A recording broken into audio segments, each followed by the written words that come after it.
There we go. All right. Help us improve creator monetization during streams? No.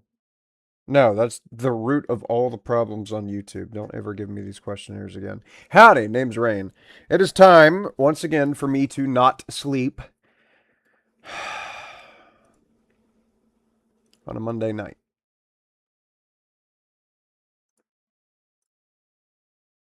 It is annoying, but that's just life at this point.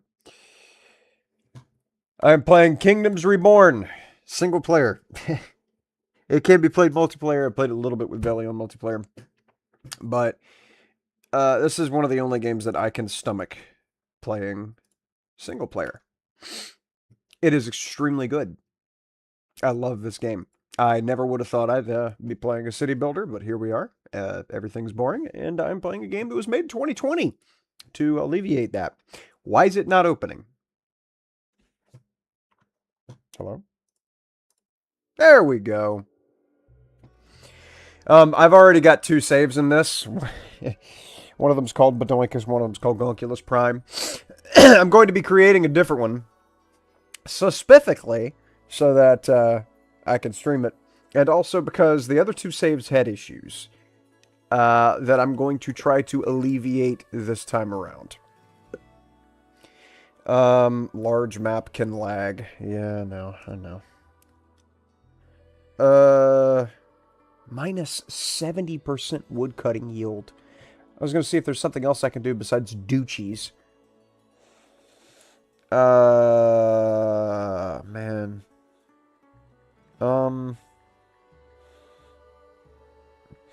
All that for a minus 20% trade fee? Golly. Shogunate just looks fantastic because you can do a whole bunch of stuff that you can't do anywhere else.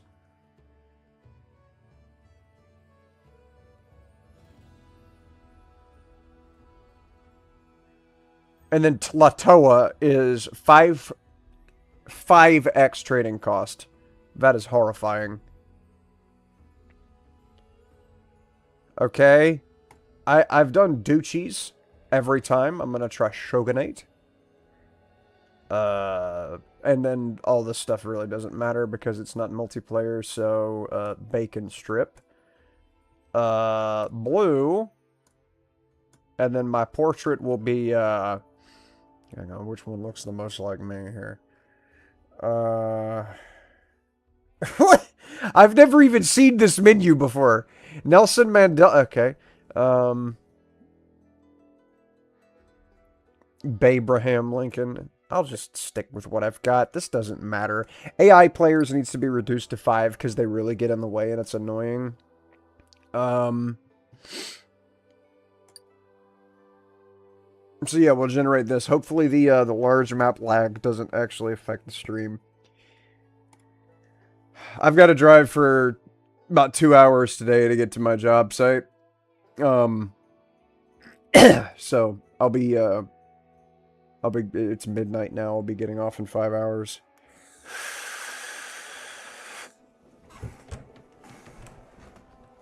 So, should have plenty of time to be able to get up to some trickery. Choose starting location, blah, blah, blah. Okay. That is a narrow main supercontinent.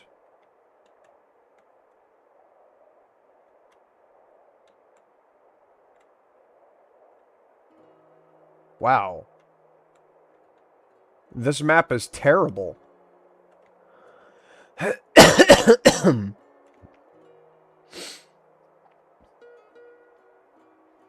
This is horrible.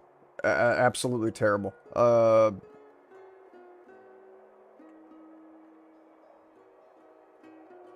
Yeah, I'm not playing on this map.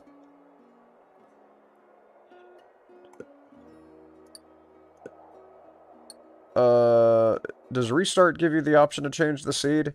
Yeah, that was just knife fight in a telephone booth. That was the worst thing. Wombat Slam Desert. How could I refuse? Yeah, generate a new map. That was way too narrow. was like playing on the lowercase letter I. So each time that I've played this, I've had issues with food in the late game. And I think it's because I'm growing my population too big. I looked up a couple guides because this game was made 4 years ago, and like they were made by channels that have like 20 subs, and got 0 views. There was apparently no incentive to make guides for this game. So the information was a little difficult to come by. Okay, one big like S-shaped supercontinent. Um.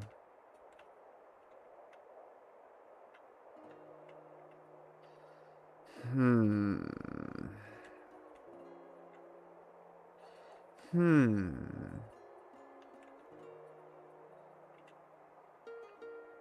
This is a little bit easier to work with. The problem that I have with this is you can't get rid of these guys, because these are, like, the game's standard for players. So, yeah, them being here means they're there permanently. You can't raise them and get them off of the map like you can these little encampments. Should be able to see one or two here. There's the big player-controlled, like computer-controlled players, and then there's these little NPC towns that pop up theoretically in various places. And you can properly wipe them out. Like, yeah, there. This one right here. You can get rid of them. You can't get rid of the big player bases. So, if they take up territory, you're screwed. There is a lot of coal up through here. And gold as well. Got the plains, little flatlands out here.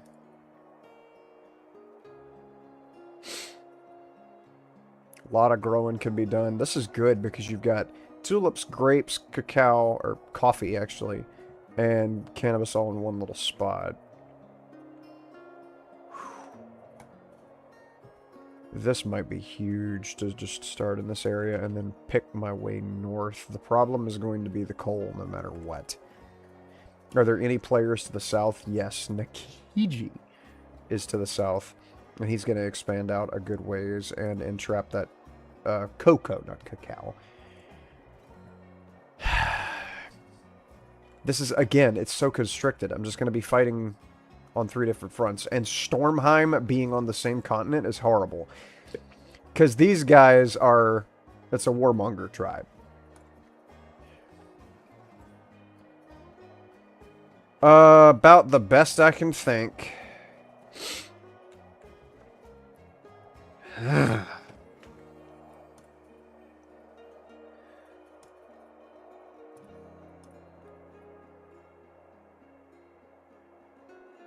About the best I could think is to start up here and then work south.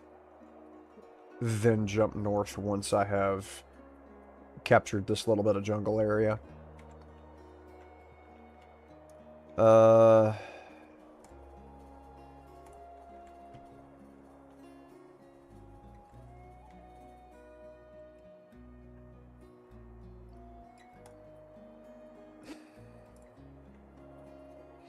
Yeah, I don't see another way to do this.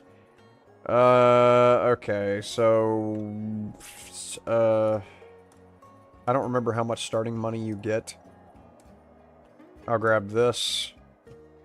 Initial money of 435, which means I can immediately capture what's to my west. Don't need that much. Don't need that much. Feel like rice is going to be the biggest thing. Improved farming is going to be huge. Already know what to do. Okay. Go ahead and use that. Oh. It's a building. I thought it was a card, like wheat. Okay, so pause the game, first of all. Medicine Gatherer is terrible. Quarry is not going to help me here. Charcoal burner, I'm just going to mine charcoal. Tools Workshop will be a big deal, but anything better.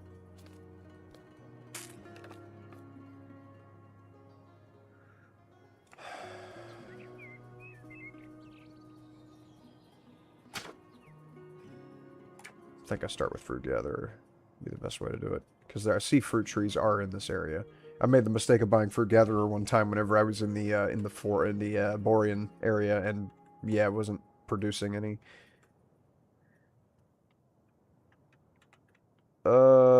Which way would be the best way to go? Wrap around south. There we go. Okay, build a house. X plenty. Gonna have like pig ranches and stuff over there, so I don't need to entrap that area too much. Build a residential spot that I'll just wind up getting rid of in time.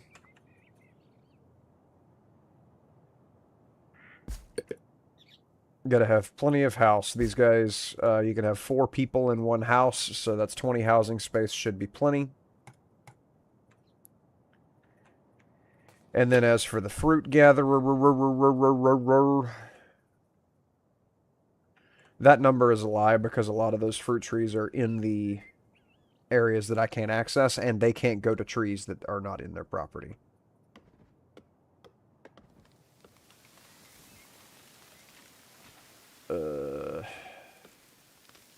Man, I really should push north just to get all of that tree cutting done.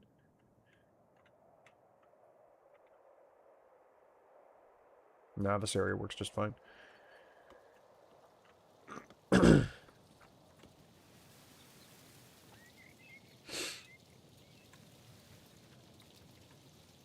Trying to find a decent number.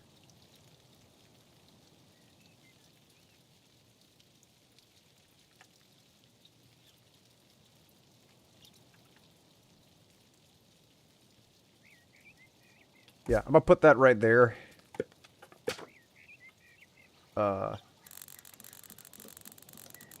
Because I'm gonna wind up putting a forester next to it to replant the fruit trees. It doesn't have to be that deep with this.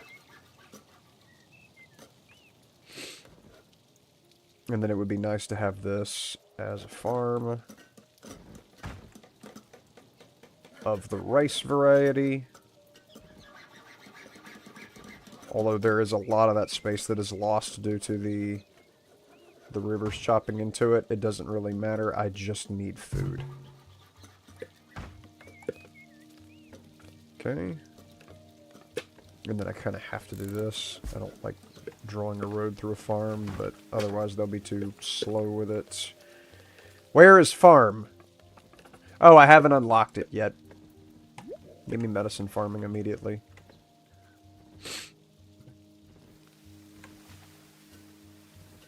Let's see, what are these peoples doing?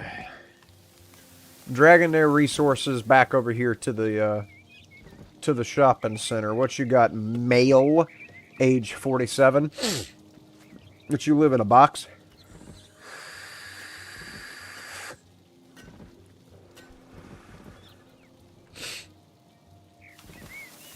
Oh wow, the houses look different now that I'm not playing on the Duchies. Uh-huh. Interesting, everything looks different. Oh, and these guys are bringing all this wood over here to build the rice breeder, because you have to have 100 wood to get this started.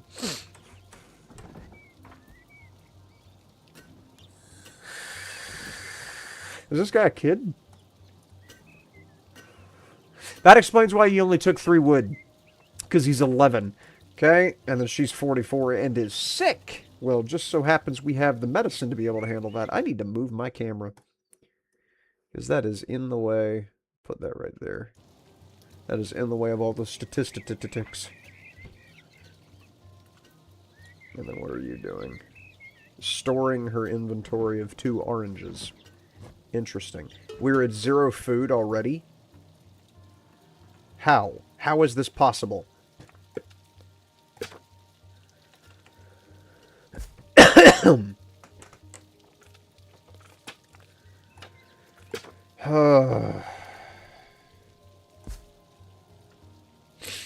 And I know damn well we don't have any stone for that.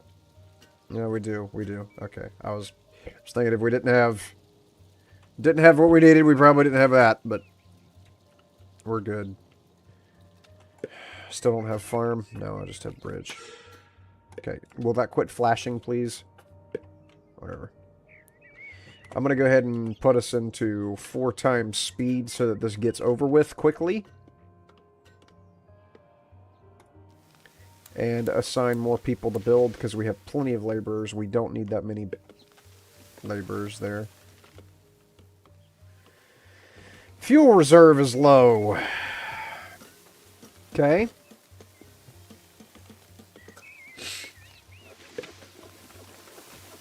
You need $440 for a forester.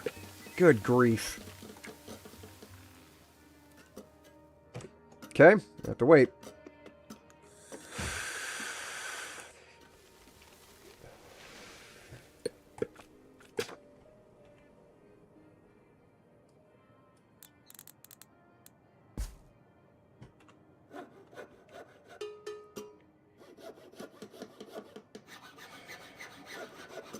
Consumption per year is 133, and I have 17 people.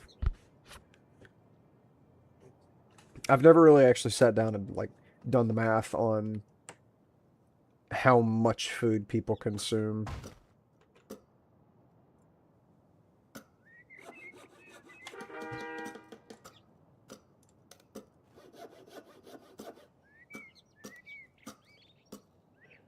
I need that wood so that I can get those... That bonus right there is quite handy to have.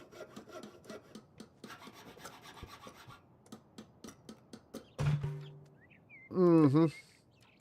Okay.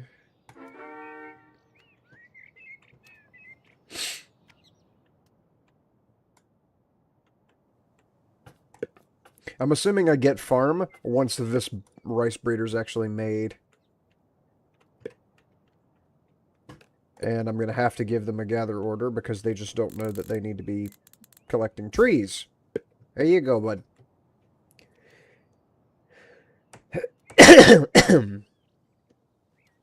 Collect wood.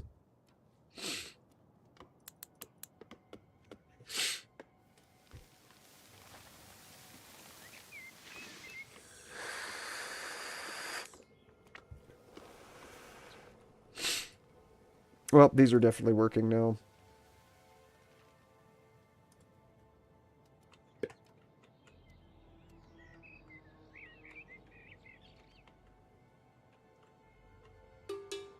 Why are we not collecting wood?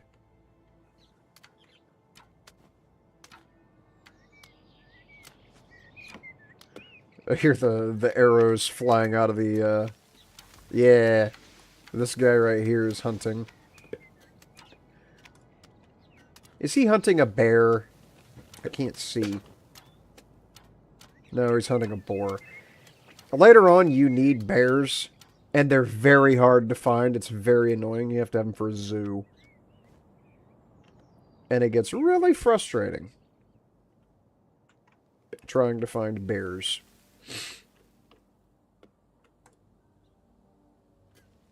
Oh, I need 7 more wood, and it's coming. It's coming. There we go. Okay, good to see that done. Increases the number of immigrants by 20%. I don't really need immigrants right now. I just need... Oh, what is next? Obviously, I want to get the storage depot and agricultural. So I think sheep ranch is going to be the easiest. Go ahead and grab that. Yes. Unlocked farm. That's big. Okay.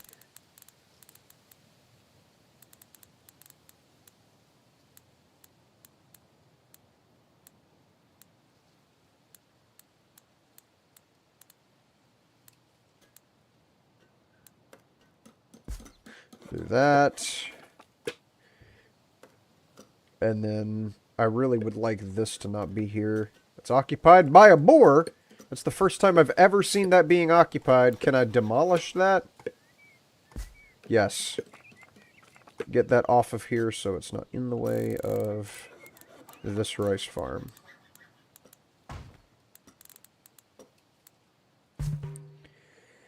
Don't show that again because it's going to happen a lot. Wandering traders? There's not really anything. I mean, I can give you the leather.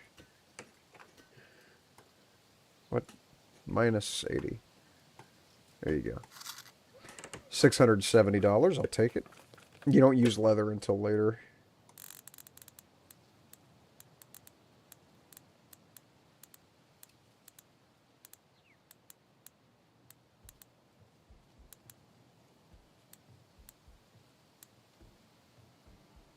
Go with that plan.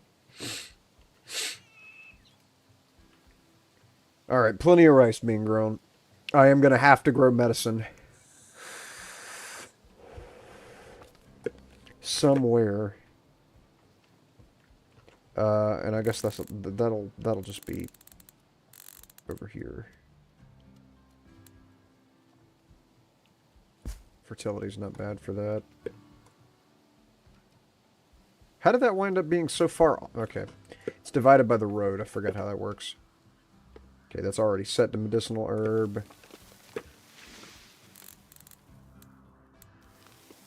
Drag that down and turn that into medicinal herb as well, which that's all I can grow.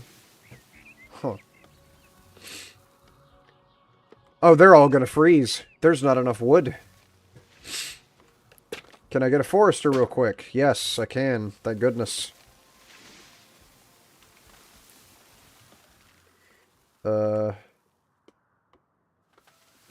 Put that there.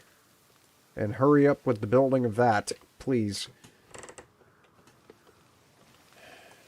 Do this first.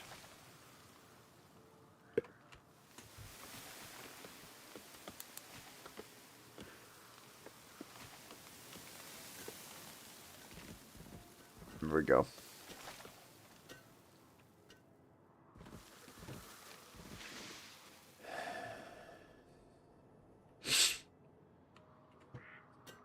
This guy doesn't have get heat. This is... yeah. Old male decided to freeze for the cause of getting a forester going. Even though this is only going to be able to grab this stuff right here. How much does this cost? Do that. Give us all of this property so that they can get things over here. And that's only going to be 354. Which I should get by year's end, I believe.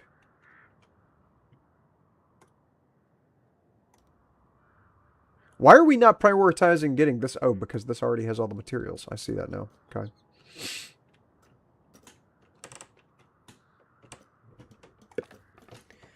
Guess I can take this time to put down that to grow even more medicine. All of this is going to change later, by the way.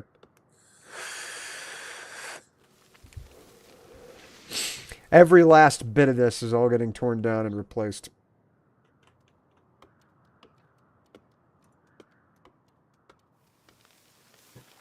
Should put down another storage yard right here. And that doesn't require materials. No, it doesn't. End of year 1. Had 4 babies. Big. Very good.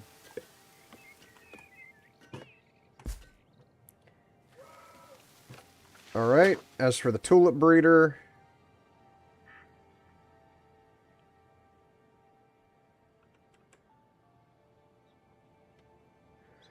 that's going to negatively impact the forester. Doesn't matter. I need the housing space.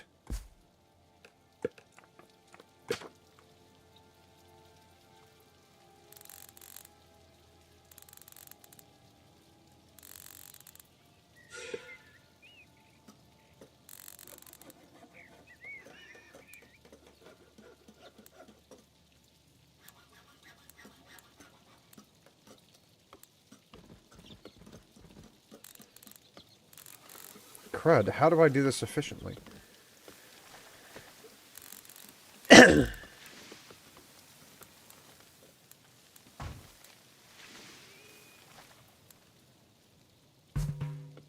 Quite far from town. Yes, unlock storage depot. That's big. Why is there a boat coming?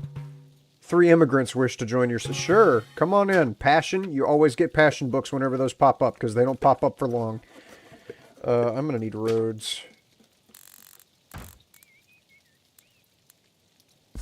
Just do that.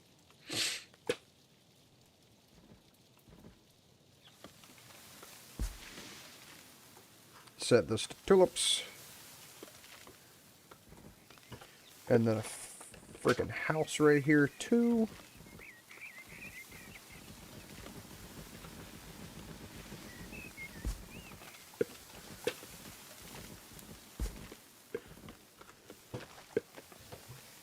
Why did these not get finished?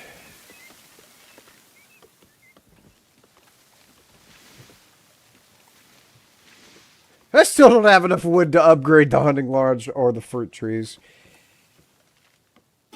Another productivity book would be hilarious. Do I have enough workers? I do have enough workers for now. I have to do that to get the agricultural... No, I have to do the whole thing. Yeah. Can't buy that right now.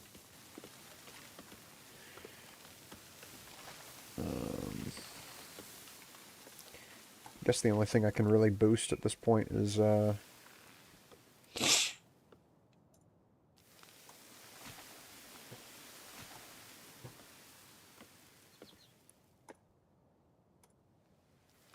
Wow, the fruit gatherer production per season right now is so bad. And by putting these books here, I'm just going to run out of wild animals. They're going to kill all the animals in that area. I'm going to have to relocate it.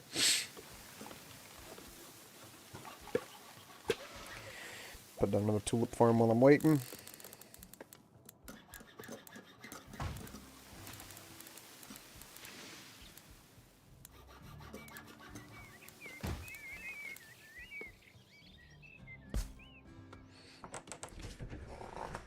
Gotta have tulips.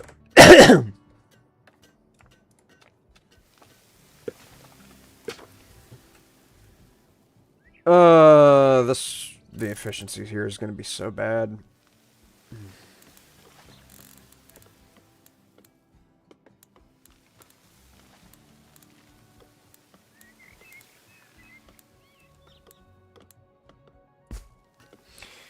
Gotta have tulips to increase the housing space in your house, because you have to upgrade the houses using the luxury items. I've got enough where I can afford some stuff. Pig ranch would be good. Yeah, we'll go ahead and start the ranching process. I don't own this property? Yes, I do.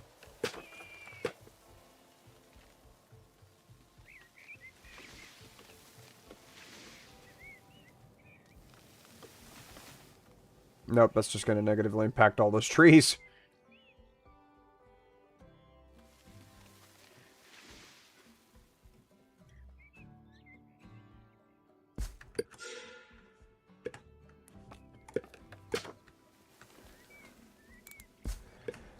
I'm going to wind up picking up that forester and that fruit picker eventually. It's got to go somewhere else, but I just need that extra food down. How much are we consuming? Oh, we're producing. Okay. It's not going to help anything. We do need... We're going to wind up with a food crash later, I know. So the sooner we can get a surplus, the happier I'll be.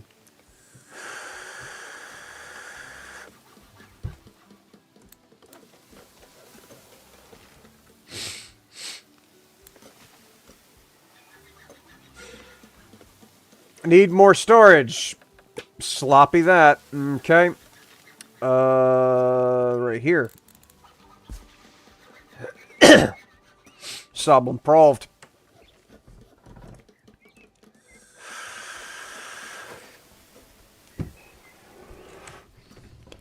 I'm on 4x speed, yeah.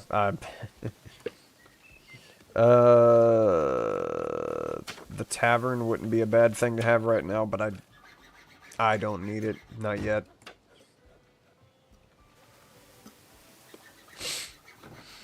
I really wish they would have gotten the medicine farm up and running.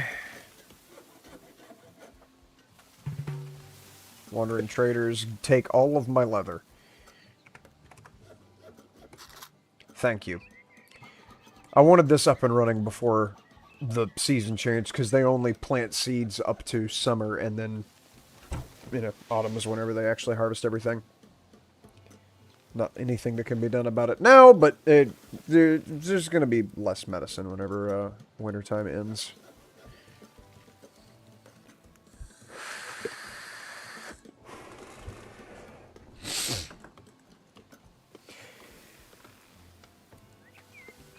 Full disclosure, this game does have a lot of empty space and a lot of waiting. And I used that to my advantage this past weekend, because I played a lot of this. I think I have 33 hours in this game now, after only owning it since Friday. Oop, I can change these over. I got a lot of work done in my house while I was waiting on this game. Got laundry. My methodology for laundry has been to just let it sit on the couch. Whenever I get done washing and drying something, I take that laundry and I plop it down on the couch in the living room. Never fold clothes. Certainly never go through the process of hanging them up. And so I've had laundry sitting on my couch that's been there for about 8 months. Because why should I do anything different? Huh?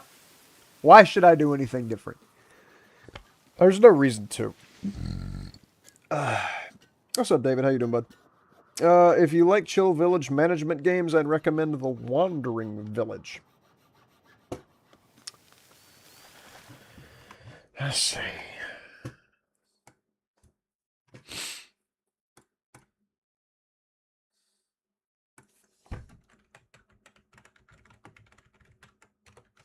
Oh. Got that building that's completely useless.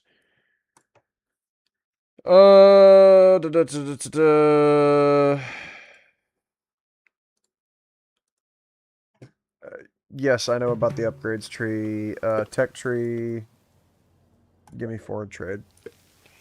This is a very anime-looking game.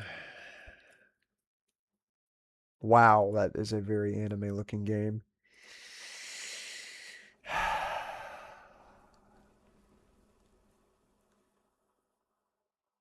It's published by Stray Fawn.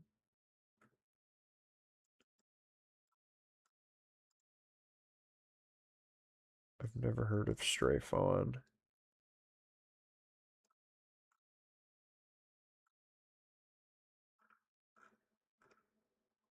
Huh.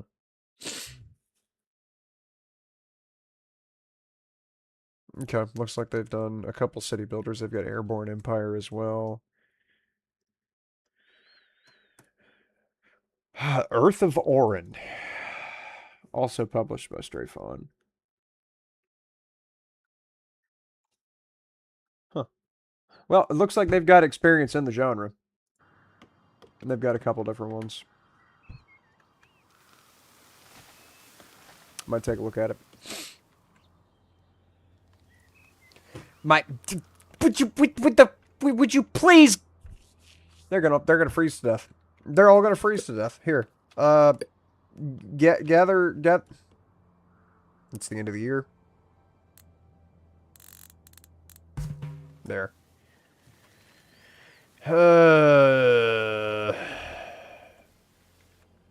I now no longer have enough people.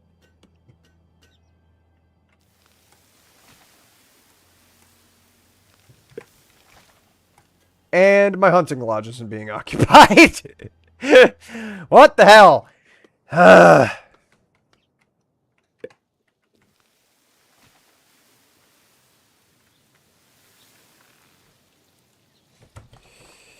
Have a few hours in the game. It is so much fun to play. I might check it out. I usually, whenever I see... Oh, wait. This needs to be rice. Whenever I see that a game looks really... has that anime stylization to it, I usually dismiss it immediately as slop. See also Towerborn. So I'll have to look at the gameplay footage a bit more before I pull the trigger on it, but I don't know. I'll try anything once.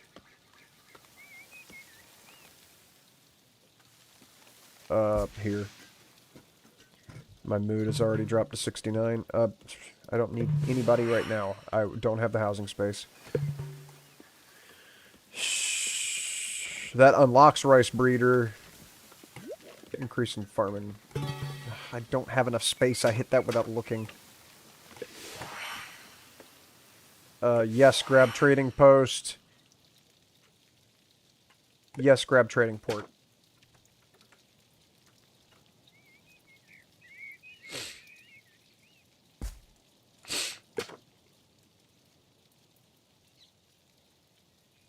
Wait.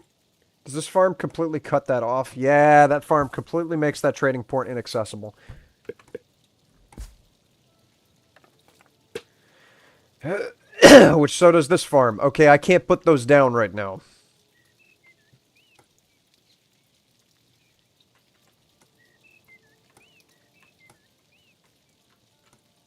Yeah. Okay. Give me more on that. What was I going to grab before I was interrupted by all those pop-ups? Fishing lodge is useless.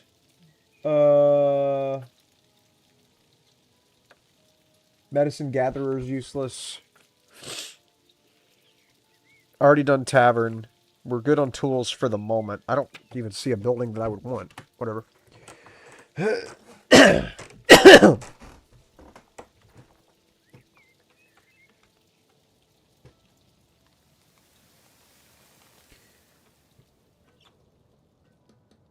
Oh, people are homeless. I'm so stupid.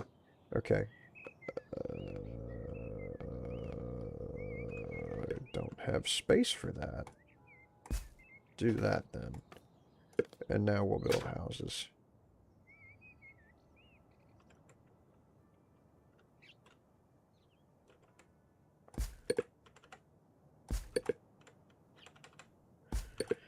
I know this road's gonna be screwed up, but I'm cramped for space at the moment. That should be more than enough.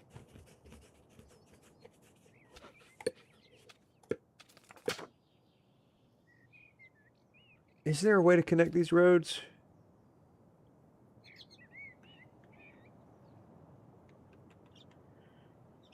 Wow, there really isn't. Okay. Yep, I've just encapsulated everything in farms, so these roads are not going to work for now. But it's okay. Don't care. I'm only going to have one cooking of rice done, but at least the medicine farm is up and running. X2. That's big. But yeah, my laundry has been sitting on my couch for quite a while. Playing this and the amount of dead space that's in this game gave me the kick in the patokas that I needed to finally go and work on that.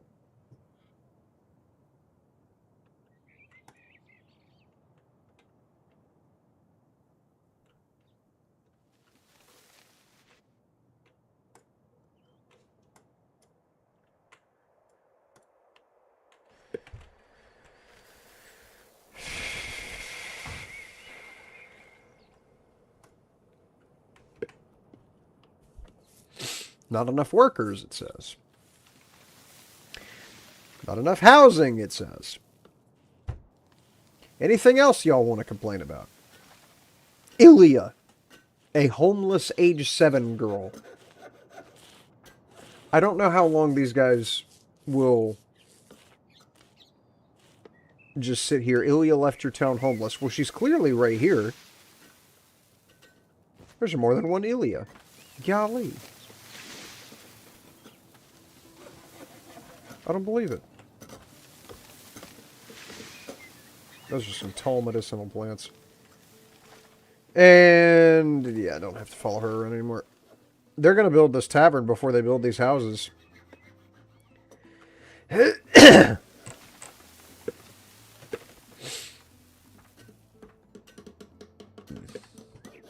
Whatever. Not worried about it. I'm also just going to get another wild card. That's not a problem. I don't know. There's an out-of-the-way spot I can put a trading post. There sure is. Right about Hyanda. Unlocked Employment Bureau. That's a big grab. You're going to have to use this quite a bit. And it doesn't really matter where you put the Employment Bureau or the Statistics Bureau down. Because people don't have to go to those. So, this lets me screw with how people work and where they work. Why is the hunting lodge not getting used? Why is this not getting used?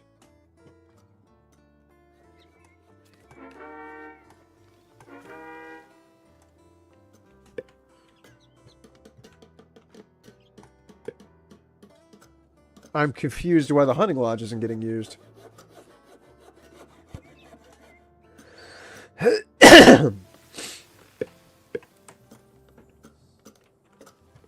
Whatever.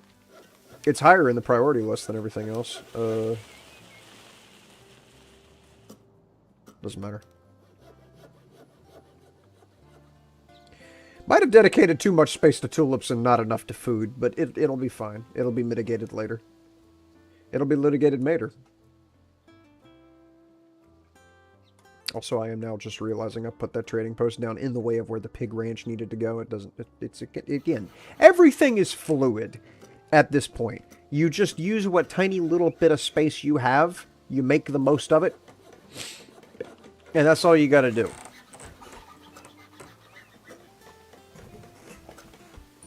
All that's necessary at this stage of the game.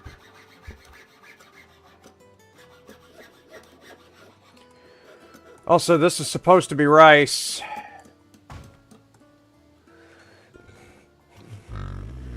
Excuse me.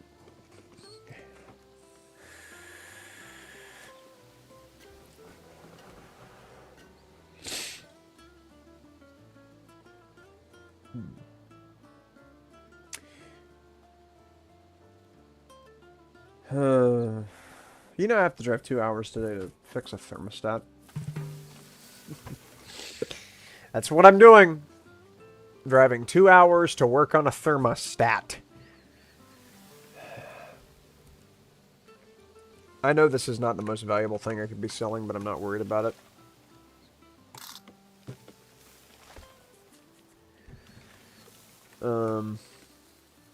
That's easy money. Oh, that is so much extra space. What about this? 403? I mean, what else am I using money for right now? There's not really any cards that I can get to make this better. Not at this stage of the game.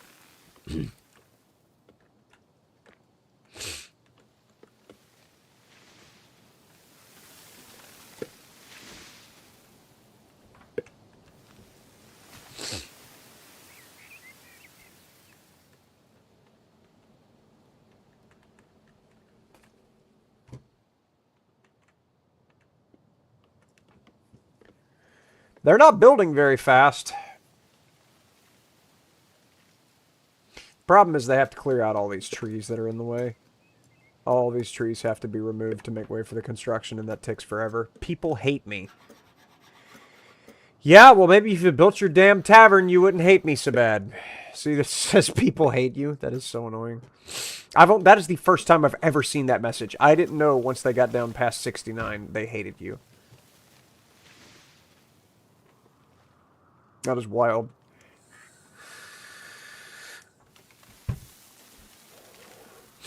I wonder what point they start leaving.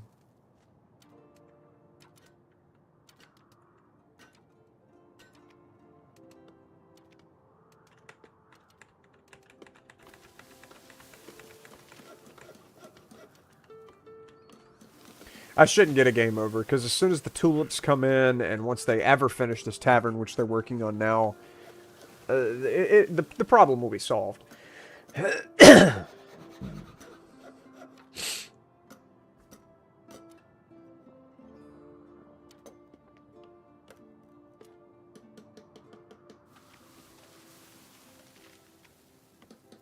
Oh, we are at max storage.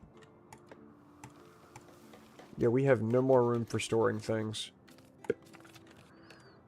Okay.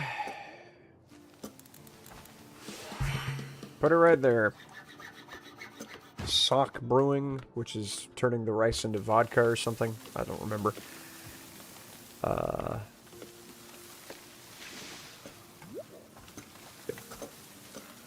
Let's brew some socks.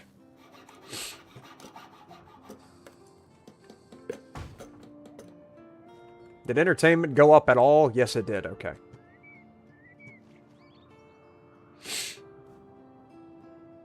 And we now have enough housing space. Plenty of fuel to get through the winter.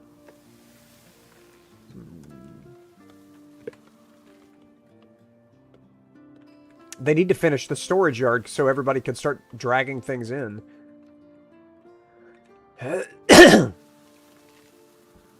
All those plants just sitting out there, not part of the available resources.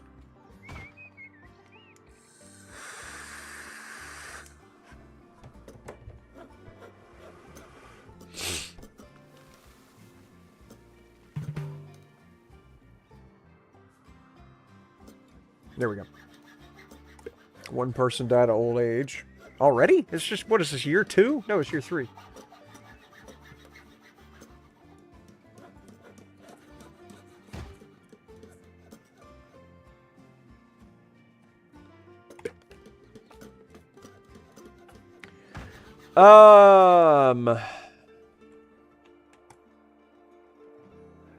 That would burn all of my money.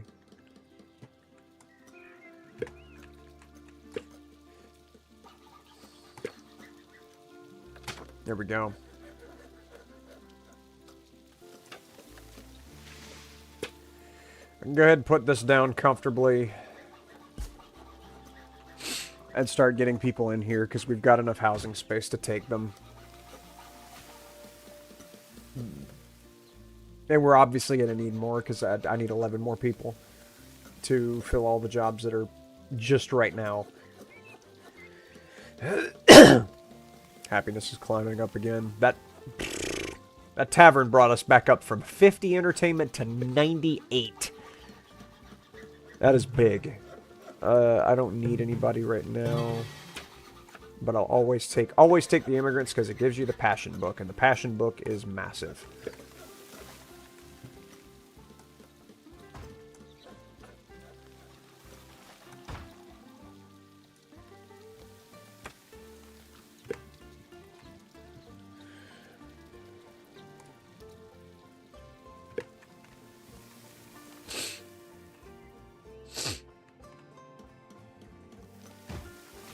I need these guys to finish the storage yard so that the rice farmers will quit walking all the way down here to store the rice. That is such a massive waste of time. We won't run out of tools for another a little less than 3 years, so I'll have enough time to get more stone.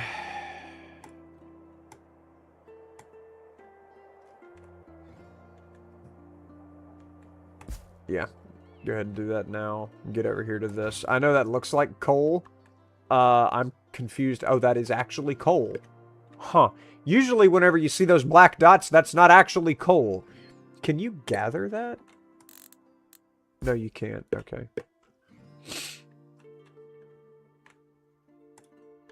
So I have to get this province in order to fully claim this mountain, and then I could put coal mines next to quarries, next to iron mines, and all of my little, you know, rock-type resources will be handled in one swell foop.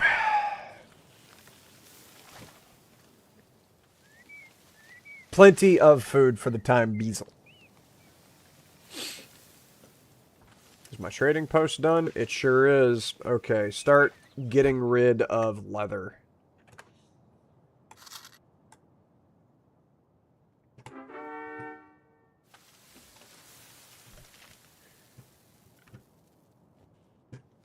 Okay. Immigration office will solve the problems that we're having here. More farming. Suck. Brewery. Cred.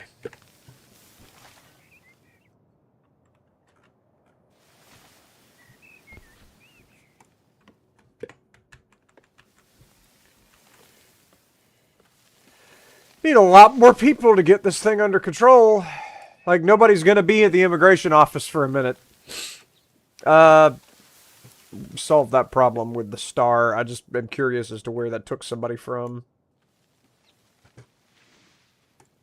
Also, kill one above half capacity. I don't know why not to do that with the pigs.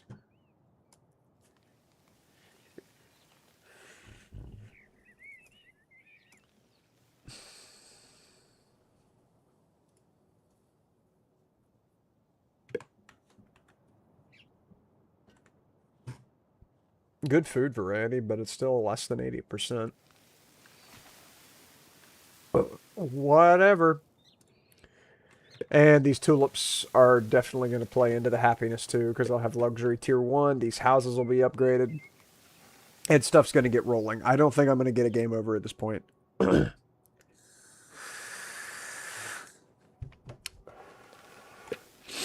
Pretty sure I'm good for a while. About to get another wild card.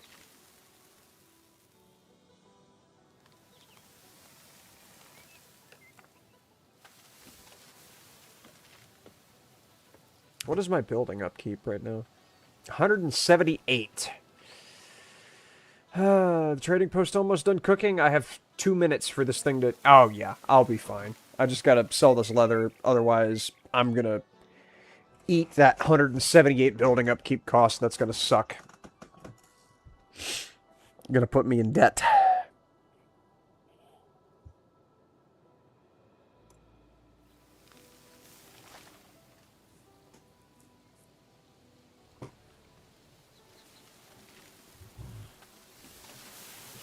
Are the tulips getting harvested yet? They sure are. They're getting grabbed and put in little pots. And they'll start transferring those into the House of Wares. And there we go. They store things by putting them on the roof of the warehouses, as is custom. Give me 180 minus leather. That's more than enough to take the cost of the building upkeep. And these people are going to start taking the tulips.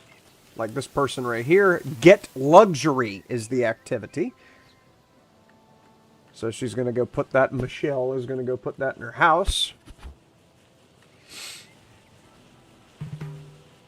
First house level 2. She just dropped that into this house, and it is now upgrading because it has 10 tulips in it. Very big. All of that food getting stored. You love to see it. You know you do. Alright, another one getting upgraded. Sadly, they don't get a population upgrade until, I think, tier 4, where they can take 5 people.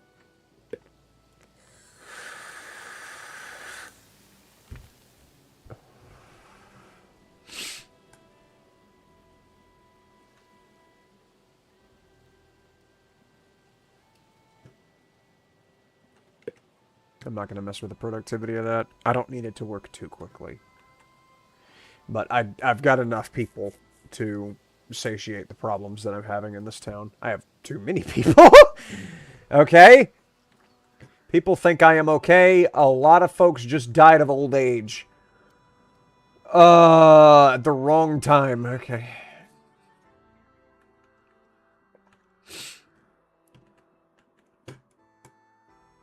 I think I can claim this and get away with it. Yeah, 178 building upkeep. I can get away with that. Why did a tree just fall down? Is there somebody over here? A tree just fell for no reason. There was nobody over here. There's ghosts. That's the inside of our Terratech here, whatever. Need a region with coal ore. This is a region with coal ore. Am I stupid? Wait, what's going on here?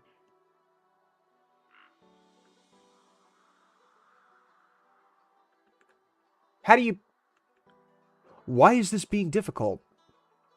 Okay, there it is. Golly. Try and get this as far over as I can so it's not an impediment. There. This is full? Yeah.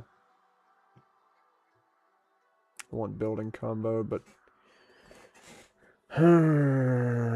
What do you have to do to get middle age? You have to get 5 houses to level 3. Oh, no. I could just get middle age. That's big. Okay. You have to have 10 houses at level 2. Interesting.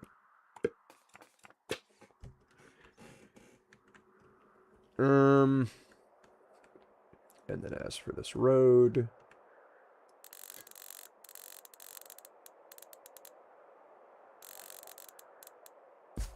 Right there.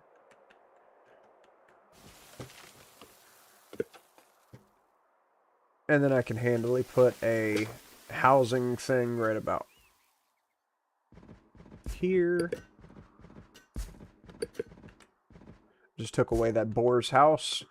If only I gave a shit. Storage. Depot. Put that kind of close. And make that the coal. I don't know why I scrolled to the bottom of an alphabetical list to put down coal. There we go. Alright.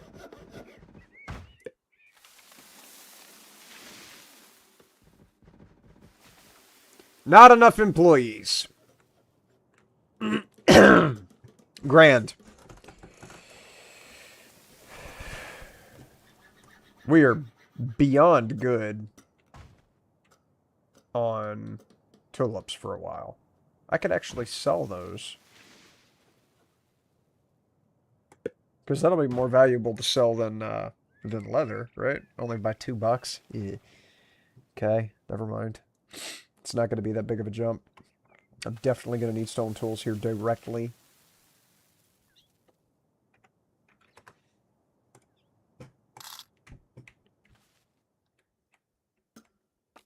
Which, due to that fact, I might as well get a couple stone quarries down.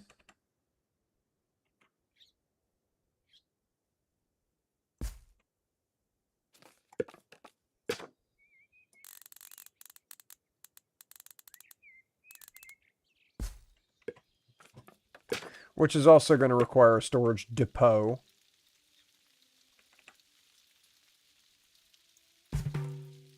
Accept them. Give me the passion book. Okay.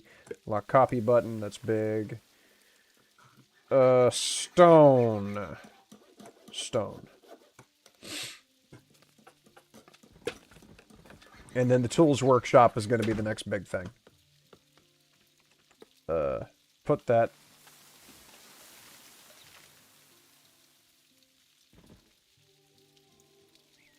Put that there. And then it's going to have a storage depot of its own as well. I could just put down a yard next to it, though. Yeah. That'll get used for some stuff.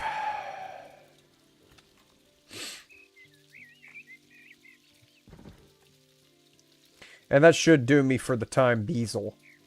I don't need more food.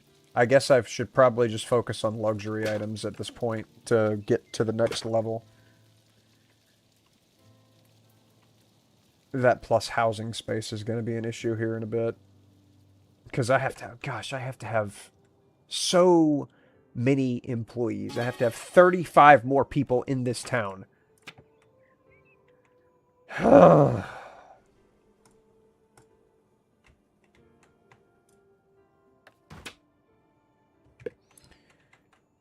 Wow, the lag. Okay. The quarries always have a job happiness of 50, so... Let me do that to bring that up to speed.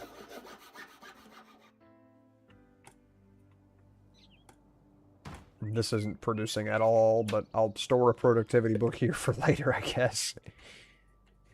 That's done in a couple seconds. I'll go ahead and ship off some more leather.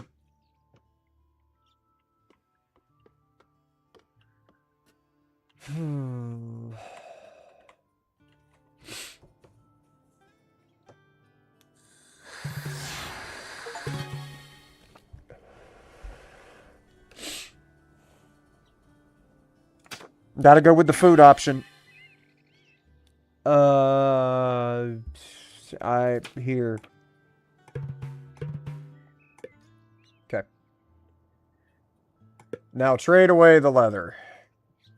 None of that stuff was necessary to see. It's just a whole bunch of notifications that I've gotten the Middle Ages tech done. Alright. Get more for our farmers. And I'm going to do my first, like, proper housing development here. How much is that? That's not that much. Okay. How much is this? Not that much.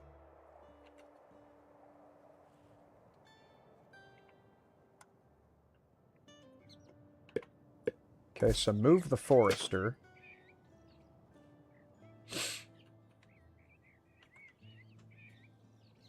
To over here. And as for housing.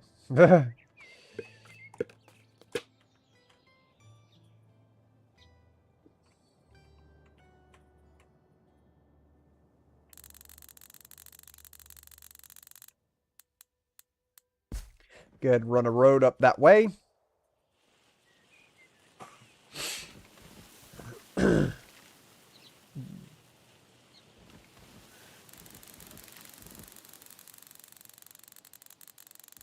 And run a road up that way.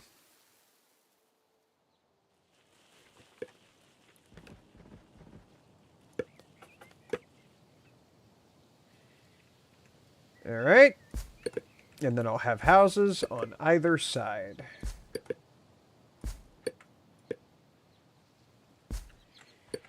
It is annoying to have to do this manually, especially whenever I've played Factorio. Oh, wait a minute.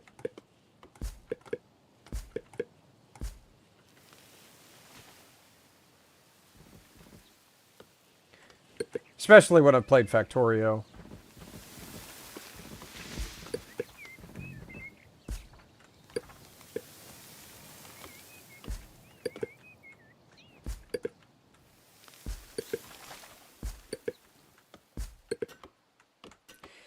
Blueprints are quite handy in that.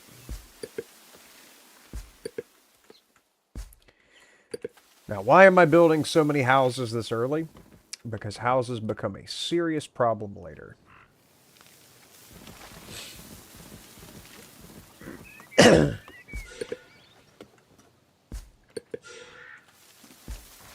Wow, they are really hampering for some storage space. Okay. Do that then.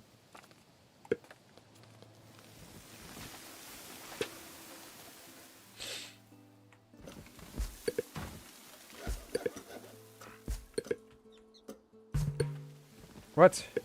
Oh, they're low on tools. Stop giving me pop-ups! Fuck off!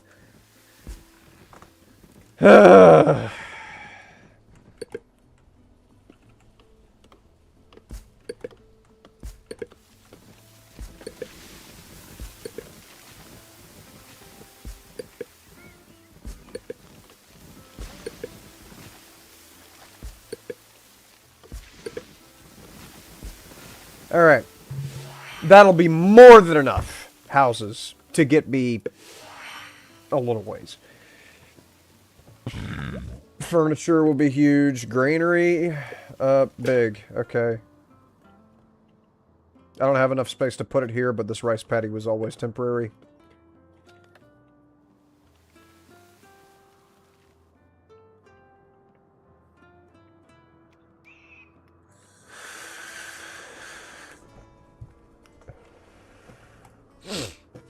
Well, we did finish this, and there is a dude working there. And it might just be me, like, not doing the math correctly or not paying attention, right? But sometimes it seems like the extra worker slots doesn't really help that much. Need more tools, okay? Have more tools. Here, you want to be a jerk about it? Do a little bit of that action. Build that immediately, if not schooner. Just get totals. Use your hands if you have to. You have hands for a reason. Those fingers were made for smashing. There we go. Huh? Oh, the Companies Act. Okay. Come over here. Slot that. Also, I have enough for Town Hall.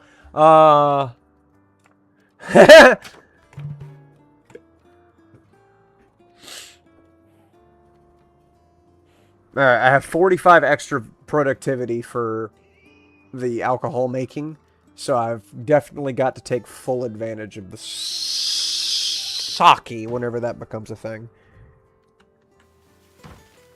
All those people without tools. You know, you hate to see it. Yes, I know I need more tools. Quit banging the bottom of a bucket. And then the library is going to be big because that increases the the science for houses that are within range of the library. There's another one later called the school that does the exact same thing. As well as my favorite building, the bank. There's the school way the heck over there, which increases by 70. And then the bank is there, which gives you more money for all of your houses that are within its radius that are 5 or above. And I think the highest you can get to is 8. I've never seen a house bigger than 8. Got the furniture workshop.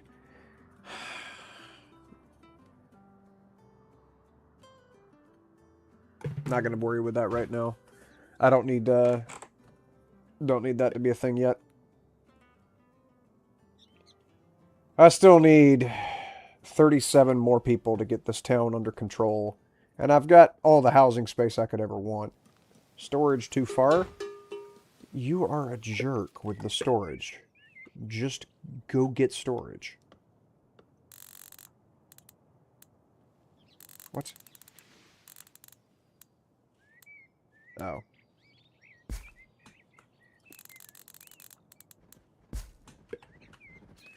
Okay, and then storage depot. And I'm also assuming it's going to complain because there's not a house nearby. No, it won't. Okay. Good.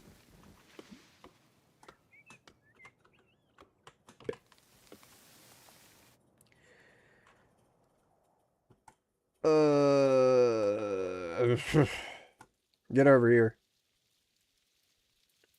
Come back to building.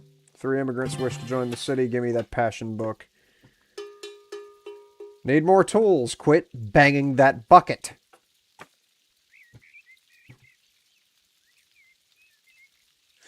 We don't have enough stone for me to... It's for the quarry, which is where you get the stone from. So I might as well do that.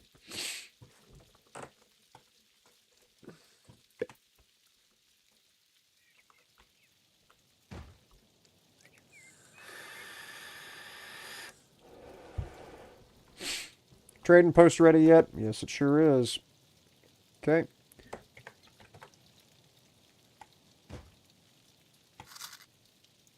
Excellent. 5,000 smackaroos. Which means I can come over here, and then come over here, and there's boxes right here, so that'll give me a card for grabbing that. The only one that's good here is the sustainability book. The motivation book is pretty ass. I'm gonna need another... I'm gonna need more space for cards.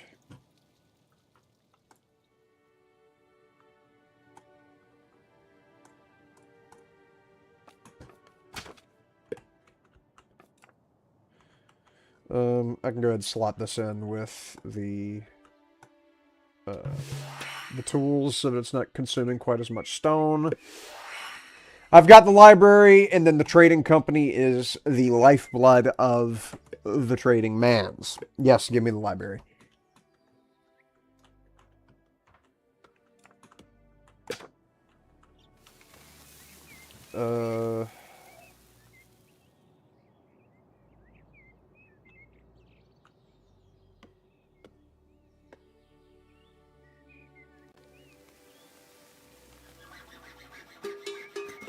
Stop with the bucket banging. This game's biggest problem is that it thinks you need a notification for everything.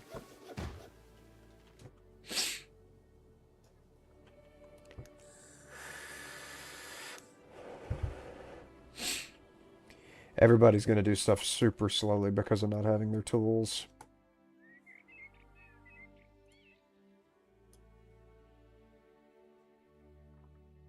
I guess what I could do is come back over here because I have this productivity book over here. Slot this in right here, which gives me 1 extra tool. Grand.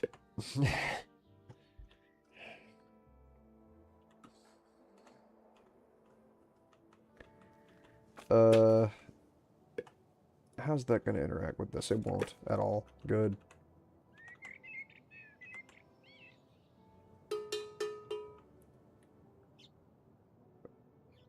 That is really starting to get on my nerves with the bucket banging. Right there. And I'm out of stone. What's up, Ronald? How you doing? Hey, Rainfall. Been watching a lot of your videos recently and going to start apprenticing to be an electrician in a month. Good. Absolutely double you career, dude. Fantastic. What are your thoughts on the trade as a whole, and do you need trade school? It won't hurt. It's good to have it to put on your resume. That's the best thing I can tell you. Like, most construction companies, I mean, depending on where you are, most construction companies will take you regardless of your prior experience or education. I definitely know in this area because there's such a dearth of skilled labor that you show up at their door saying, I've been working in retail my entire career, and they won't give a shit because they just need people. And so they'll throw anybody at the wall at this point to see who sticks. Because nobody wants to do it. Because the whole host of reasons, the most annoying of which being that people are preferring to go to college to get jobs that are oversaturated. So whenever you show up, they'll be so damn happy to see you. I promise you. Regardless of your schooling. But having that tech college in your back pocket tells them two things. Number one, you're not completely ignorant to the ways of the electricery. And number two, you care enough about getting the job that you went and got schooling specifically for it. And so that will... It'll give them more of an incentive to keep you. Beyond you needing to put in the effort to be a good employee, they'll already kind of they'll have a preconceived notion that you're going to do your best because you went and did that schooling. So it's just a rep game thing. Like if you're trying to grind rep with your company, you're already buffing yourself by coming and showing up with that trade school experience. And they will teach you important stuff. The most important thing that apprenticeship will teach you, and pretty much the only thing apprenticeship is going to teach you, is how to read the code. Reading the National Electric Code Book is the reason you get sent to an apprenticeship course. Because if you don't know how to read the code, you don't know how to do your job. And that's all they're going to teach you, is just how to navigate the code book. Sure, there might be a little bit of installation tips and tricks here and there, but by and large, it's just a guide on how to navigate and utilize the code book. Very important stuff. Okay, I have plenty of housing up that street. I'm going to get rid of this. Bobby left your town homeless. Okay. Sorry, Bobby.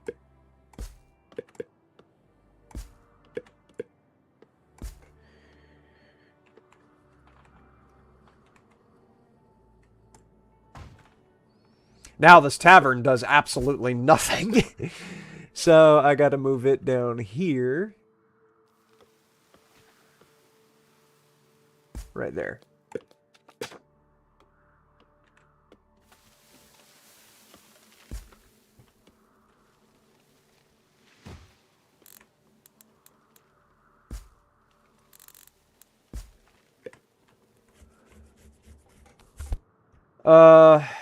And then I need to lay these streets out a little differently.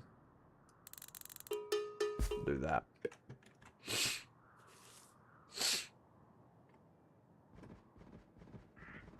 So now people should start taking that route, and if they don't, I'm going to be frustrated. Everyone's telling me the trade is starving for more people. It absolutely is. People would rather go $200,000 in student loan debt to learn something that the market is completely slam full of than to take a trade job. It sucks. It sucks to be a tradesman and to just never see anybody, like, join the industry. Taking the path of least resistance, there needs to be a road there.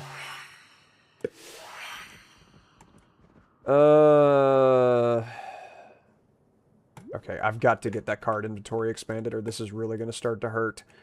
The trading company thing is going to be a big deal. Please work on tools, you imbeciles! That bucket is going to drive me up the wall.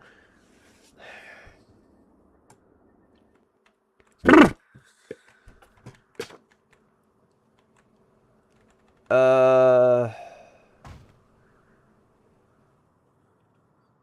don't think there's anything I need to put here besides just this.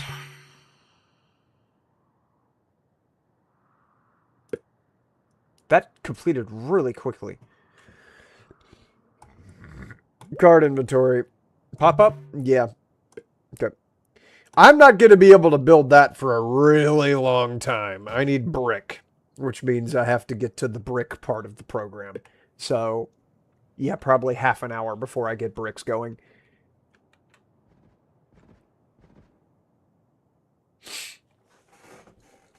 I like to look into the future, and I heard about ladder and Revit. Ladder and Revit. That's like way down the line, but what are your thoughts? Ladder and Revit.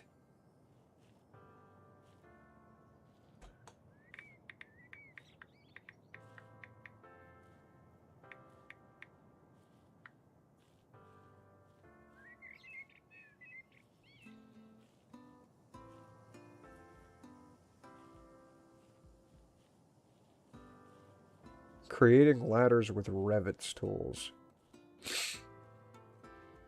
Revit is a BIM program? Either you spelled something wrong or I'm not understanding. Yes, and passion. So, this gives me a book I can slot into here, and we're out of quarry! Okay, dude. To the quarry. Immediately, if not schooner.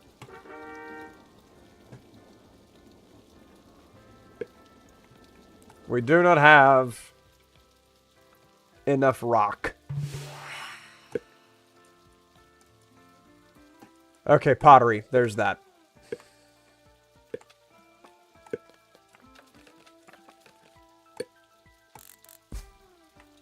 And there's plenty of rock around. What is gather? G. Okay, this doesn't throw a grenade. And get rid of this leather.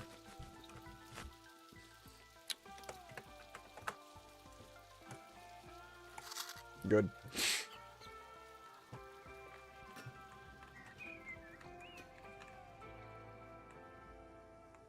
That library is about to bigly boost the science. There we go. Good, good, good, good. Okay. I need 20 more people in this town to adequately do all the jobs. And the tool situation is just not getting solved. They are refusing to give tools to these poor people.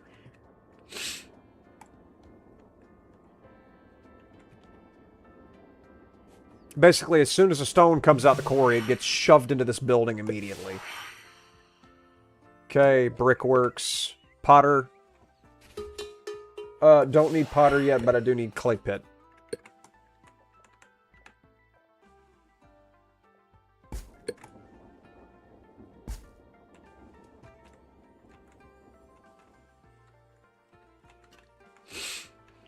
And then clay pit's gonna have to go along here.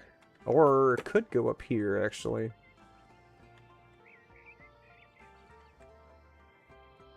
Where would I want this? I probably want my trading along this river right here.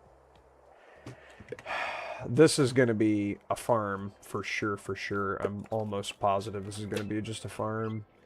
Yeah, that's a lot of fertile soil. Okay.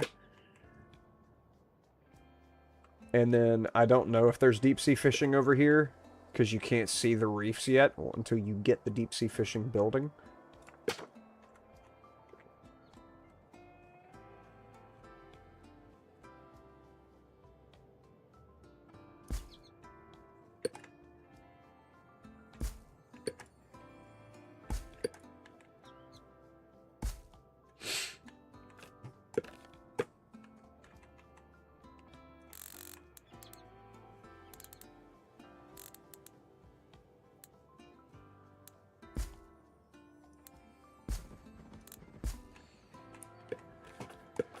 And annoyingly, the houses are too far away.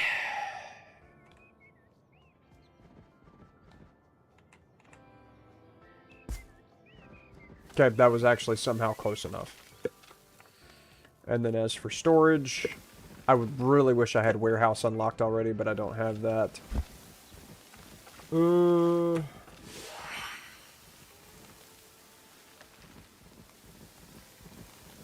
going to stick with that for now.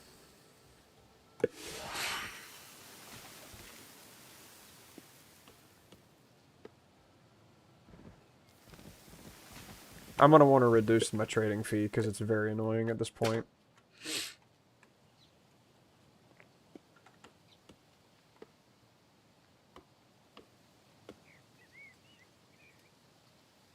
Yeah. Go with that plan.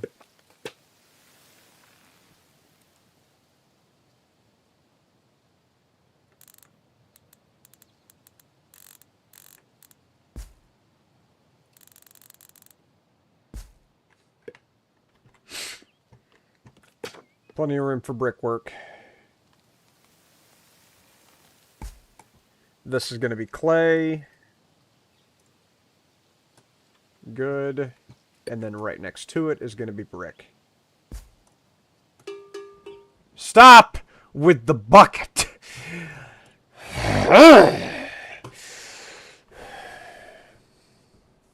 Losing my marbles over here!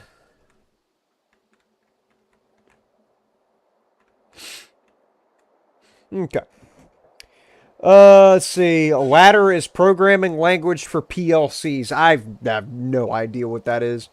A PLC, I don't know, a programmable logic circuit. I get that, but yeah.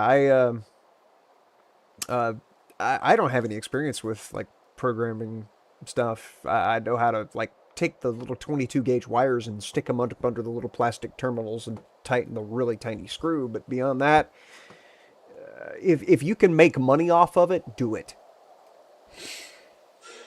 Golly, why did you? Thank you for the 5 Canadian, bud. I appreciate that. You did not have. This is a free show, all right? I'm not here. Thank you, bud. I'm a little worried that I will apprentice and not learn much. Is there things to look out for to make sure the company people is good to learn from?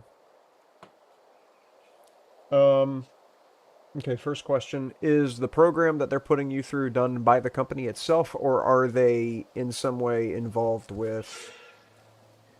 Okay, just pause the game. Pause the game. There's questions being asked that I need to answer, and you're banging the bucket constantly, and it's really pissing me off. Stop with the bucket!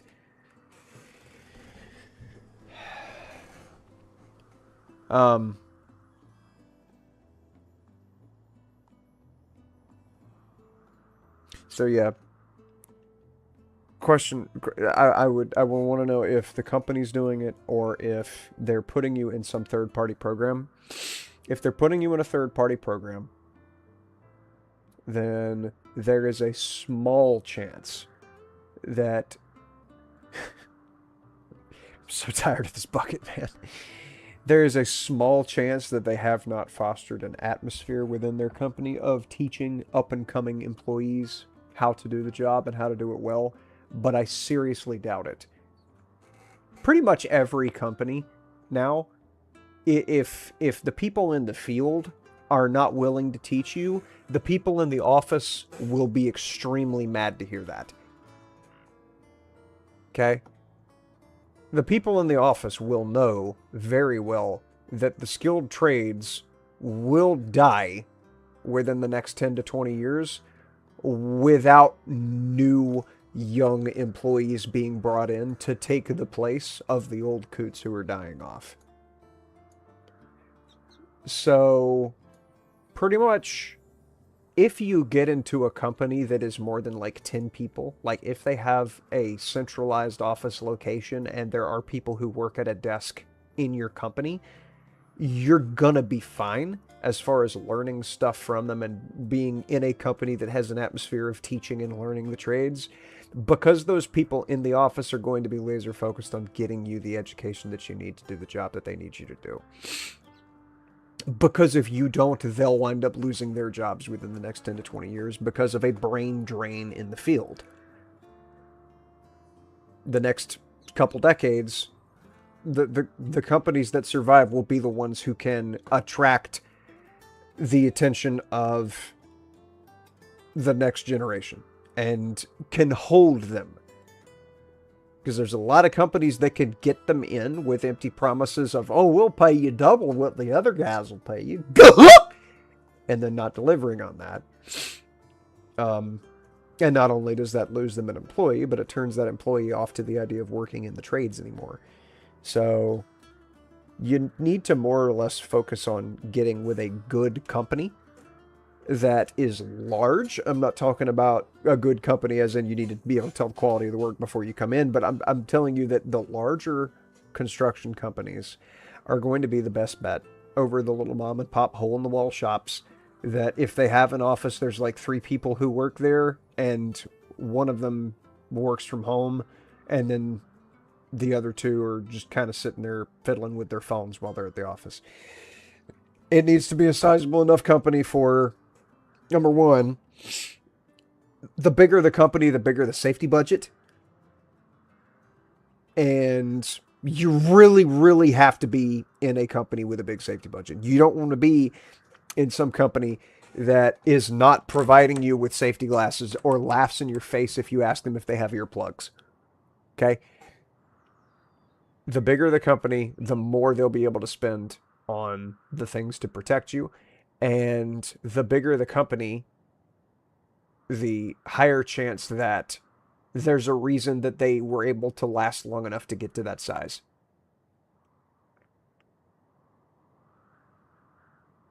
So, as long as you're in a place that's not, you know, snatch and roll next to houses, if you're not in a residential company, then you're probably going to be in a business of a good size. And then it's just a matter of absorbing everything that you can get from everybody. Like, 99 times out of 100, an electrician knows that his entire job is to teach people who are not electricians how to become that. His job is not to install material. Any electrician who thinks his job is to sit there and install the stuff is missing the point. An electrician's job in 2025 is to make sure that in 2035 there's still electricians around. So you're probably not going to find an electrician who isn't willing to teach you. You just need to be willing and open and receptive to learning from him, and you should be fine. There's niche situations, I'm sure, where some of this stuff isn't true, but by and large, just get with a big company and then listen, and you'll be perfectly fine.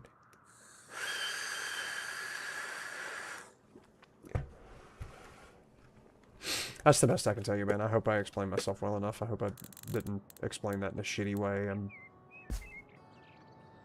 That's all I got. It's the best I can give you.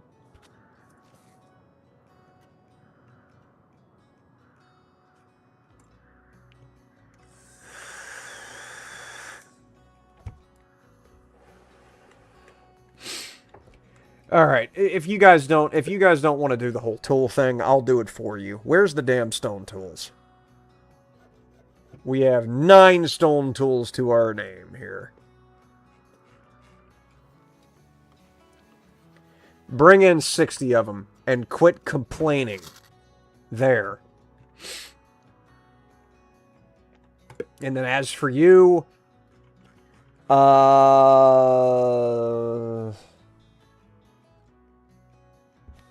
can't believe rice is more valuable than the tulips. Sell the leather.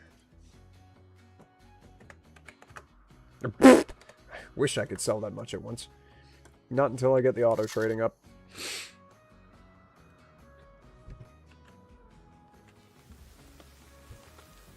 Would also be of benefit to go ahead and put down another bricks works for later on. I'm good. Alright, let's put it into 4x speed and let them do their shenanigans. Okay.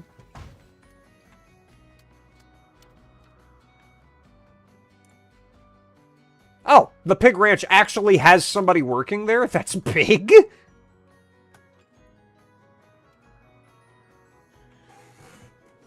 It's fantastic, actually.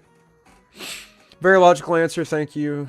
I brought up residential, I brought up residential. I heard that most of the money is in commercial and industrial. Is that true? Absolutely, 100% true.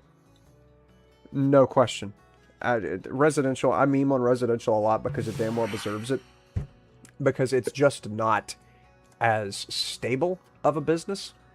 And it's not as valuable. I should have gone with that. Nah, that'll take longer. It's fine. It's not as stable. It's not as lucrative. The contracts that your company is going to be getting are going to be much, much less money involved. You think about a housing contract where you've got to build, you know, these 20 houses. Okay? A couple $100,000 for that. Or you could do this factory over here and your company's getting paid 10, 20 million. I mean, obviously you're looking at a 5% profit margin, but like just that contract by itself, you're building this one building for 8 months to a year. And 5% of 20 million is still fantastic when compared to houses. And the work environment, working in a house is so crap. I hate building houses. I've built several now. And you have to work so fast that quality goes out the window. Now, granted, you don't have to work your ass off to really do a good quality job in a house because it's pretty simple. There's not a whole lot required. But whenever you have to build like a luxury house like what we've got, you're not really exposed to... You're not really exposed to the reality of working residential for your career, where you have to build like 4 houses in a day, or you have to get all of this Romex done and all of these devices put in so damn fast. You get into luxury houses where you're building a $1 million here, $3 million there, where you're getting the big stuff built. Sure, you could afford to slow down now because they're actually paying you a good amount for the house. But if you're not doing those and you're just doing like subdivisions that are going to be selling for like, you know, 200K whenever they're finally finished, half an acre lot, yeah, you're not getting paid a whole lot. Your company's not getting paid a whole lot, and you're going to have to work extremely fast to compensate for the lack of profit. Quantity over quality whenever you're dealing with projects that small and money that mediocre.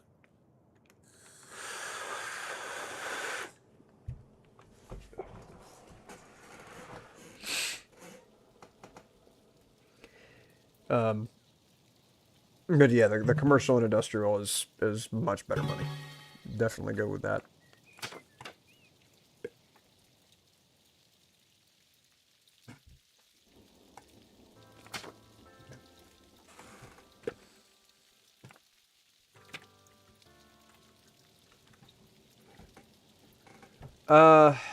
Can I afford to sell? Yeah, I can afford to sell some tulips. Sell a full volume of them.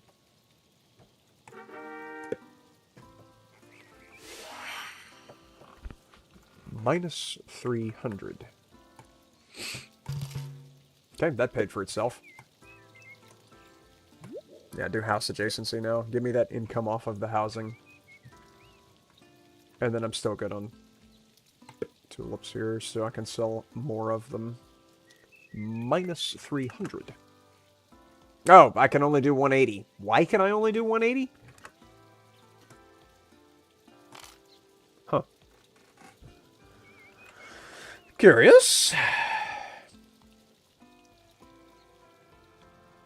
Upkeep is 80.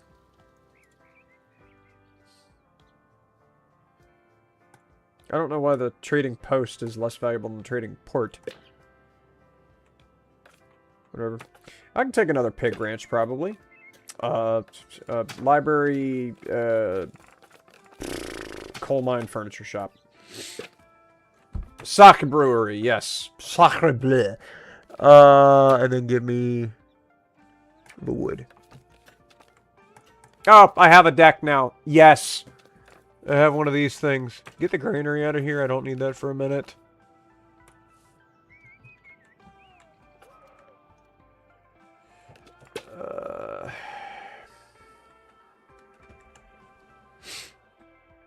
Probably move all of my ranches to just go across this lot right here. Obviously, this is all going to be cows eventually, but for the time, Beazle. Do I want to put a brewery this close to the city hall? Probably not.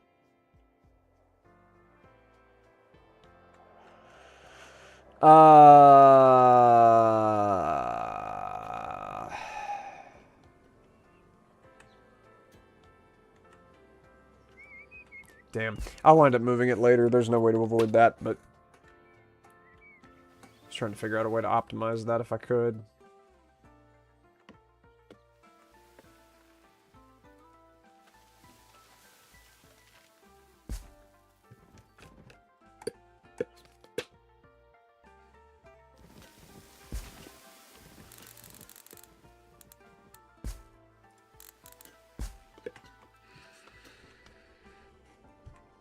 And then as for the furniture workshop...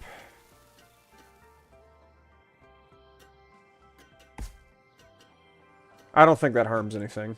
Put that there for now. Yeah, this coal mine just does not get used.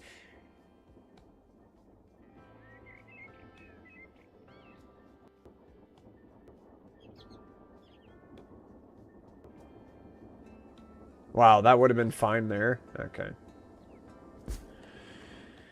It'll be fine there, too.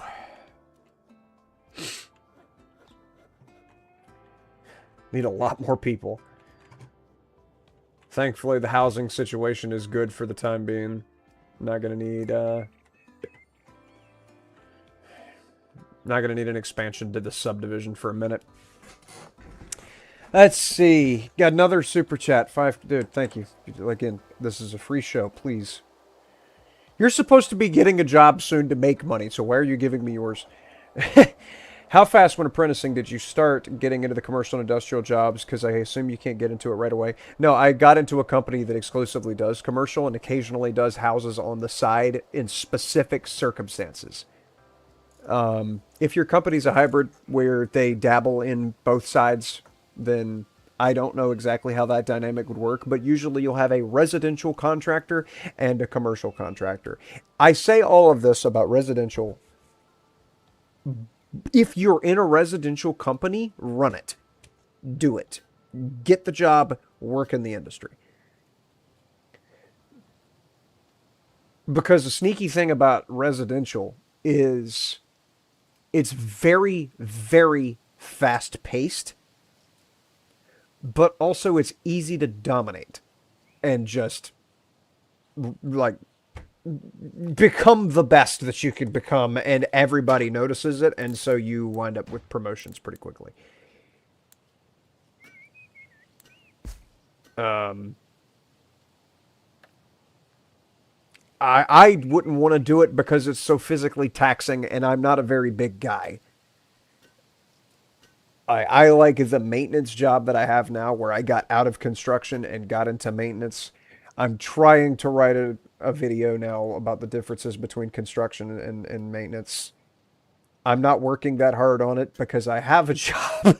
And that is where my focus lies most of the time.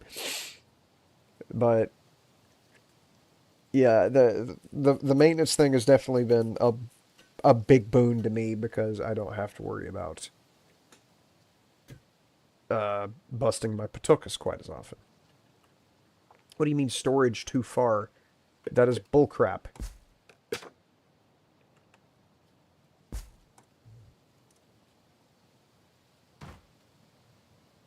There. Put the clay there.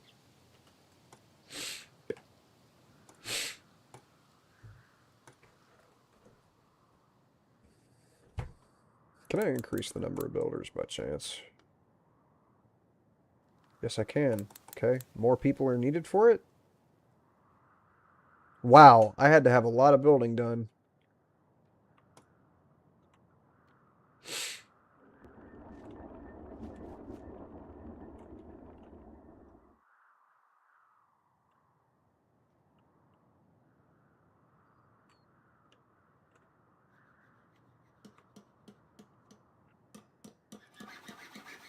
don't know why Catherine was highlighted.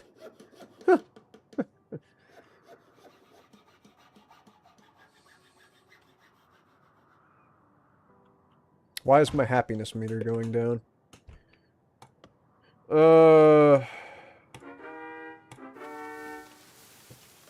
Good upgrades on that.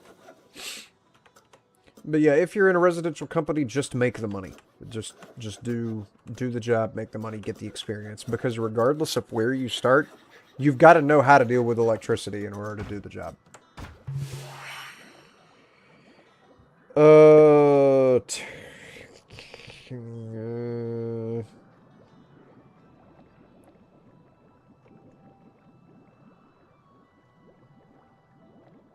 I guess I gotta do that.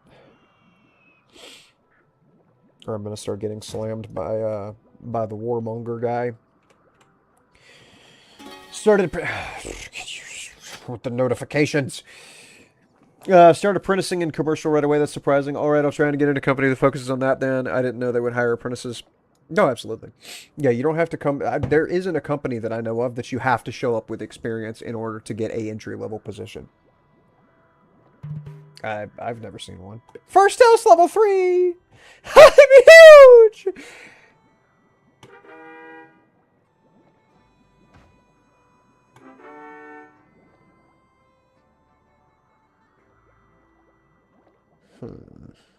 I don't know if that's going to make any difference.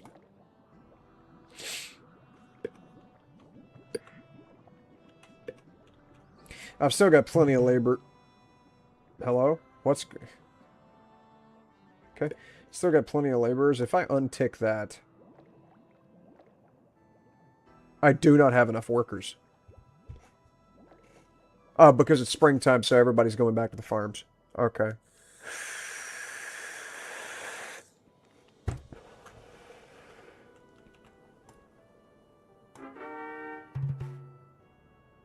I've got immigration. I've got luxury importer. Okay. Card shop is that's a big grab. Okay, now we're getting into the game.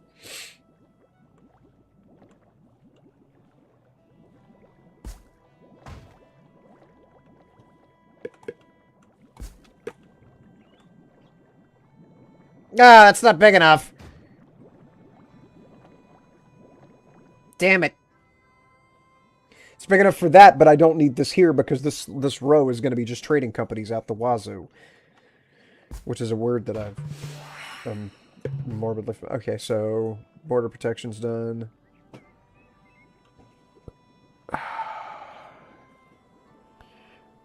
Oh, I need warehouse.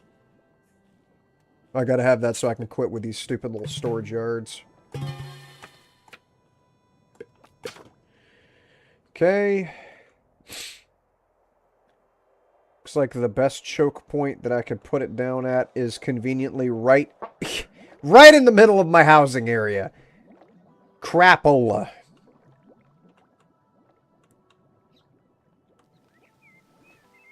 Here. Do that. How does that protect everything? It doesn't.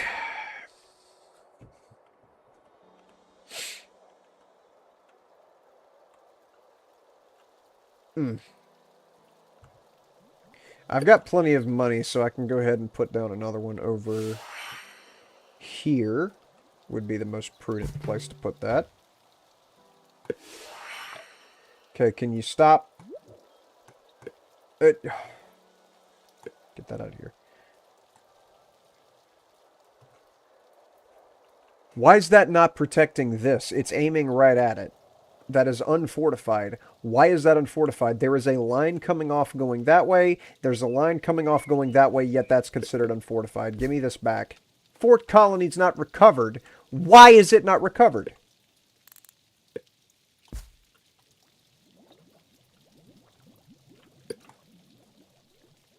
Okay, so do I have to put this down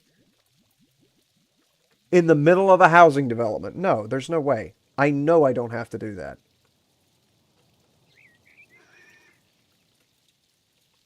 I should just be able to plop this down right at this choke point.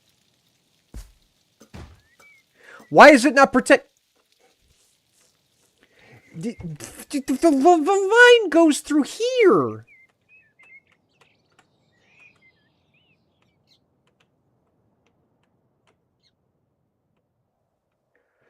Why is this fortified when this isn't even touching anything?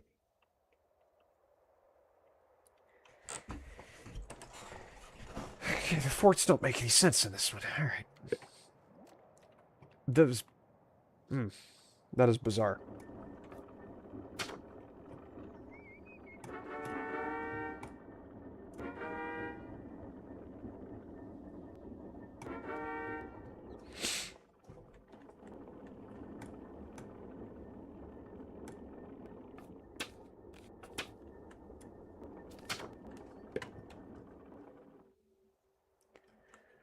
Alright. Now we're huge. So this will give me the ability to buy water management later. Obviously, I can't do that now. Or can I? Wait a minute.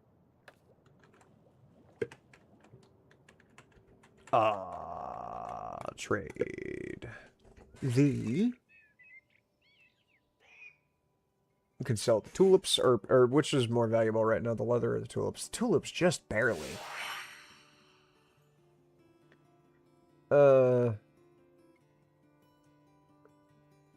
Nah, I'll just sell the leather. It's more humorous that way.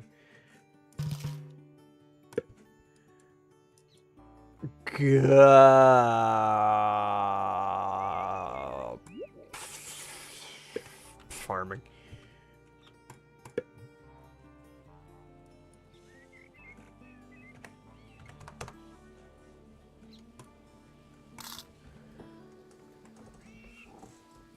All right.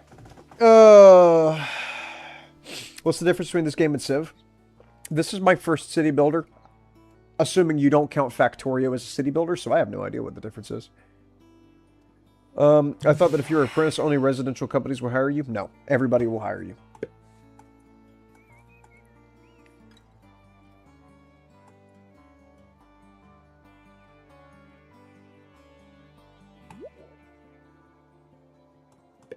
Yeah, everybody will hire you. They're not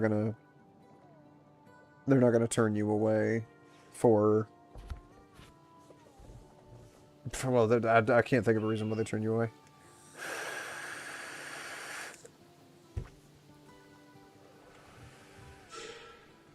What? More storage, man.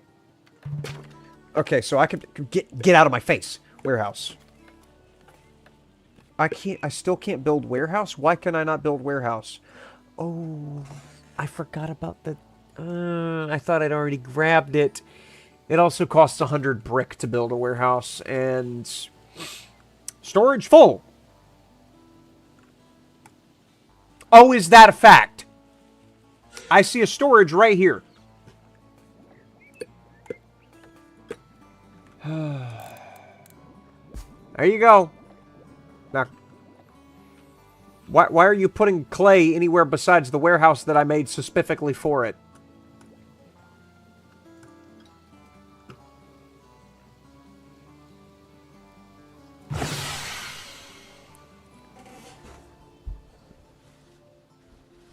This game plays too many sounds.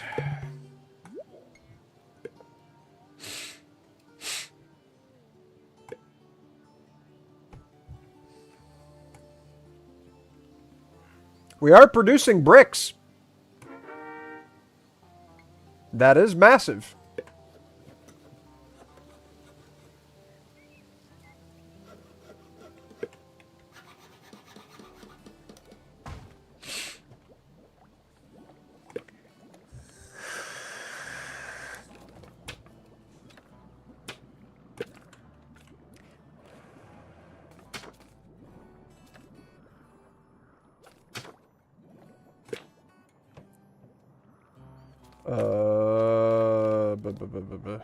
There.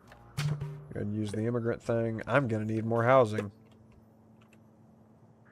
Here very shortly.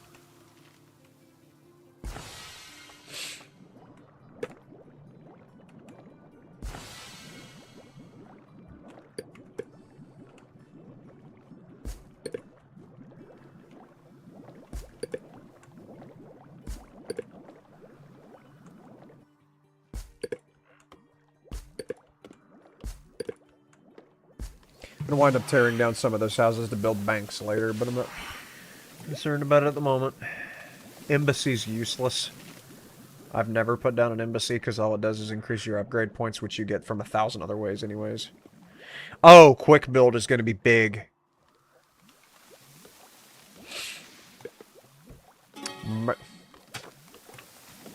Market. There we are.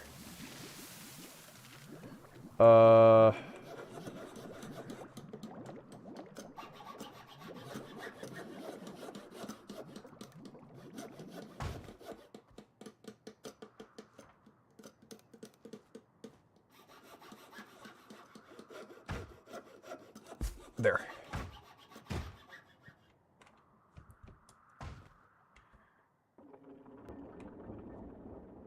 And then as for this, passion book goes there to bring up the average work happiness.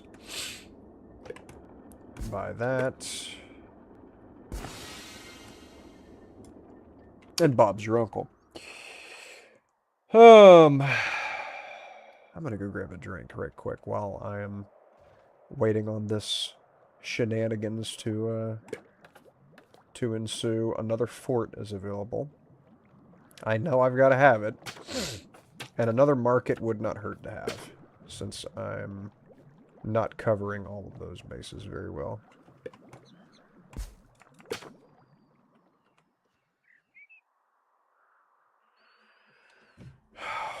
God. Okay.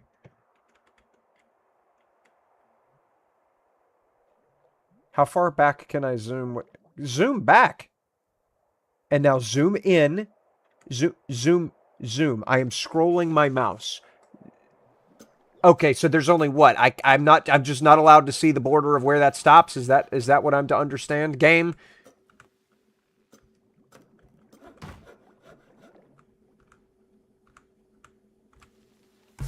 Alright, we'll do that.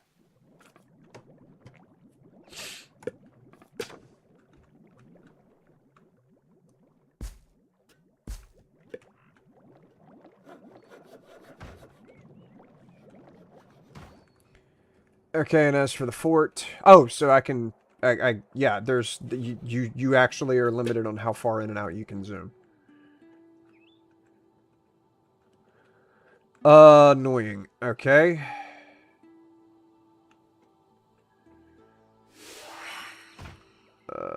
Right there. It's a really stupid spot for it, but that's the only thing that protects the city hall.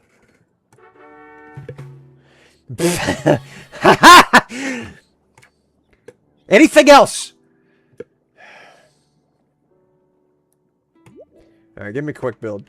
Warehouse is done. I have 88 brick. I'm gonna wait. I have enough storage space for now. I have 10 extra slots that I have not used. I will give it a minute before I continue with buildingifications of storage.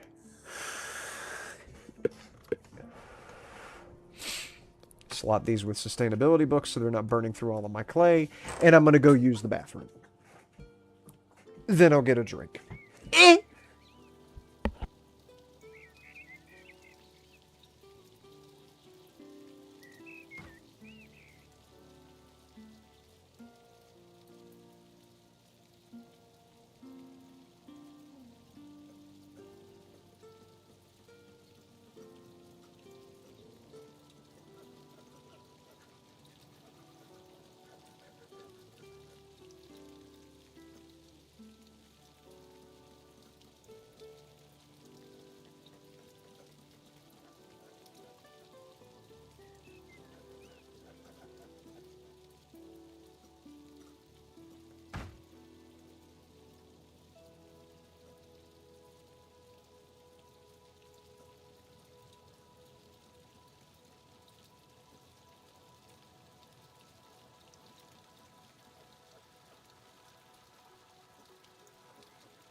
Alright, sorry about that. I had to wash my hands. Let's see. Oh! Research completed, isn't it, though? What do I even build from here that's actually going to help me? Sushi bar. Sushi could be huge. Medicine maker's useless because you just use the... You just use the thing. Candlemaker, I don't need tier 2 yet. What about upgrades? Great Buddha Shrine. I think that's a wonder. Yeah.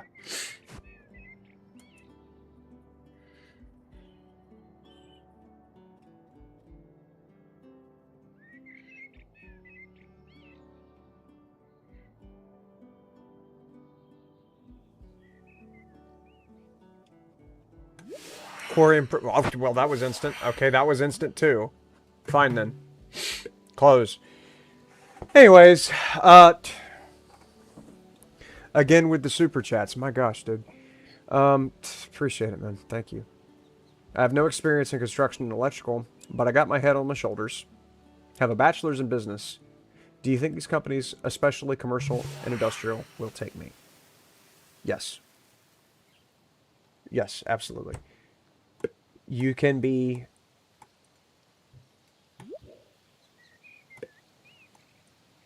Okay. I'm... How do I say it without being reductive? You can be toothless and... Well, I don't want to say missing an arm. They will take anyone. Anyone will take practically anyone. There's a company that is... saying they're in competition with my company is a bit humorous, but I know of smaller companies who will straight up take people directly out of prison for murder and terrible things and just put them to work because they need them that bad. Would they like to hire those people? Of course not, but times are tough. You got to take the tough people. So all of the qualifications and extra stuff that you have is certainly a good thing to have. But if those people can get the jobs, that should definitely indicate that you don't have to worry about a damn thing. Because they will hire literally anyone.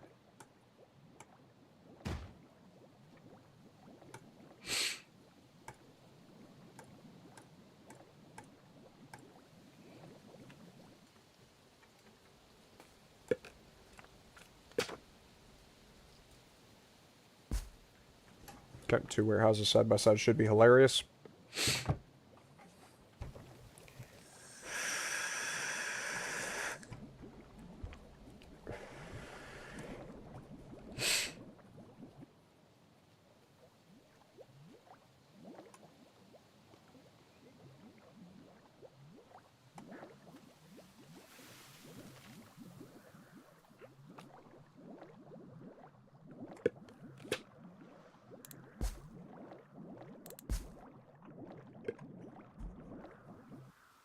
Do that so the horses are not going all the way around everything. Also, I guess it would be beneficial to give them a more direct path. Like so. So that they can get to the street that they want to get to without having to go all the way around.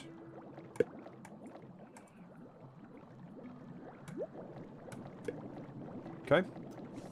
Yeah, do it that way.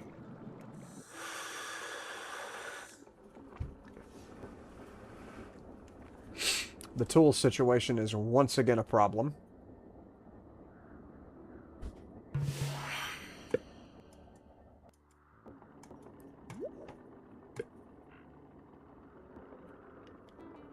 Alright. What level of math do you think I would need? And maybe to get into higher positions as well. As far as getting into higher positions, that is something... I mean, I went from helper to apprentice to electrician to service tech. I haven't gone any higher than that. As far as getting an office job, I guess I got something in my eye because I don't see me ever getting an office job. I don't think I could stand that.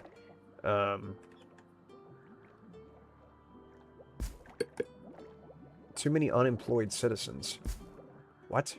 Why? Oh, we have so many... Oh, gosh. Okay, I gotta have something for these people to do in the wintertime. That's really bad.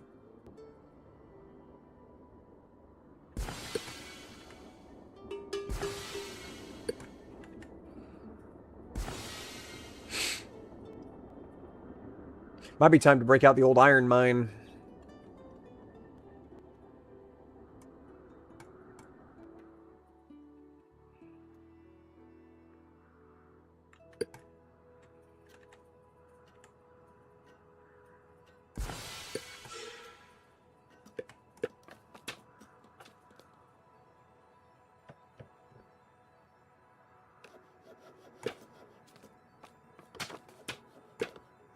Wow. No, not doing a sheep ranch.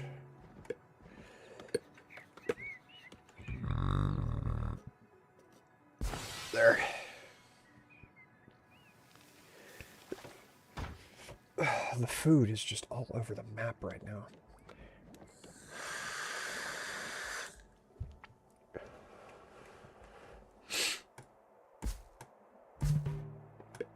Okay. Great breeder acquired. And then sell off all my leather.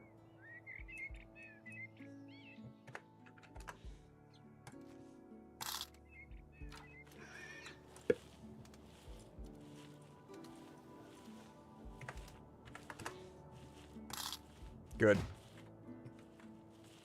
Oh, these are finished. Mark as subsidiary. That is big. Okay. I'm creating 378 of that a year. Auto export. All of my leather. Where is the leather? It's arranged alphabetically. It's not arranged by how much I have on me. Max trade per year, 1,000. Okay,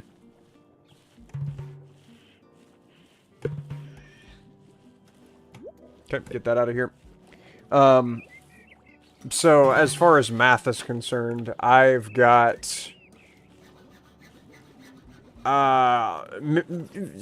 fleeting memories of first year apprenticeship where I did have to do a math class before I could do the whole shebang. It's just the first thing that you had to do. And geometry was something that was touched on a little bit, but that's it. Like, you don't have to know a whole bunch of algebra. The biggest thing that you're going to do math-wise is voltage drop, where you have to size a conductor up a little bit to account for the distance that a conductor has to move to supply whatever device it is supplying at the other end. If something is, 100 feet away, like a receptacle is 100 feet from the panel, voltage drop's not that big of a factor. But if you're talking about 300, 400 feet, you might have to upsize the wire from what would normally be 12 for that receptacle to 10, or even higher, depending on distance, because of the voltage being weaker at the other end of a very long pole. So that's about the most math that you have to do. If you're getting into like sizing wires for an amp draw, or sizing conduit to run the wire through, there's just tables in the code book that will do all of that thinking for you. Sizing transformers and like neutrals and stuff, the code does a lot of the math. You just kind of look at what does the code say I need here. Okay, that's what's getting installed. Only time you really have to do any kind of math is just with voltage drop. Even Ohm's law, you don't use that often. You do use it, but rarely. Really only whenever you get into troubleshooting do you use Ohm's law.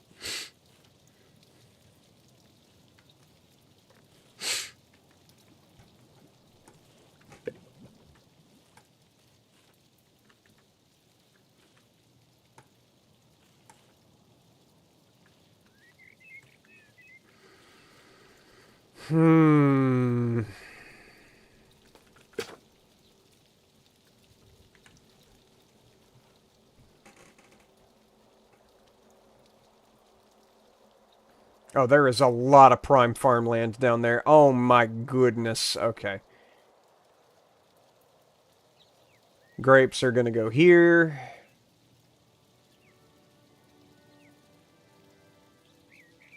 Right about there. Farm. Up this way.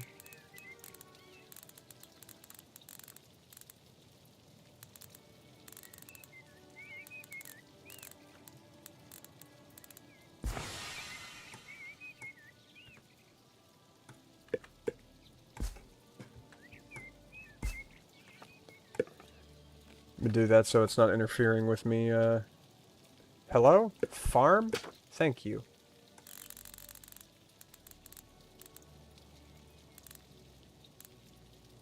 That'll work. Farm this way. Must be built on our territory. Stop hiding how big the farm is because of this notification.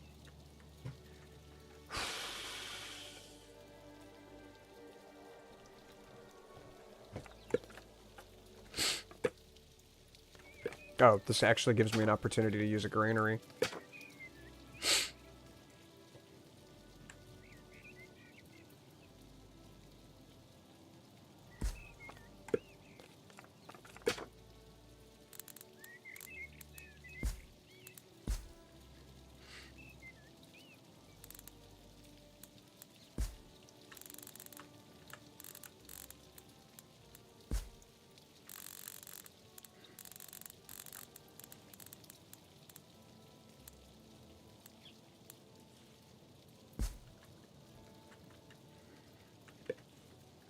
Whenever wintertime comes, I'll tear this field down and then run a road through here. Probably put the field back, but...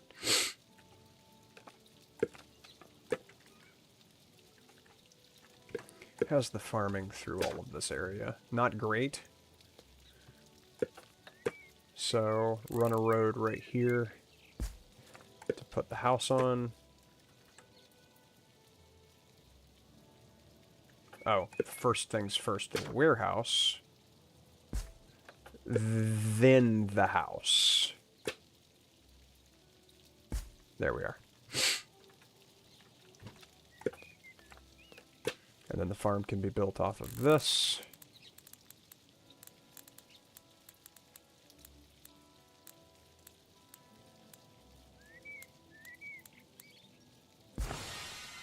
Okay.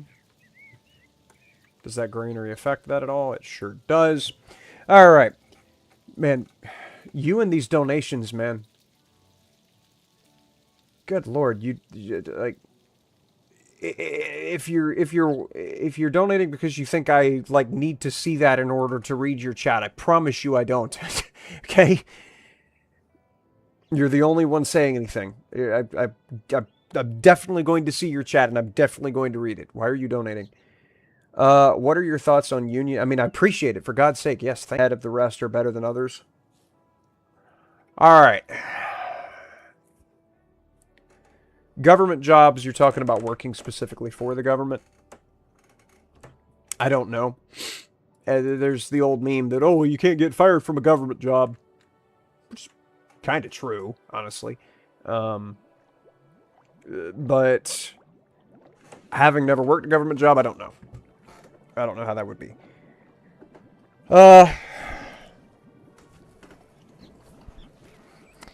Union and non-union is a sticking point for me. Because I know a good number of union electricians. And they pop up in my chat all the time. Talking about how good it is to work for the union. I don't want to pay dues. And I don't feel like striking. I don't think this issue is that big of a deal. But my union says to strike, so I'm required to strike. This issue doesn't affect me. Doesn't affect my company at all. But they're telling us we're required to strike, so we're striking.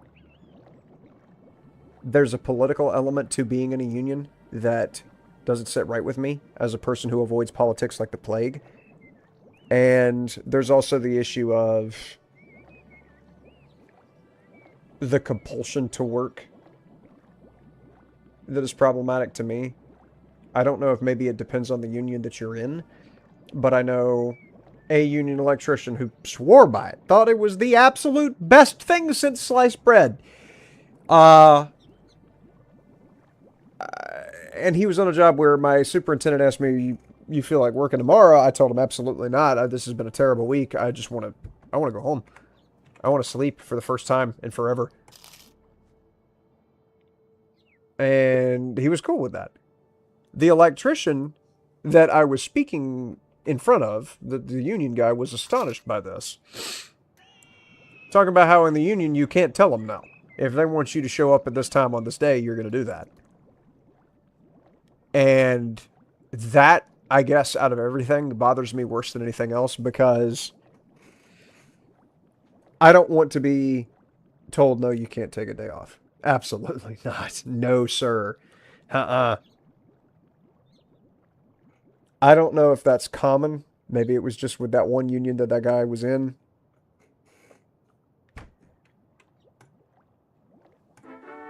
I can't not take time off whenever I need to. Now, granted, I don't take time off very often at all. Like, the only vacations I ever take in a year are at Christmas time. Like, my vacation I'm going to put in for here in a couple days will be the only vacation I ever take. Only take it at Christmas. I get 3 weeks of Christmas every year, because I've been with the company for 10 years. Before that, I got 2 weeks.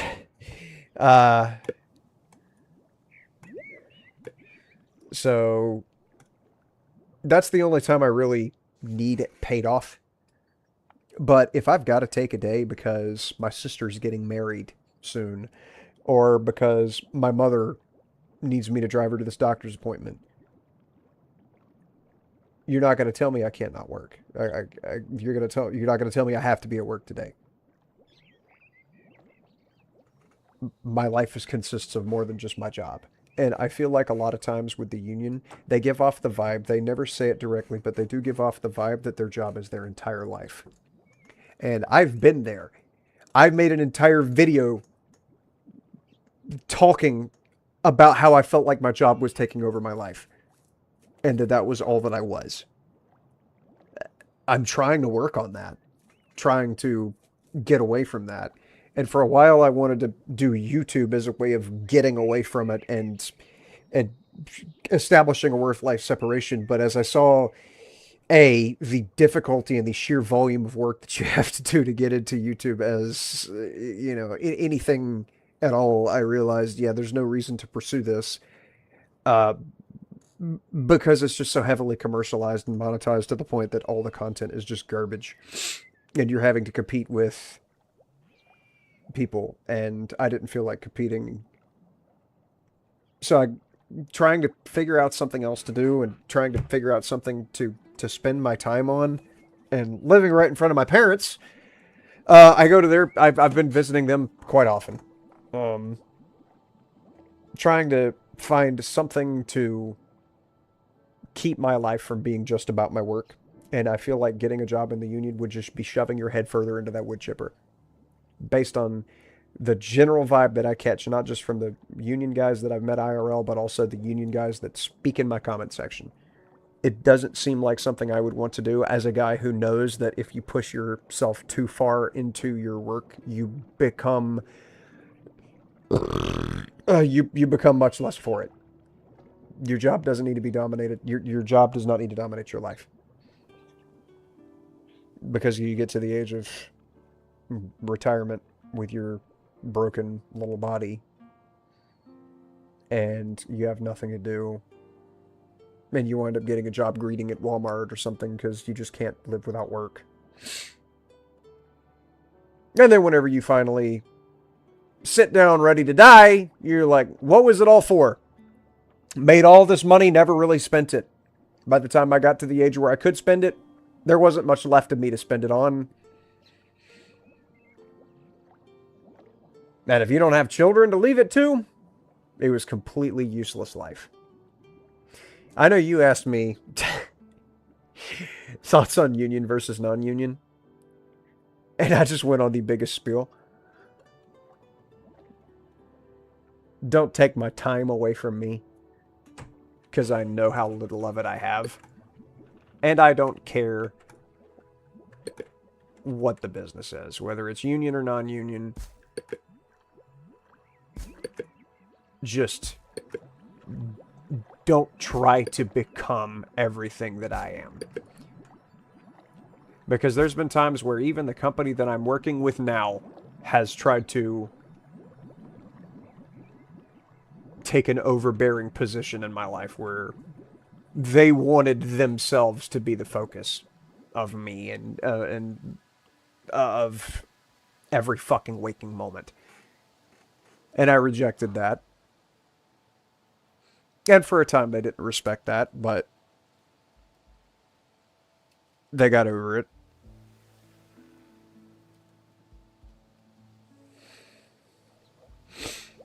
Take whatever works in your situation, weigh your options, don't dive headfirst into something that you don't know what you're diving into.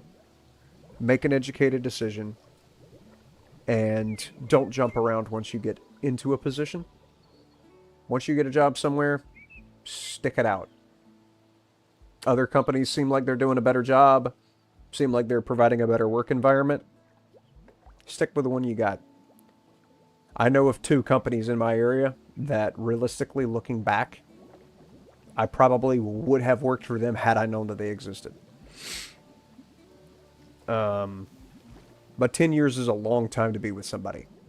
And if I show up at an employment agency or at a construction contractor and show them a resume that says, I was with this company for 10 years, and before that I worked at a grocery store, that was my first job, was working in a grocery store. Went straight from that, a decade with this company.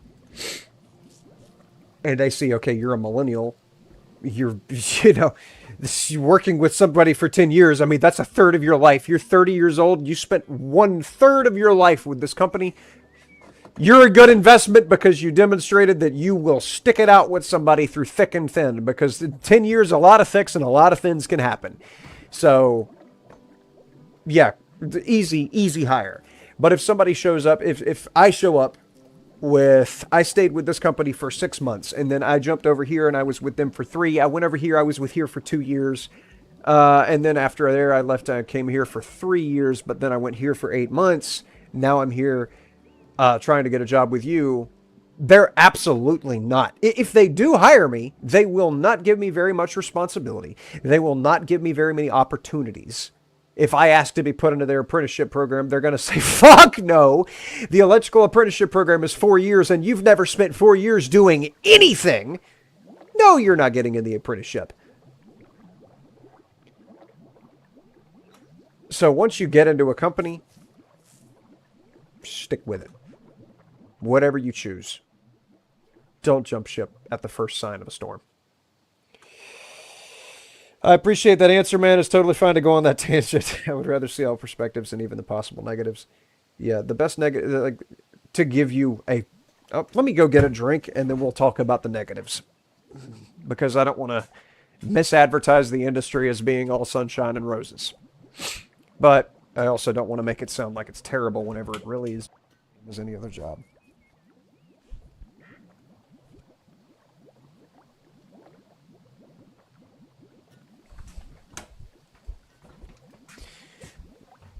All right. Soda in hand. Oh! The negatives of construction are the toll that it takes on your body. Because it absolutely does. I've never told the story before. And I won't tell it in a video because most people watch my videos. The majority of people do not watch my streams. And so I know that by telling you this, you're one of the only people that will ever hear this. I had a severe injury at a factory that we were building a while back that was easily preventable. I was a helper. This was, I want to say, my first year. Like, I'd been there for a year and some change.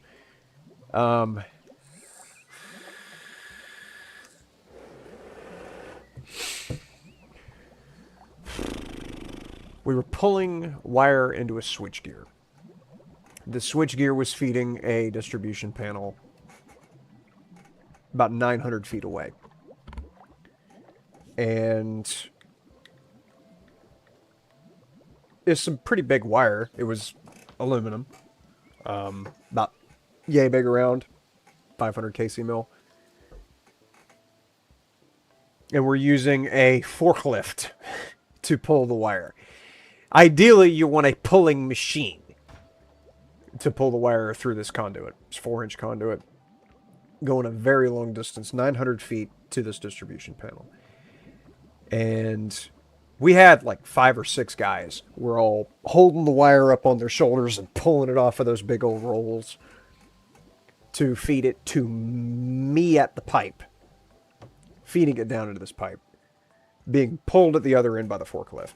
My one and only job, because I am a very small person and there's no fucking way I'm going to be able to feed this wire into this pipe, was to lube it with a bucket of yellow 77 wire pulling lubricant, which looks like a bucket of scrambled eggs. It's a 5-gallon bucket of scrambled eggs, and it smells delightful. I like the smell of yellow 77. I'm probably one of the only people that does, but I like the smell of yellow 77 lubricant.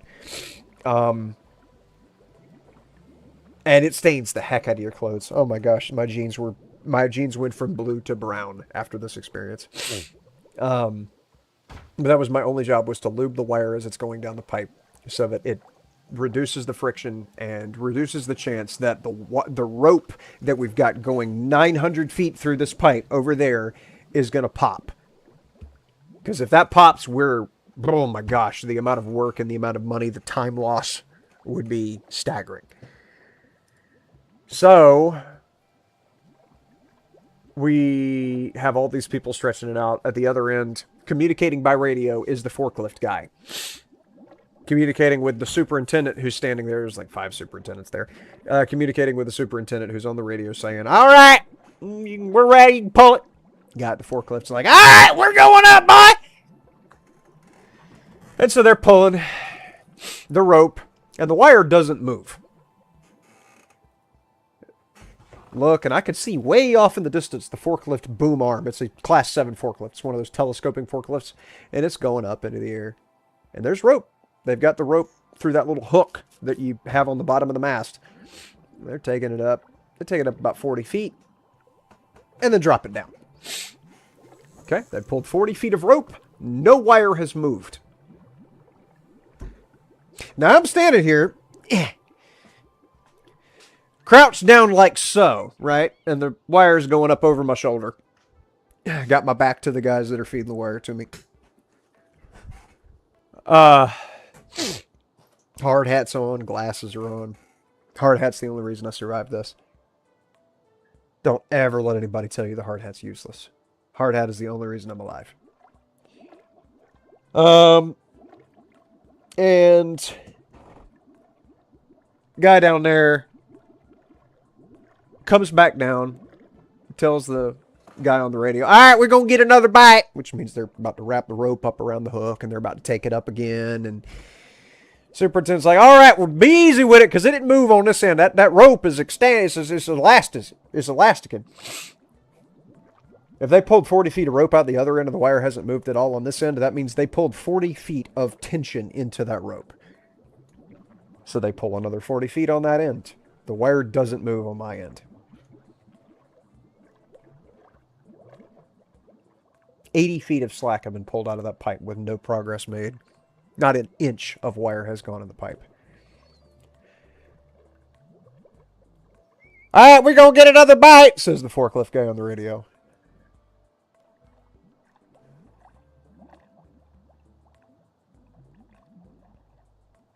My hands are covered in this yellow 77. My arms all the way up to my sleeves.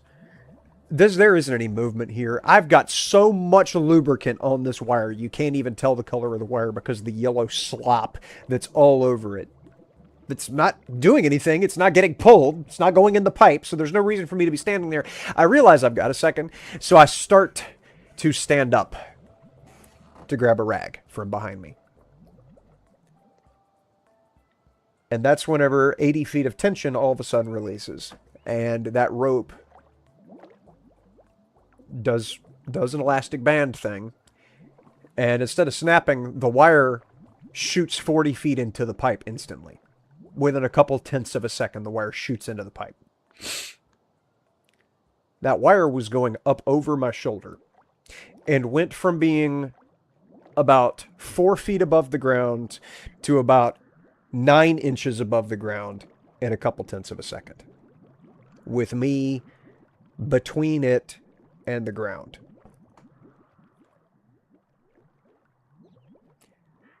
My back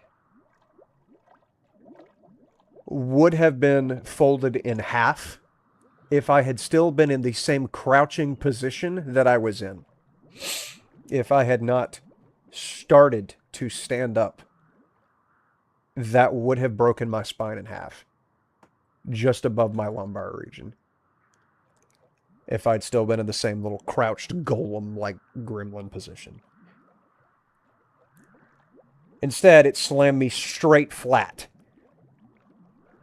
And the only thing that kept the wire from crushing the front of my skull as it slammed down at my face was my hard hat.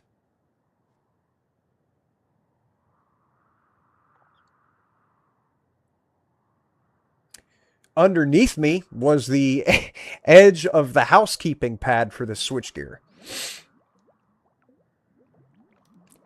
If it had just laid me flat on the floor, it wouldn't have been as bad.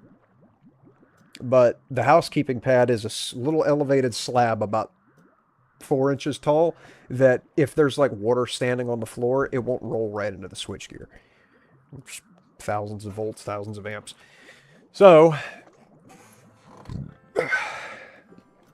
that was not a good thing to have jammed into my back at several hundred miles an hour. Thankfully, it missed my spine by about that much.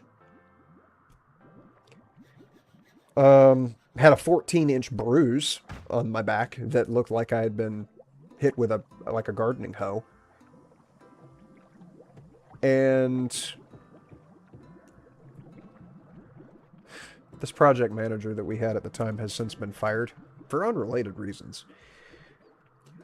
But the superintendent, as soon as he saw the guy that was on the radio, as soon as he saw me go flat, he said later he thought I'd died. And yeah, he's like, he gets on the radio and is like, project manager, whatever the hell your name is. We got a man down over here. Come over here now. Got a man down. And he's over there trying to see if there's anything left of me to scrape up off the floor. Oh my goodness, this guy, I love this guy. He still works for the company. He's one of the only people that worked there 10 years ago that's still there now. Phenomenal dude. Very sarcastic. Very good guy, though. The project manager eventually moseys over, and he kind of squats down next to me. He looks about as concerned about me and my injury as I'm concerned with the fact that this character, Dustin, age 43, doesn't have tools. There are two different ways I could have died at that moment. This project manager doesn't give a shit. He looks at me, squats down next to me, and he's like, do you need to go to the doctor?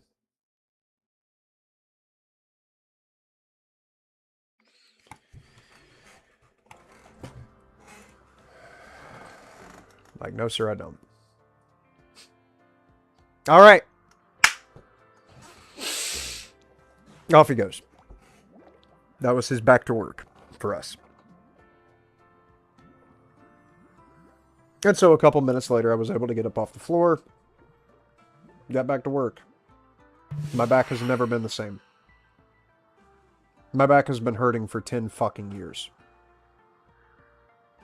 because I was asked a question, do you need to go to the doctor, after having just been injured?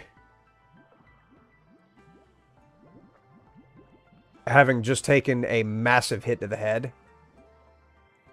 Whenever somebody takes that much of a hit to the head, you don't ask them anything, because they can't make decisions. After that kind of an injury with all that adrenaline going through you, you don't know what kind of damage you've had. You don't know what kind of pain you're in. You're not feeling anything.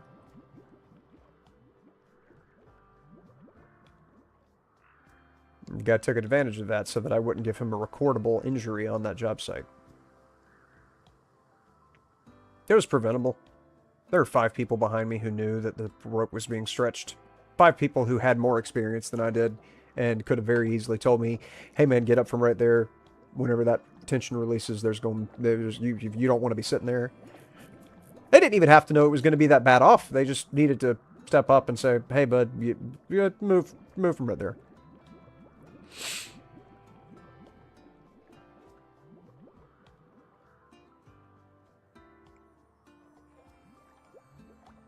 But they didn't. And now I'll never live another day in my life when I don't have back pain.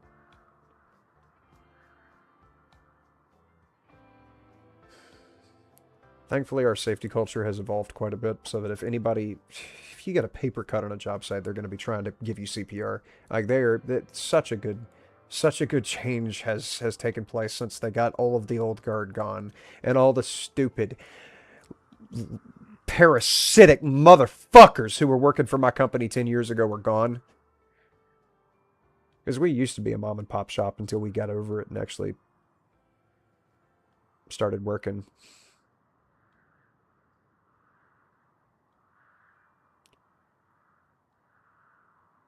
But back then, if you got injured, fuck you. Walk with a cane. So, I say all that to say that this company, at the time,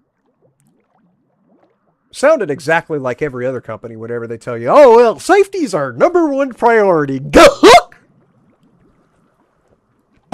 Had it on our hard hats, think safety. And a little circle on the back of it. The biggest lie I've ever seen is a safety vest that says think safety, or safety's our #1 goal.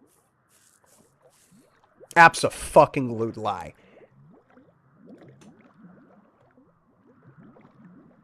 You are the only one who will protect you.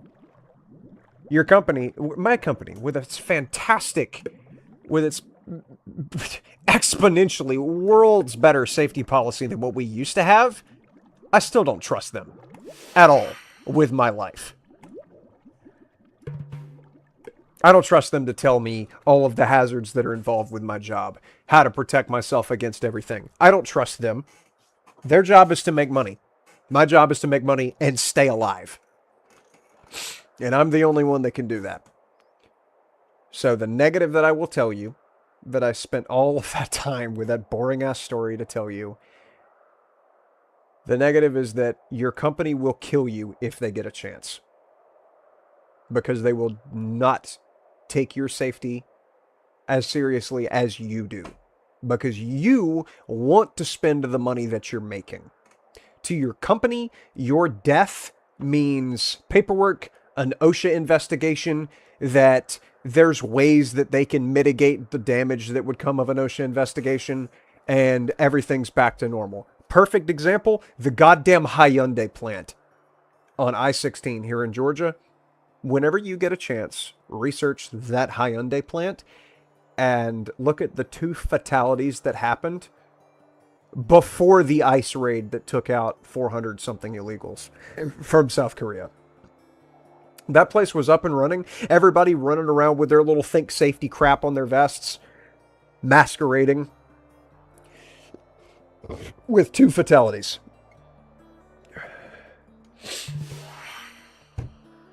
Just because they tell you that they want you to be safe and they tell you that your safety is their #1 priority doesn't mean they're not lying to you through their teeth. You have to be vigilant.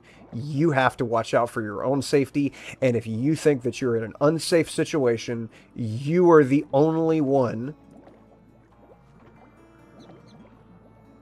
who will stop the work. And OSHA, anybody with OSHA will tell you, you have stop work authority. If you feel that you're in an unsafe situation, or that you feel that there's somebody else in your area who's like putting themselves in an unsafe situation, you have the authority to put a stop to any unsafe work or act.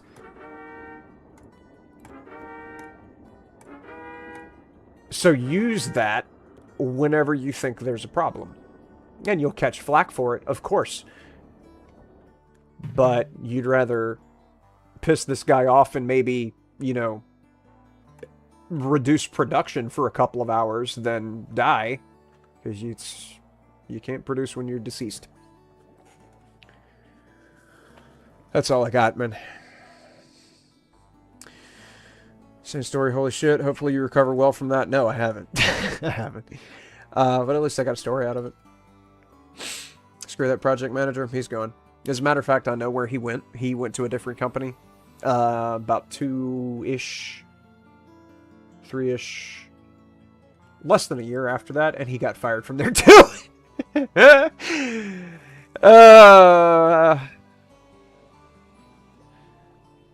Always be wearing a hard hat. Always wear whatever PPE you gotta have, man. Like, if you're working with, like, something that produces metal shavings, wear gloves.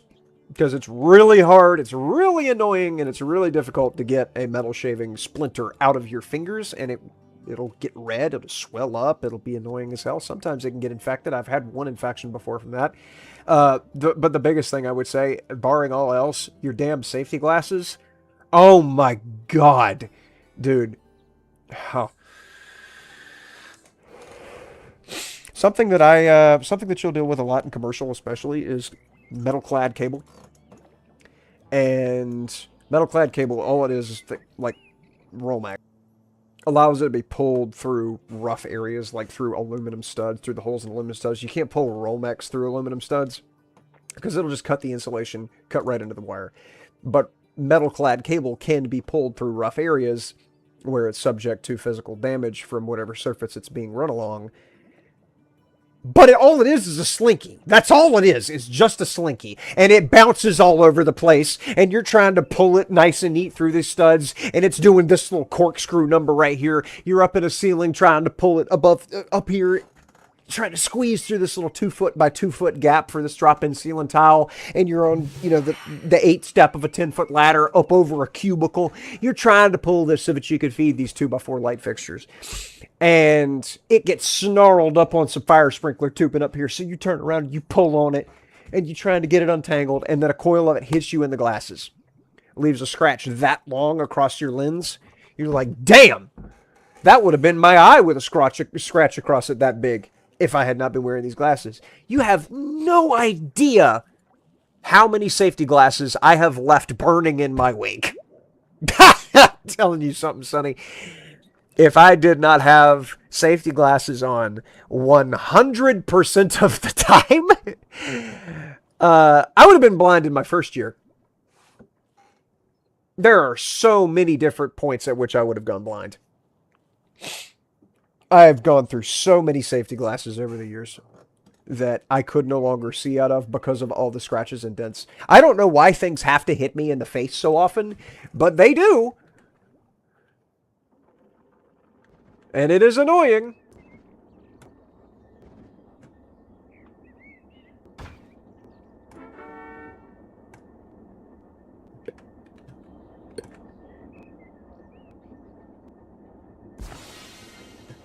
House too far. We'll do this.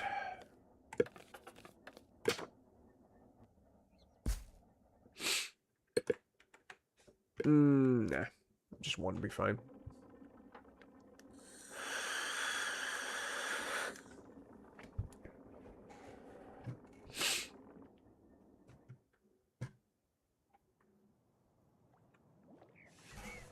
Gosh, that is a lot of people without tools. Here, can I... God, that's so expensive. I'll just wait. We'll produce it ourselves.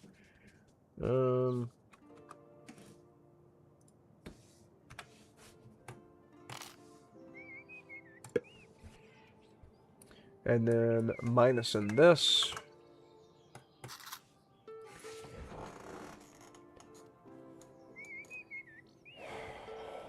The food situation might be getting out of hand here in a bit. You don't have to answer if it is a Fed question, but do you get any compensation at all? If I had actually gone to the doctor's office and I had been able to prove that that was a crippling injury, then sure, I might have gotten workers' comp a couple months later, but that was the whole reason that the guy had such an attitude about me reporting this injury. Like, do you have to go to the doctor? The whole reason he asked that was to try to warn me that it was not going to go well if I reported it. Because that would be a recordable injury that would go on their OSHA 300A document. And OSHA 300A is a factor whenever you're bidding jobs. So a company does have a monetary incentive to not let you get injured in that respect.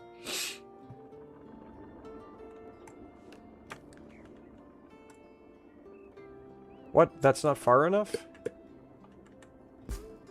Okay, that's fine. Alright, good.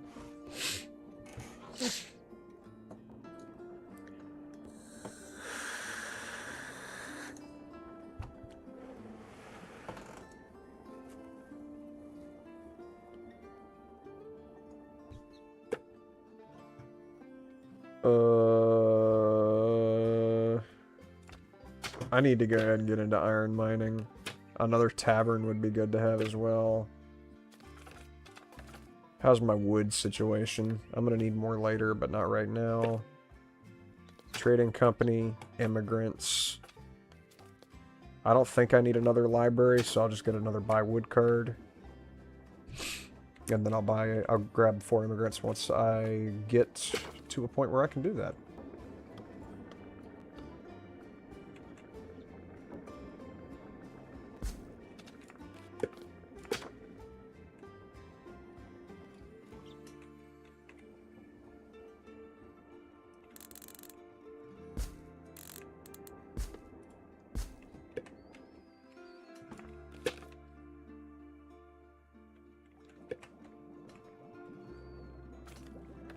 Can I put this right here? I sure can.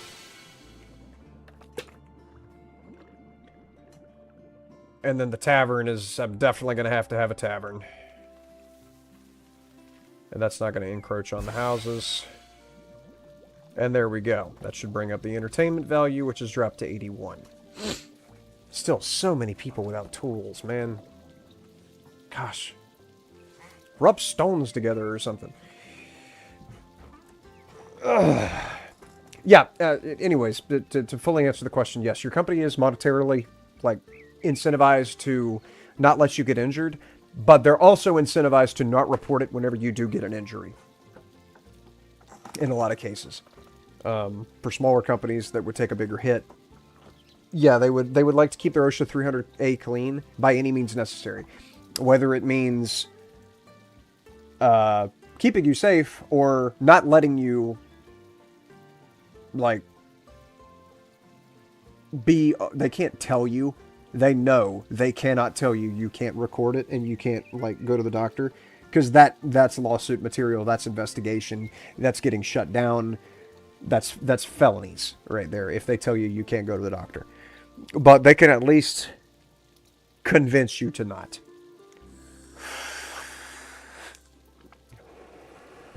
They can neglect to tell you everything that you need to know.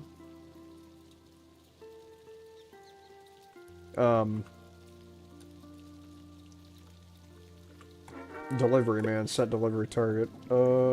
This market? That's not too far, is it? No, it's not. Okay. They can neglect to tell you everything that you need to know. And they can also make information difficult to get to. Or they can just... Do you really need to go to the doctor? You know, that crap. You don't need to go to the doctor, do you? No, you don't. Do you? You're a strong little worker. Yeah, you don't want to have a recordable injury on this job site, do you? No, you don't want OSHA coming out here and investigating and seeing that we've got an unbarricaded hole back there that's been open for 6 weeks and now it's full of water in the bottom of it, do you? You don't want them coming out here and seeing that the third floor up there that's completely just open and is not done with construction doesn't have a perimeter around it to barricade so that people don't come within 6 feet of a leading edge without fall protection, right? They can do that. They will do it.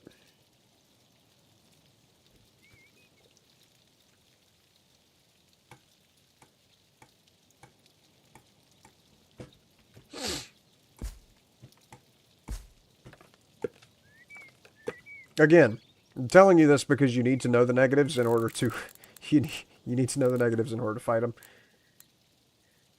So that you're not blindsided whenever things are not peaches and cream.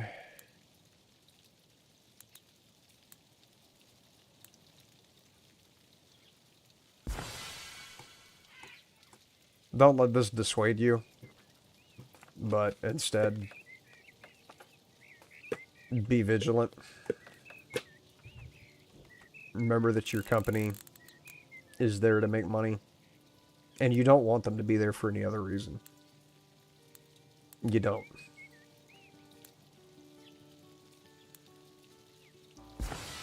Because your company, if your company's not there to make money, I mean, you're gonna be in a failing company.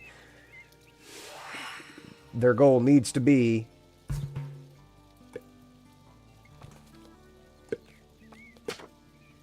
staying afloat as a business. But there's a kiss curse to that. They will neglect you if taking care of you is going to be bad for the proverbial bottom line. By some means.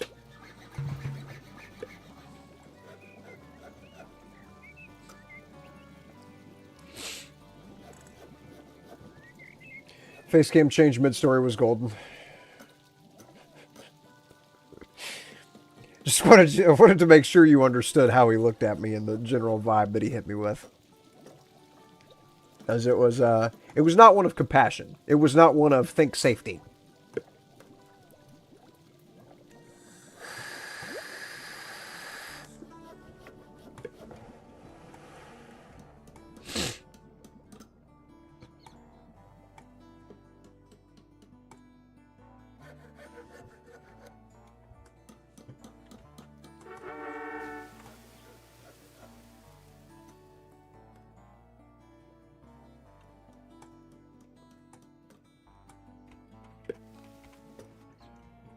I'd like to replace all of that with warehouses.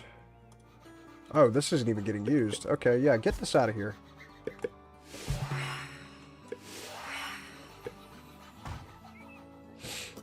Let's see here. Iron smelter, because he dealt her. Okay, iron mine's going up over here. So... Okay, this can be on this back street here. So I'll put that there. It's not going to interfere with the houses at all.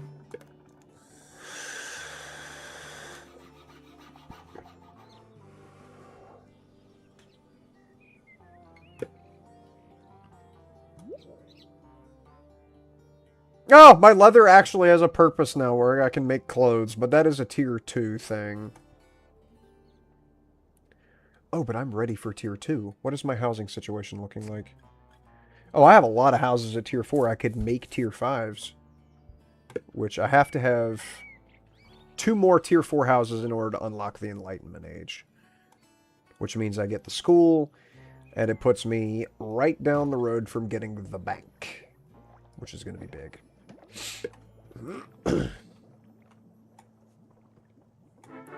Good. Upgrade both of these with the bricks I've been stockpiling.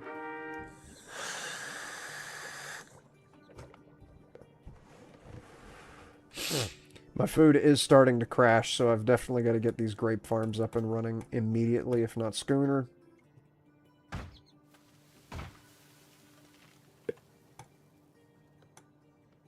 Okay, that one will get planted. That one will also get planted. Okay. Hopefully I can get a decent yield out of these grape farms before it turns autumn, because they will stop seeding the farms as soon as autumn hits. I really need to get this medicinal farm out of the way. That is not helping anything.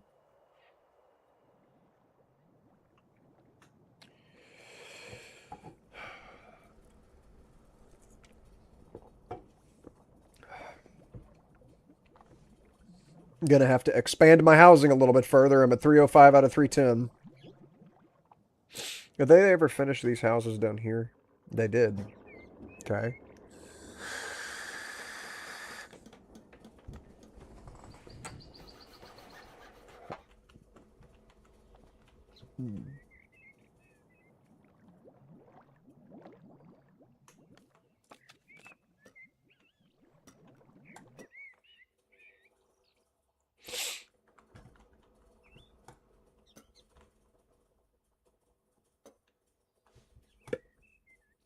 I need one more house at tier 4. Which means I need these furniture places to furniture. They need to be furnishing. Their inventory's high enough. They could absolutely pump right now. Why are they not pumping? I guess a potter could help. What is this? Oh, I did that. Okay. Ooh, what's that? That's tier 4. Ooh. There it is. Enlightenment Age is ready. That is big.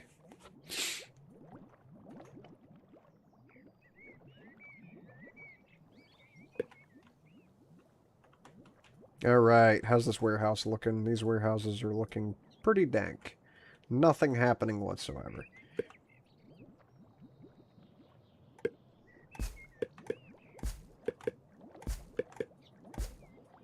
Alright, get all that material out of there. I need this area opened up for the magnificent things I'm going to build in that spot.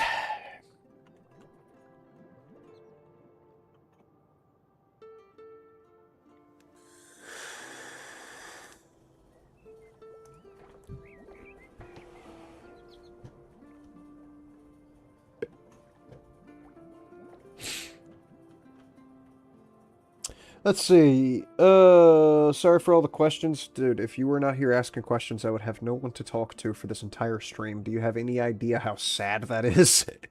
I am happy that you're here, and I'm happy that the information that I have is actually fucking useful to somebody. So yeah, there's... glad to have you here. Glad to have the questions, I promise you. Kind of pivoting careers a little bit, and yeah, I mean, you're cautious. You're trying to look before you leap, and yeah, that tells me you're gonna succeed.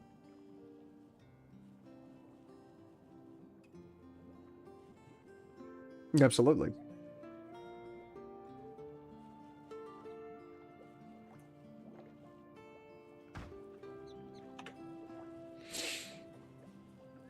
Can we get this rice out of this field, please? Good grief. Is there any sector you think is the best to begin an apprentice in? Residential, commercial, industrial? There is a bit of overlap between commercial and industrial, I've seen. Maybe I'm not entirely correct about it, but if your company does commercial work, building schools, building warehouses, and that kind of thing, they're probably going to dip into industrial periodically. From an electrician's perspective, residential is you're building in a house with wood studs. Occasionally, you build a hotel or a dormitory. That's still somewhat residential, a little bit overlap with commercial. Commercial is You've got metal studs, MC cable, a high volt panel and a low volt panel. You know, you're not just dealing with 120 to 240. You're also dealing with 277, 480. That's where you get your commercial, the dividing line between commercial and residential is there a panel that has a brown, orange, yellow coming into it instead of just a black, red, blue. Your industrial is whenever you stop running EMT conduit and you start running rigid, and you stop putting things together with compression couplings and are instead spinning conduits together with that coupling in between them.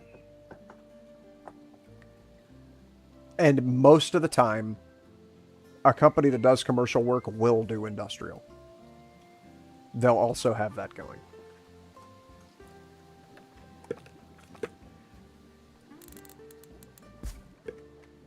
Build a road right there so they'll quit walking so slow through there and so horse-drawn carriages can get through there, please.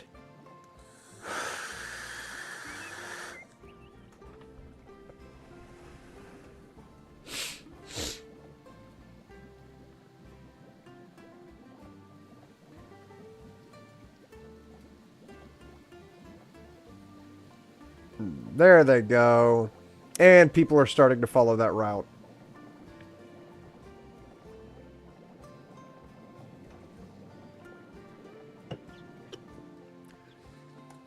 And everybody's slamming it in that warehouse.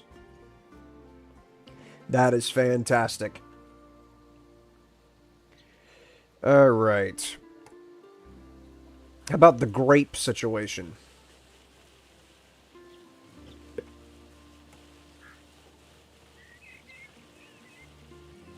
I'm glad this actually got harvested. That only produced 30. Oh my gosh, they didn't get that seeded like in time to do anything with it. What are you guys doing? You're harvesting. There's nothing to harvest over here. Come over here and help Kanye and Simon carry grapes. You're being facetious. And old Kanye over there carrying grapes. Yeah. Good gracious. But yeah, apprenticing a commercial would be my best. That would be my best suggestion to get into. I would apprentice in commercial. Dropped resource meat and leather. Somebody come grab this crap. Why is it just sitting there? Are y'all being silly?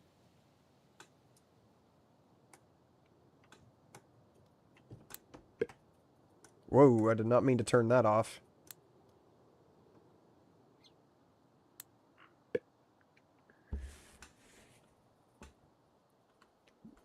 Man, there are so many animals over here. Here, if I do... Boosted the hunting lodge's efficiency. What? No, I meant to do that.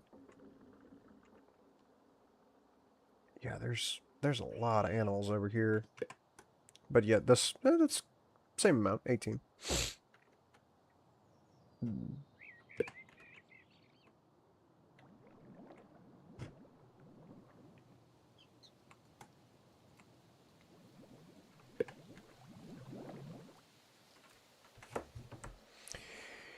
Yeah, Kanye, man, he's the grape man, dude. He's the guy to talk to about needing grapes farmed up here.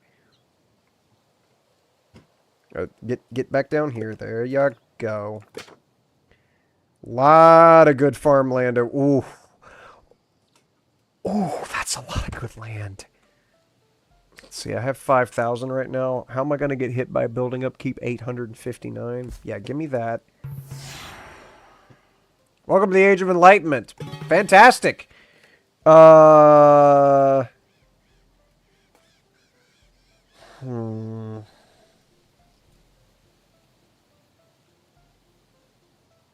attractiveness is... You can modify that a variety of different ways without having to worry about this. So give me the science boost, because science boosts are annoying.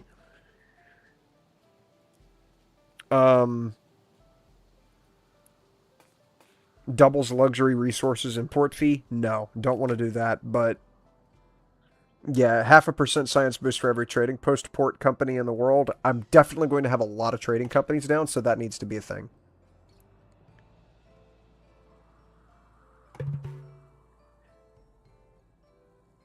Does that mean that Sven's gonna try and kill me now?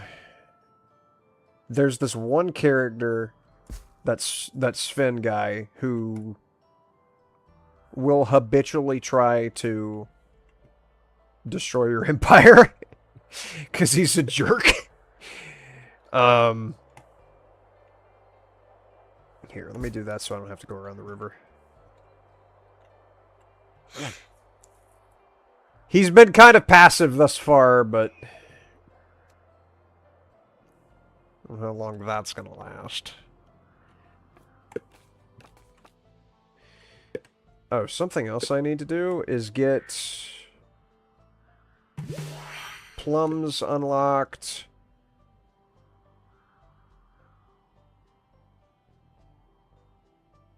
I don't know what green tea is. I'll grab it. Alright, we'll grow plums now. Put that... Ooh, that's a big plot right there. This is an even bigger one. But I don't have that unlocked. How about...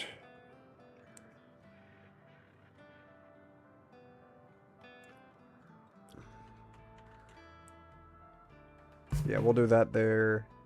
What? Okay. Beekeeper, I'm not worried about at the moment. Green tea farming in the radius. Okay. Any more notifications you want to give me before I lose my mind? Oh, man. Oh, that's going to be 2 more right there. There it is. Let's see, I can go ahead and get a granary. And get this plopped.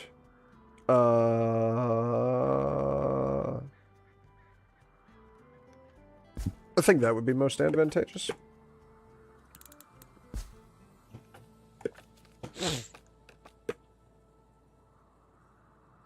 Oh, I don't need a warehouse there. No, I need whatever this is going to produce. This is going to produce plums.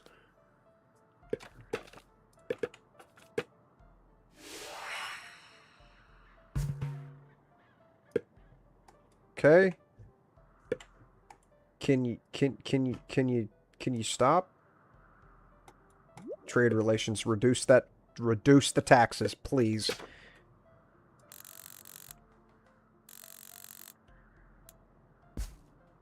How about the bridge situation? First of all, farm. Okay, well, I'm obviously not going to have a farm right here. So if I just bridge up here...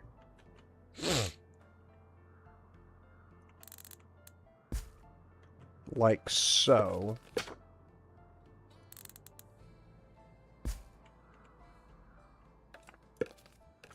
Take a gander at farmland.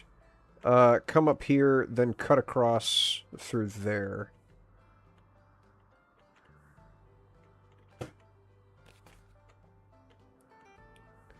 I'm on roads right now, yeah. No, I'm not on roads. Crud.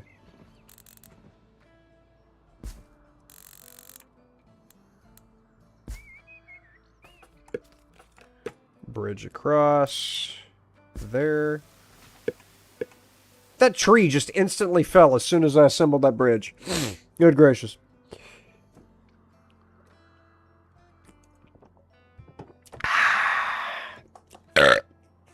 Alright. Excuse me.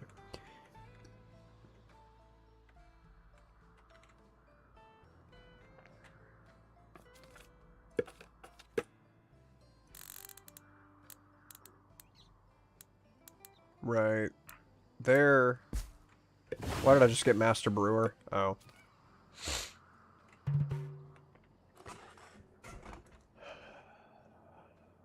There we go.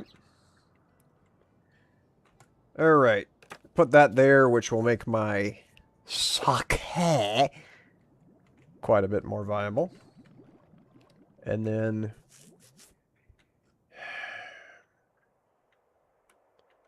is going to take... There's cannabis right there. Wowzers. Okay.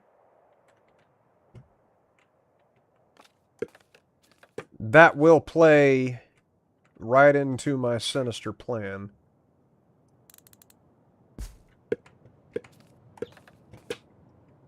To have the tier 1 luxuries be easy to handle. That was another notification.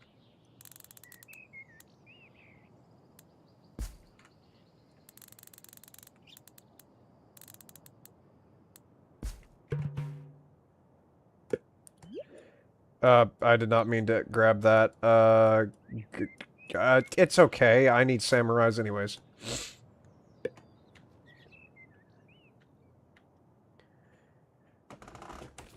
Alright, and then as for the farm. What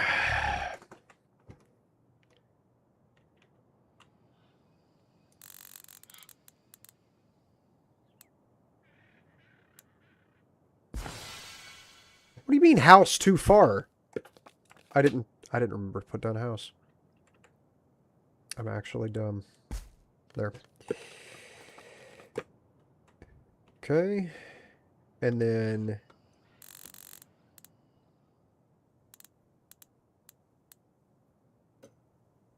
there. Can't change it to plum just yet.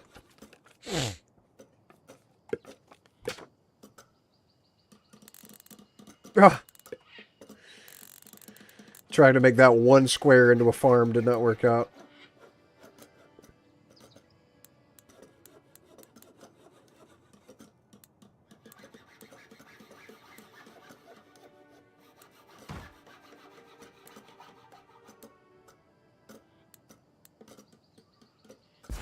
Okay, that'll stay plums.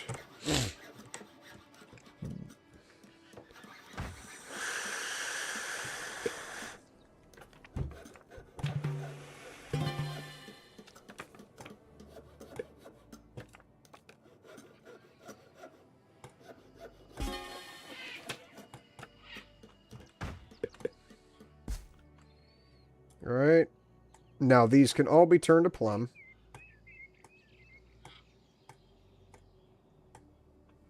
Good. Choose resource. That. I also need to have that with a delivery man.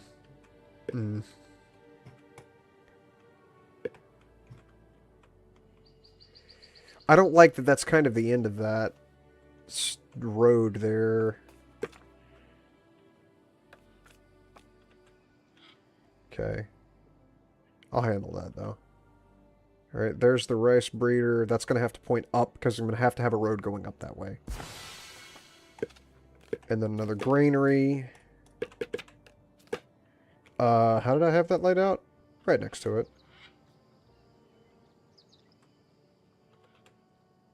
I feel like that's going to be the best bet for this, though, because of needing to give as much bonus. Yeah. Give as many bonuses to as many spots as possible. And then the house will go probably up here.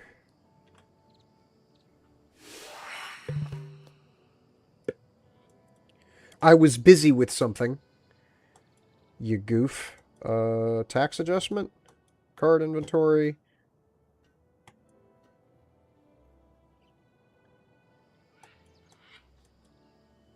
Give me better ranching so that those animals are giving me more. Let's see. Oh my gosh, dude, with the how much you have you think about how much you've donated. God, dude. Thank you, bud. I appreciate it. Thanks for answering all my questions. Gave me a lot of good info. I appreciate it. I appreciate you for asking, bud. Like I say, I'm happy that my information is somehow useful to somebody. Going to head to bed because it's 1 a.m. here? Oh, good lord. Well, yep, I wish, hey. I wish I could go to bed too. I gotta be leaving from my house in like 2 hours to go to this place, so yeah. Hey, get the sleep where you can get it. Had a good time chilling watching you stream. Well, I appreciate you for hanging out, bud. I really do. Thank you so much for being here, man. Have a good night. Have a good time gaming. Thank you, bud. Have a good night. Sleep well. Appreciate you hanging out. Thank you, thank you, thank you.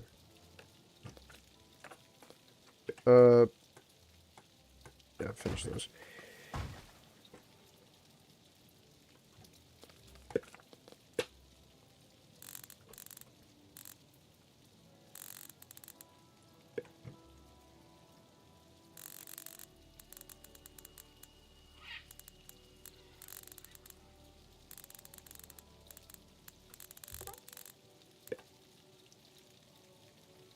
There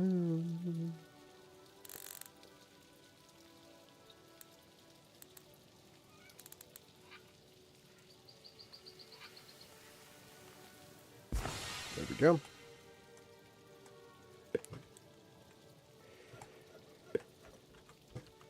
House too far.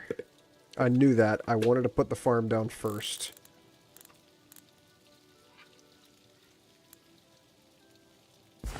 Okay.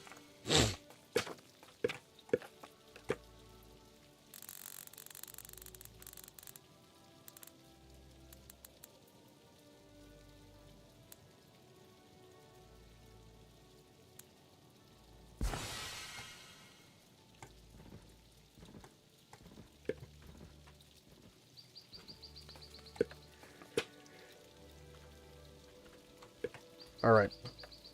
As for the house.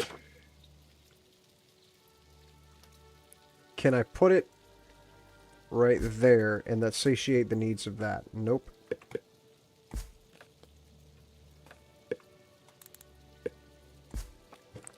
What about here? Wait, is there even a road through here? No, there isn't.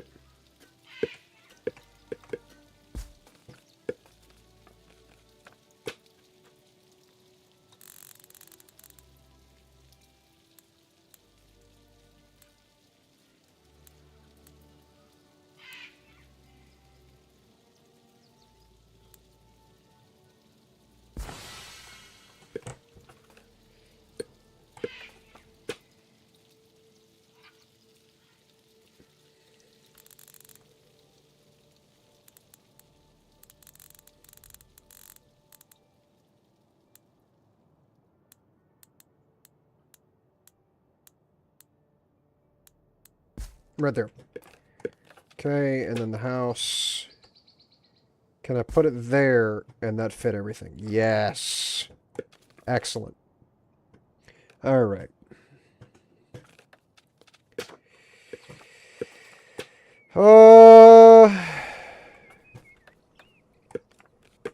Come across here to make another bridge. Bridge from there to there. And then I'm probably going to need to get another warehouse put down.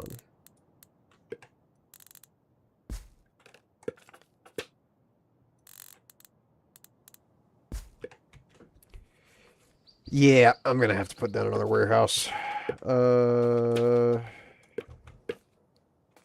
Storage depot for rice. Why am I way the heck out here? Wow, okay, I went to the satellite view to be able to put down a blasted thingamadoodle.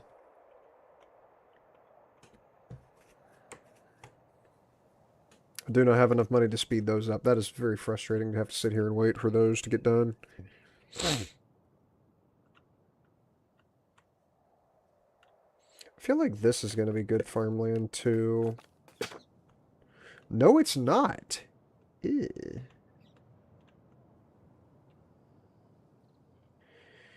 But this definitely is, but that's going to be cannabis. Like, I have to make that cannabis. That would be a waste to not. And then green tea.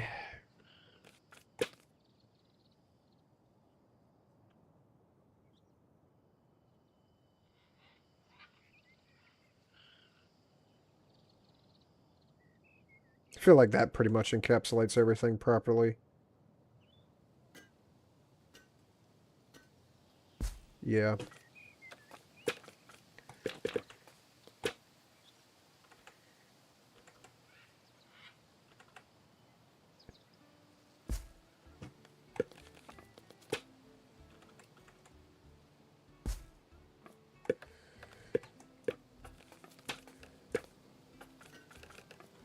The fort.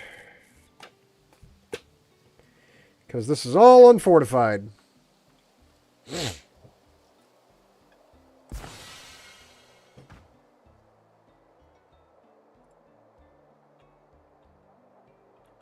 might have to hit a fort right here.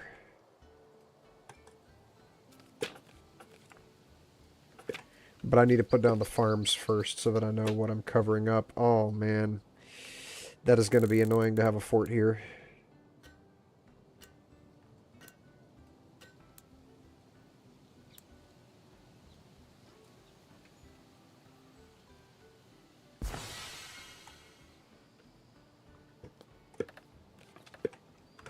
Okay, let me go ahead and build a road going up here before anything else. Granary should act as a food storage. I don't know why I had to build a warehouse for any of this stuff.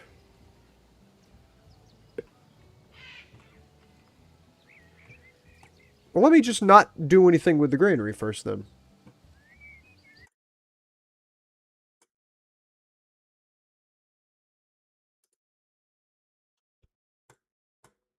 Let's see here.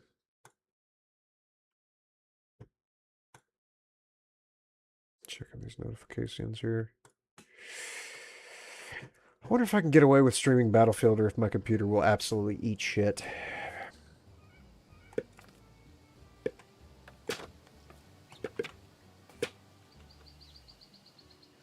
Oh, I've got to finish with the farm. Yeah.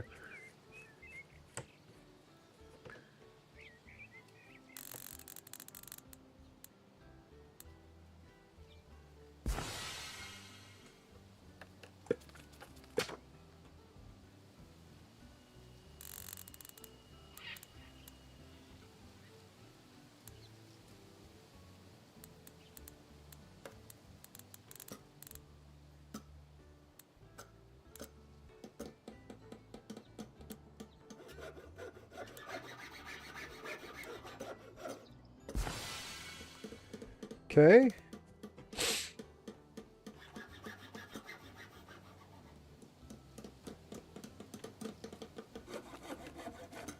So what did that do as far as farms are concerned?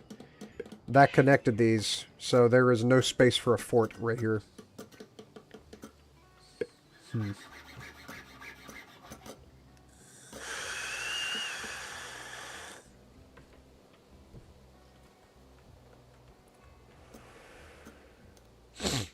But there is room to run through here with a road to get to this cannabis area.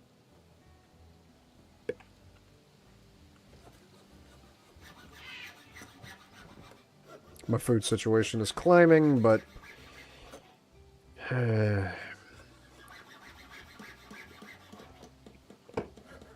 it's not going to be until I get all of this up and running. The food is going to be fine.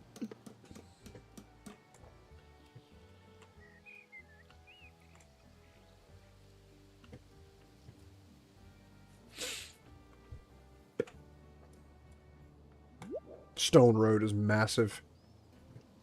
But I could already have school if I would have gone this way. Whatever.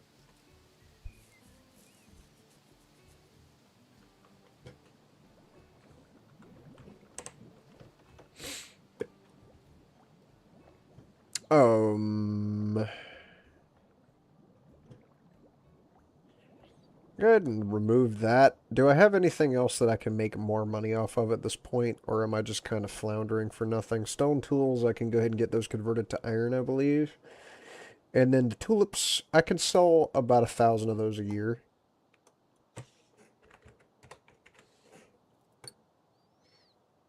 Or 720, since that's what it gives me.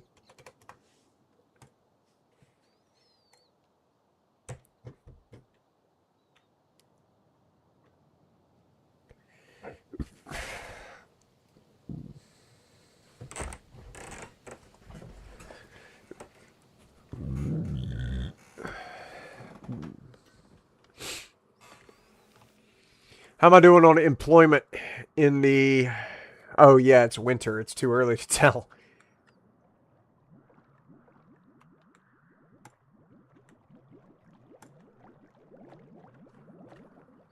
Pretty much my full full area is covered in the science stuff, but that doesn't help all these little random houses that they've got off over here to support these industrial places.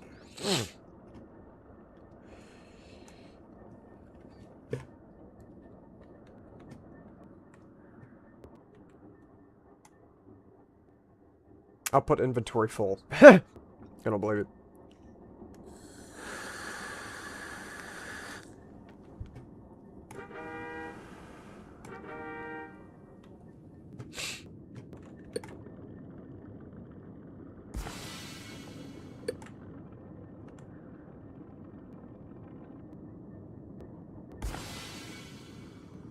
You can give some people some other stuff to do.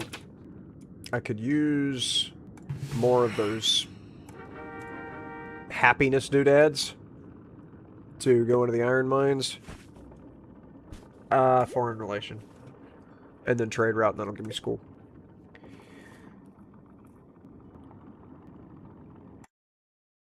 Let's see. Doot. Doot.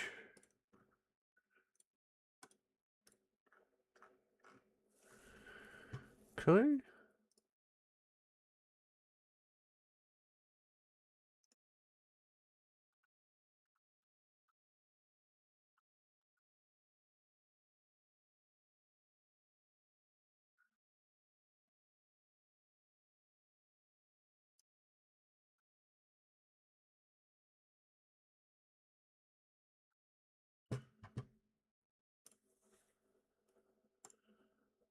Okay. Yes.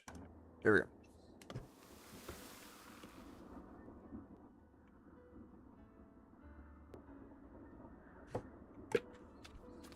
Another plum breeder. I didn't even know you could get a card for the plum breeder, or for any of the farming equipments. I wonder how rare that is. Before the turn ends, let me scamper over here and look at the buy cards. Huh.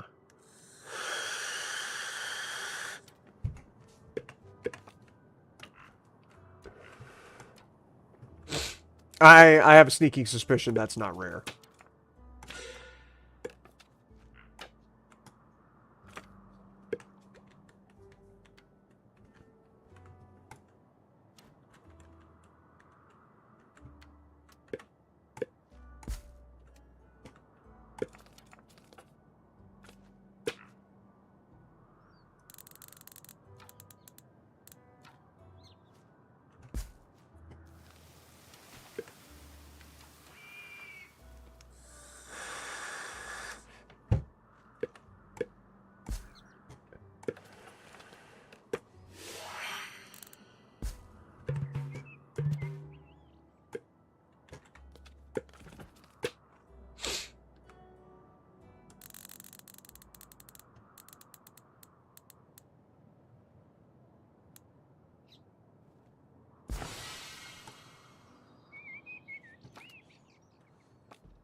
There's no reason for me to have this embassy card.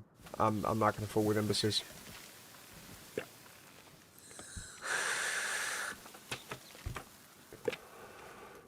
I will get that plum breeder, though. For sure, for sure.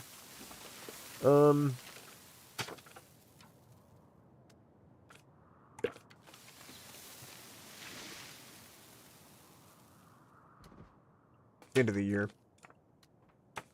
Forester would be good to have. Immigrants. Ooh, trading company. Gain 7 people.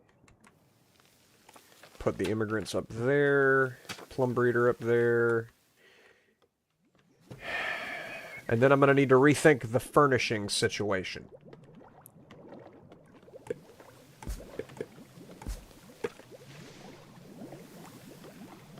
Wow, that's really going to hamper that. Okay. I need the trading companies to be all in a line right here. Can't just have them all willy-nilly. Furnishing's gonna have to come up with something else. So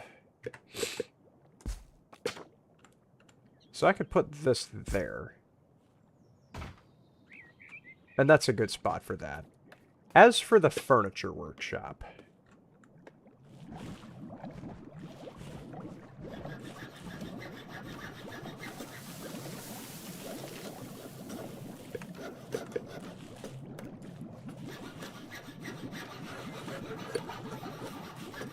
Okay, that will fit in this space. So furniture workshop is going to go here.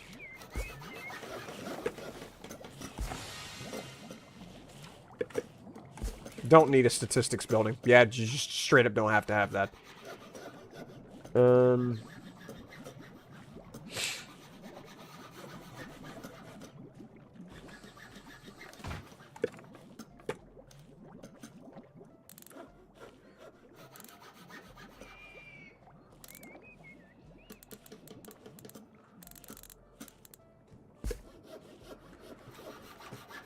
How do I do this?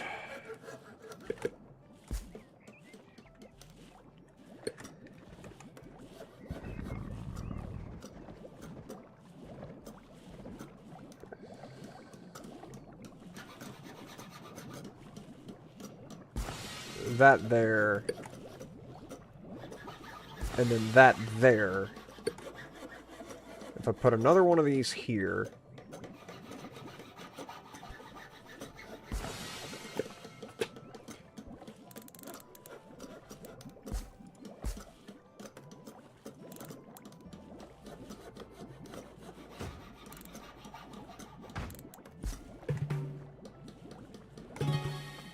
Sure. This needs to come back up, though.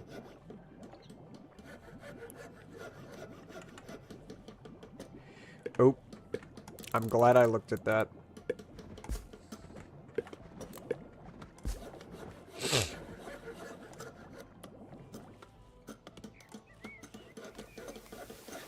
Why does this sit weird? Oh! It's offsides because of this road.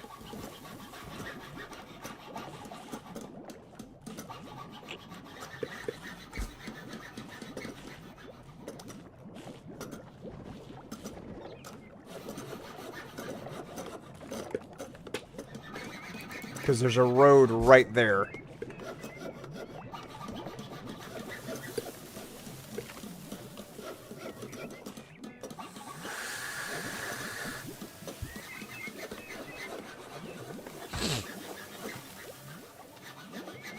It's a little bit of wasted space, but it's not that big of a deal.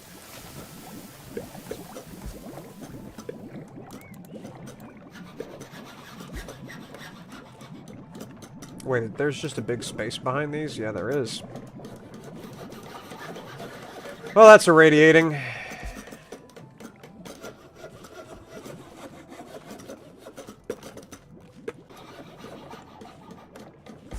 Okay. Put that there since this is determining where these guys are going to sit. Put that there. Just make a road. Make a road.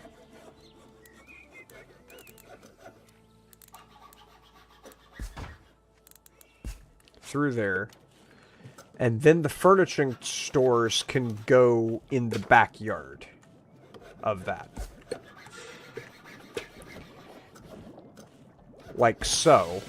And now we're huge.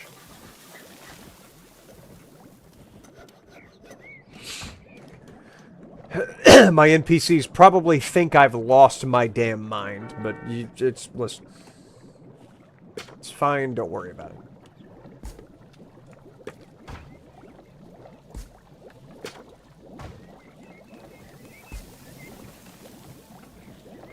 I think I've got that district cleared up now.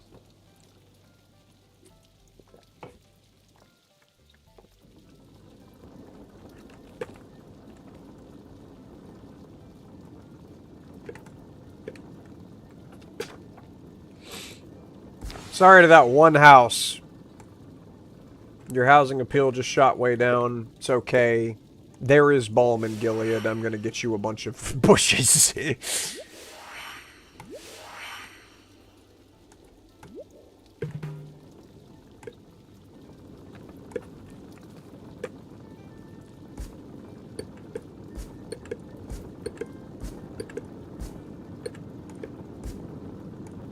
Okay, now your housing appeal is back up to 86, which...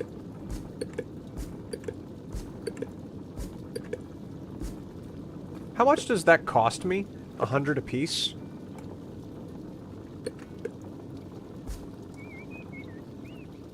Okay, the housing appeal is just not going up any further. Okay.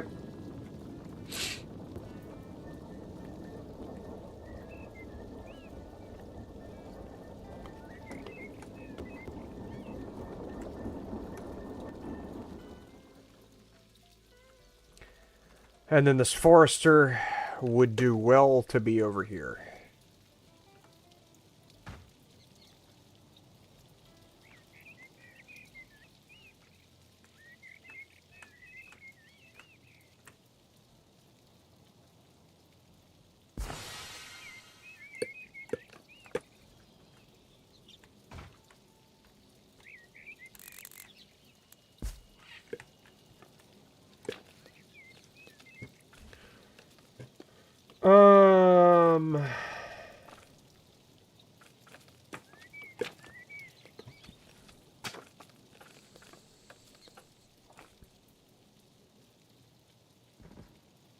Do I really have to screw with that right now? Sure.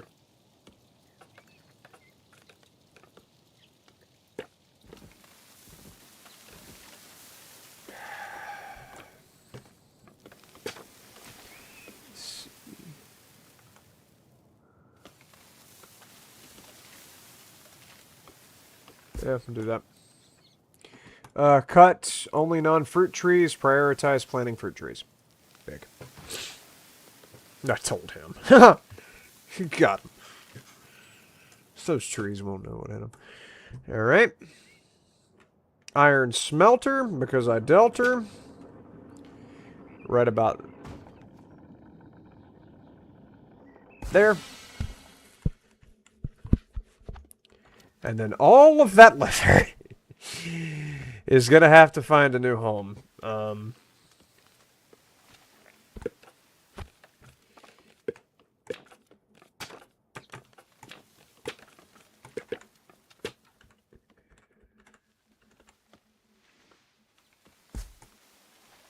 As this is going to be where leather goes. There. Build that immediately. If not schooner. Storage too far. Crud in my pajama pants.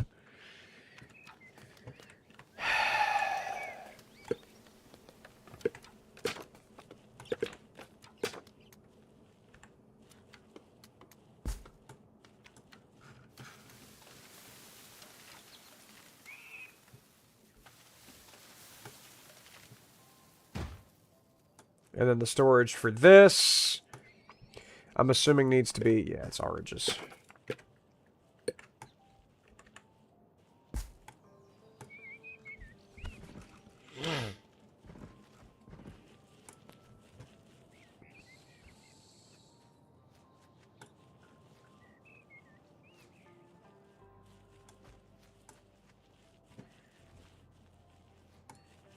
It doesn't like that that's oranges. It thinks that's too far.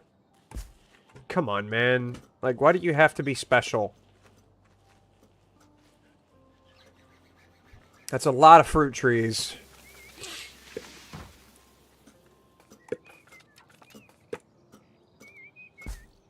You happy now? Okay. Manage storage. Do not allow leather or meat in this facility.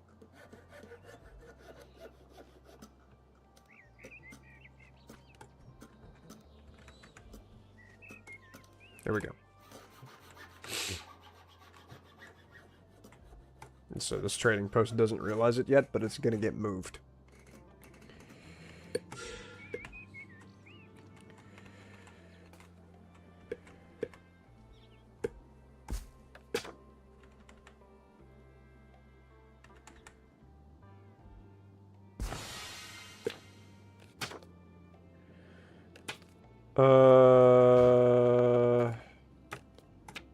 I think granaries are... Yes! Granaries do affect this positively.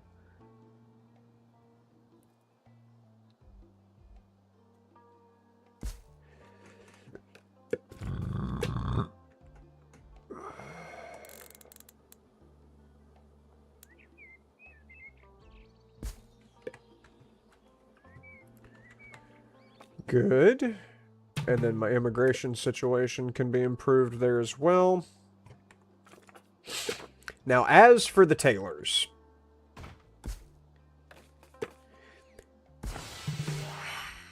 Put them there so that I can get the luxury clothes being made.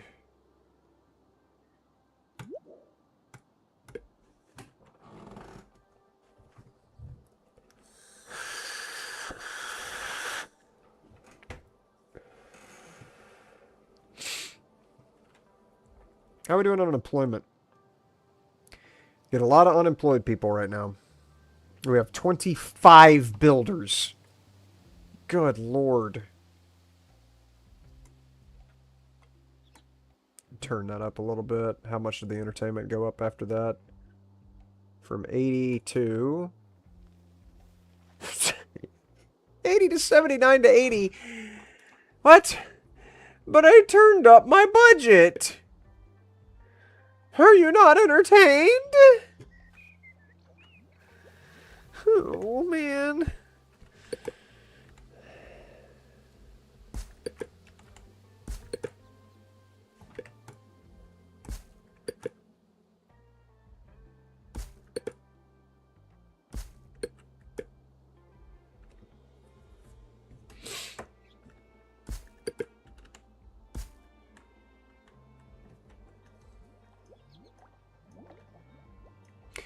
Sucks, I'm going to have to tear some of these houses down so that I can put in a bank whenever those are up.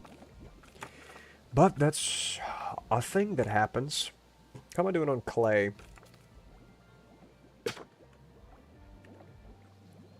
Making more clay than I'm spending is not a bad thing.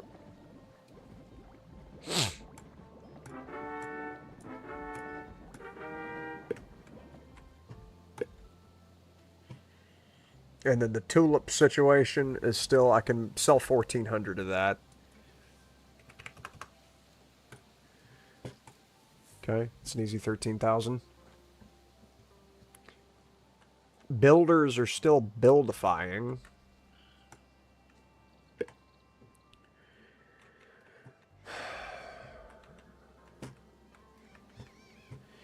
Is green tea considered a luxury item?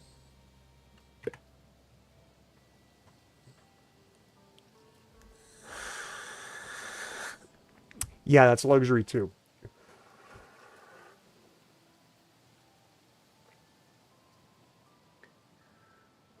And then plums are a food.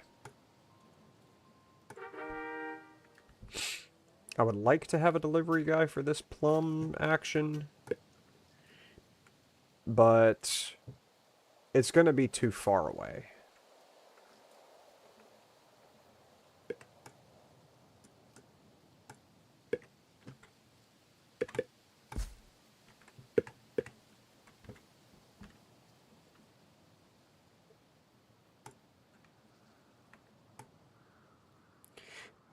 The plums can go in the granary. Yes. Yes, they can. Okay. Making sure I didn't just screw myself by taking that storage thing away.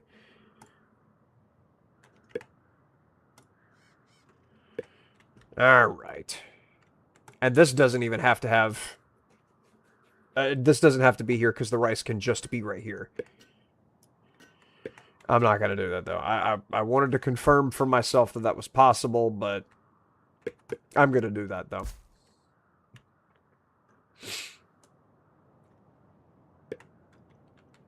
Now the laborers will have something to carry.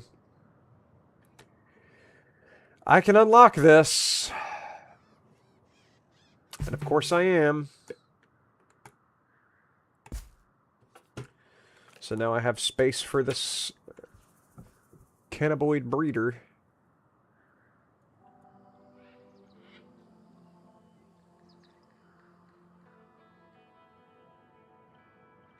Is this even a good plat because of how... This will have to work. Inaccessible. Yes, I know that. I know that. How's the farmland through here? Am I about to screw myself? Oh. Well, this is obviously not good farmland. But I want to... I'm about to screw myself. I don't know. I want to hit that little road there. Because that'd be the most direct path.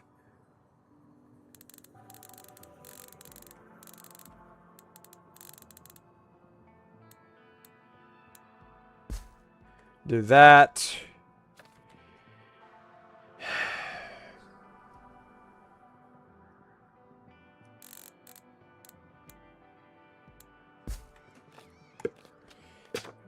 I just don't like wasting farmland is the thing. Ooh, that is bad. Ooh, that's bad. Hang on.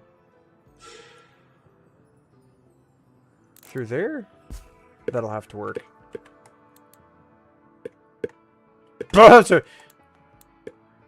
Yes. And then road.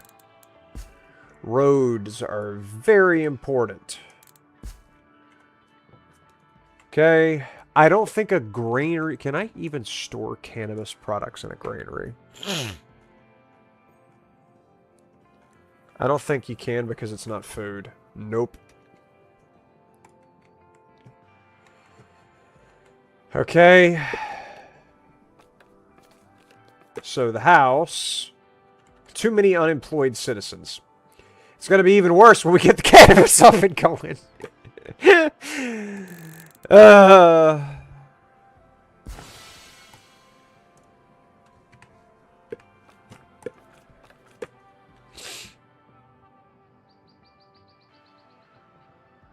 About up there, and then... Damn, that is awful. Okay.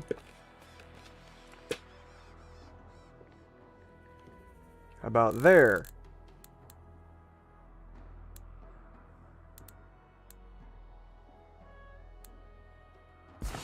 Okay.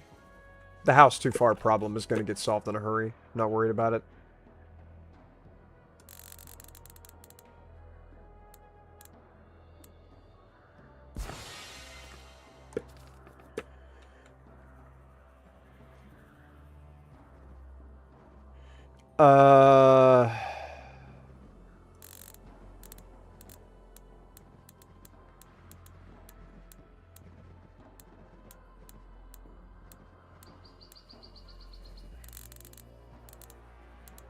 It's the biggest area that I can have this. That's 240.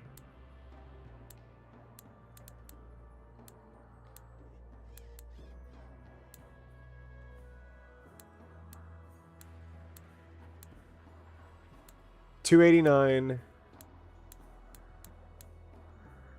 Looks like 289 is the biggest I can get.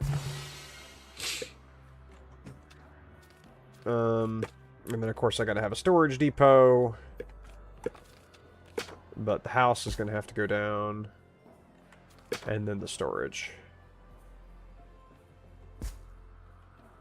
I don't think that's too far away. Alright. Easy clap. Lost one person due to oldness. Unscorching. I would have never done that if I was them. Okay. I'm still not out of employees, but I'm about to be as soon as seeding time. Unless... No, it's early spring, so everybody that's going to go work on a farm is working on a farm.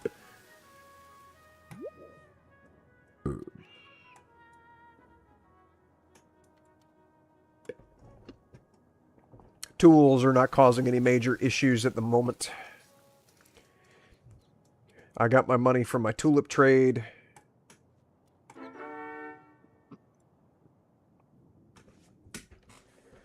As for productivity, I could use more, obviously. I have 2,000 bricks that are not getting used for anything but upgrading, so obviously.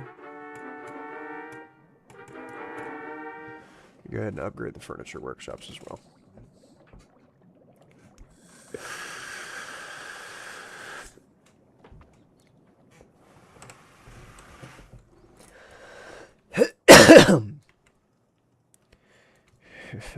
There's so much agriculture, right? Oh my gosh. What is this? What is this big... Oh, that farm isn't finished yet. Man, we got a lot of farms going. And it's still not enough to keep me from dipping below the food production. Well, that's just production. And obviously during the wintertime, there is no production happening at all. First house level 5. That's fantastic, dude. I'm so happy to hear it. Excellent. Where's the happy peoples? Campers? Where's the peoples that are in a tier 5 house?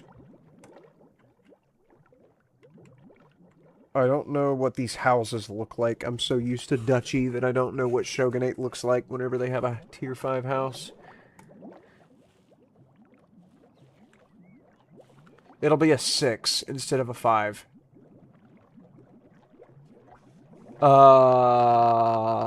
Unless I'm stupid?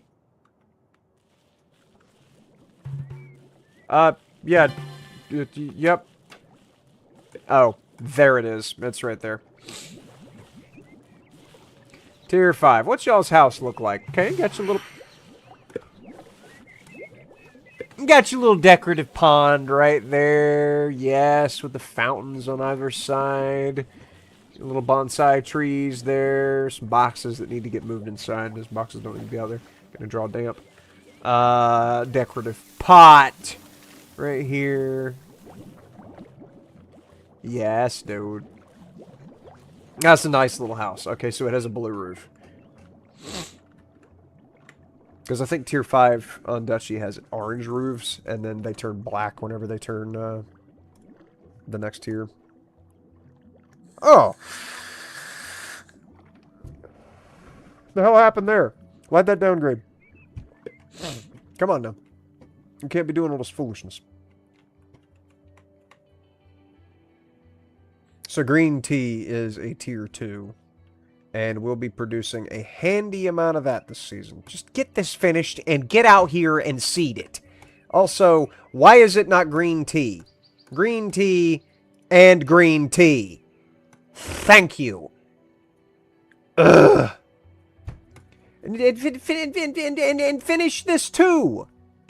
What are we waiting? What are we waiting for? Rice. Finish it. We need food up in his house. Kidding me? Come then.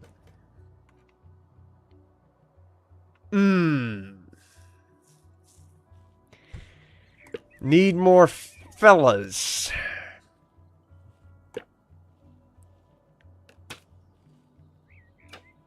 Okay. The sheep ranch situation is interesting. Because that's going to give me a bunch of cloth, and my tailor is going to have to get told to quit using leather. How's my iron doing? I don't have much. Increase the production by a little bit. And I had just enough iron. Yeah, just enough iron to increase the production of those. I can't move these. Those have got to be there now, because that's a lot of iron to be spending this early.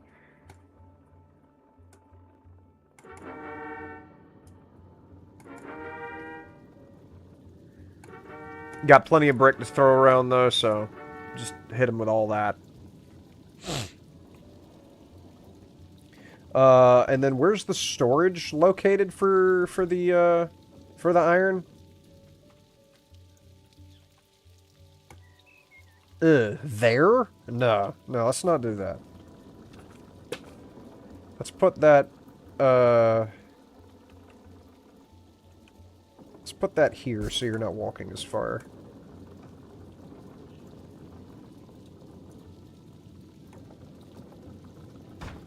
There we go.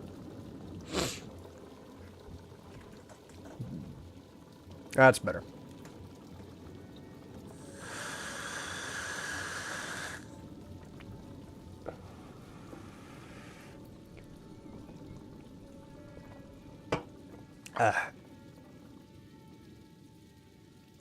Is that a bear? No, that's a boar. I was about to get so mad. No bears. Don't show me a bear. Okay. Those are so frustrating to find whenever I have a zoo that I want to put them in. Gosh, we have a lot of unfortified shit right now. Okay, well, a fort right here certainly isn't going to hurt anything.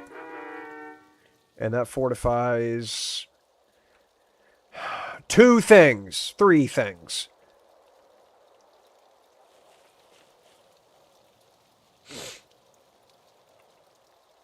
I don't know why it's not following the branching paths that it should be following.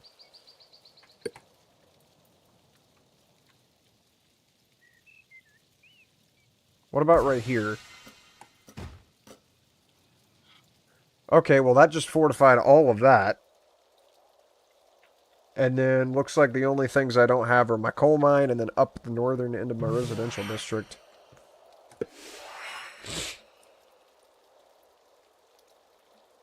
Okay, school's done.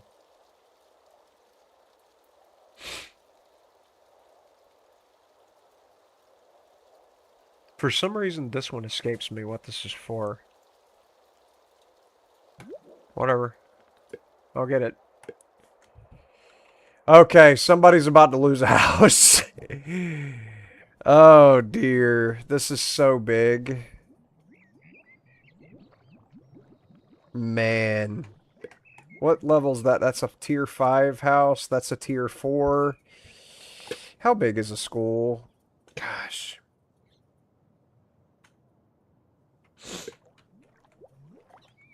Man.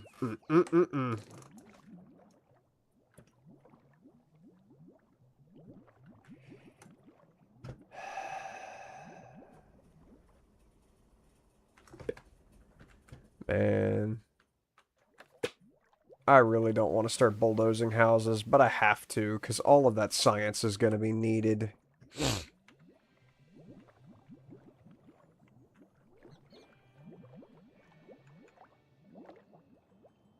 Of course, I could just knock down the tavern right here and then place that here instead. I'll do that.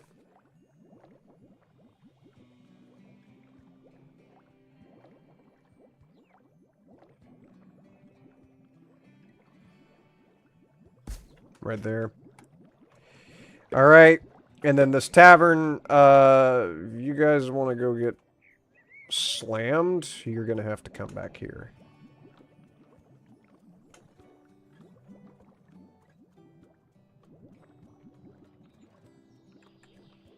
Onto that street.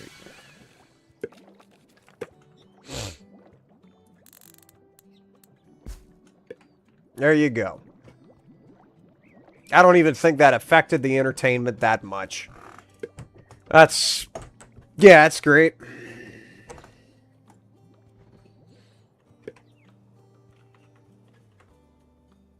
I need more people. This immigration office isn't getting used. Enough of that.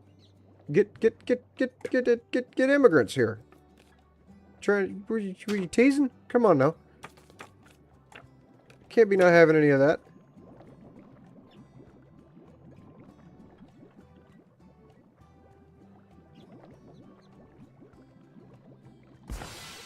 We'll also do a tavern there.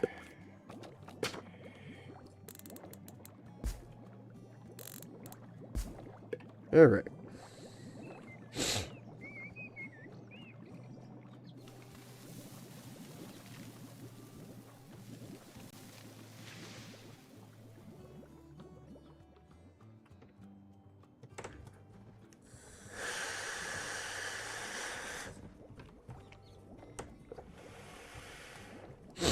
That house is about to jump too. How we doing on, we got 7 tier 5 houses.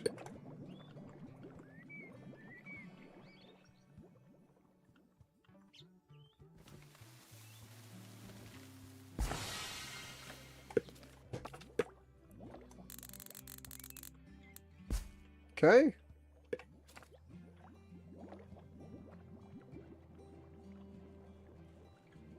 Not quite following the model that I had hoped would follow.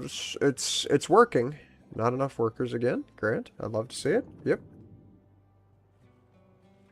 It's about to get solved here in just a second as soon as these guys can kick it into high gear.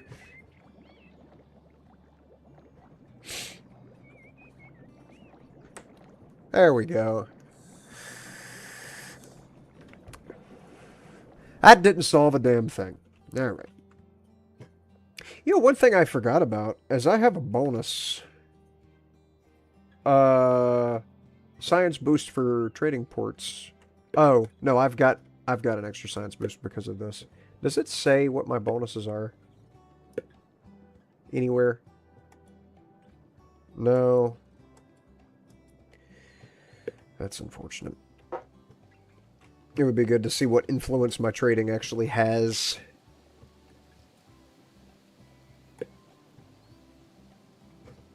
As for the tulips, I can go ahead and scale this up a little bit. Or I could sell something else. There really isn't anything else worth selling. I don't want to sell iron bars this early. Yeah, just take it all the way up to 1920. I need the money, and we're not burning through them that quickly. Every house has a tulip.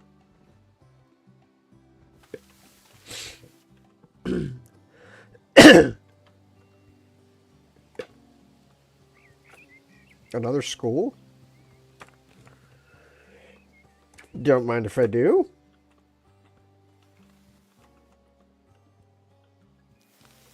This'll, capture all those houses back there in its schoolish ways.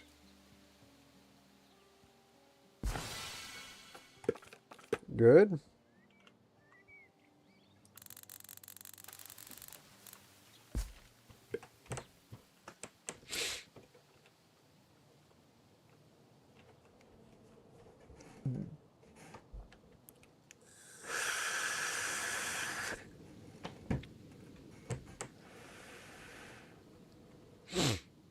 Why is this sheep ranch still not built? Because we have 2 builders.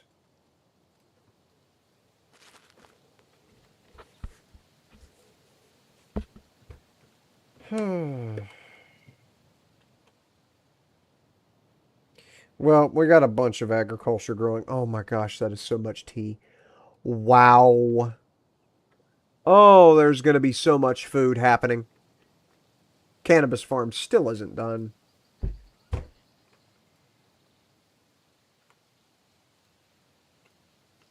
Kind of wanted that to be done by now because the man does not live by tulip and chairs alone.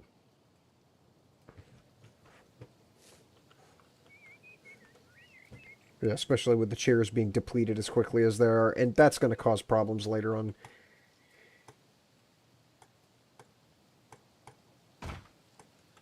Like, it's originally set to cabbage. Like, yes, that is another way of saying it. Alright. Is it too late? It's too late.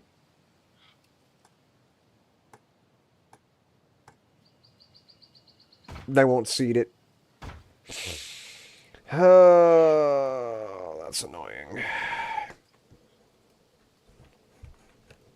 I could bring all of this back to a warehouse. Like, here. Well, first of all. Oh, yeah, the farmland is ass right here. I'm not even going to use that, so yeah. Warehouse right here. And then my delivery man from here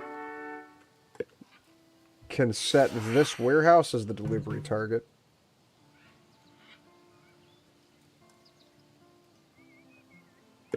Oh, I got my policy office. Whatever that's for.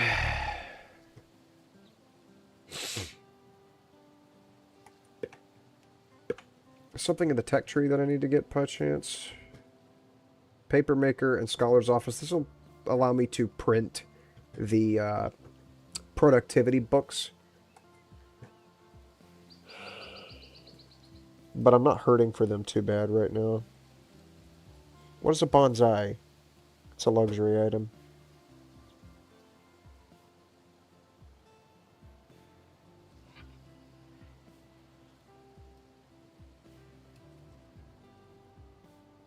It's a tier 2 bonsai. Okay.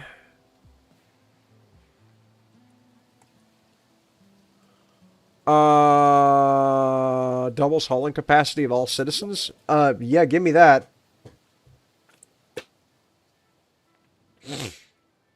Now, as for the policy office, where would even be a spot to put this?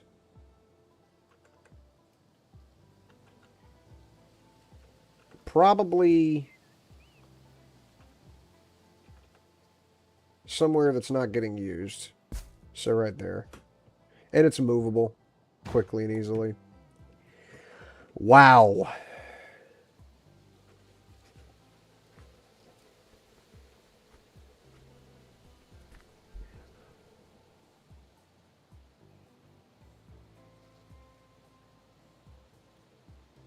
Copy that.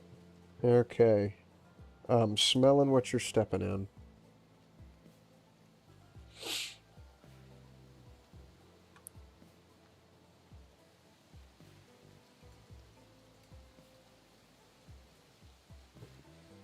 Why is the schools still not getting built, man? I guess in the wintertime it's all going to get built because suddenly everybody's going to stop working on farms. This is where everybody is right now.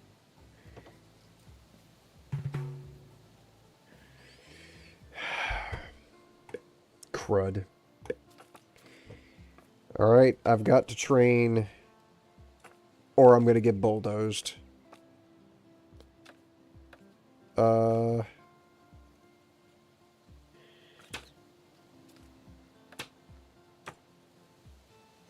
Stupid as it seems, using the iron bars is going to be the cheapest thing right now. I need another fort too. Yeah, this is where that guy starts to become a bit of a menace.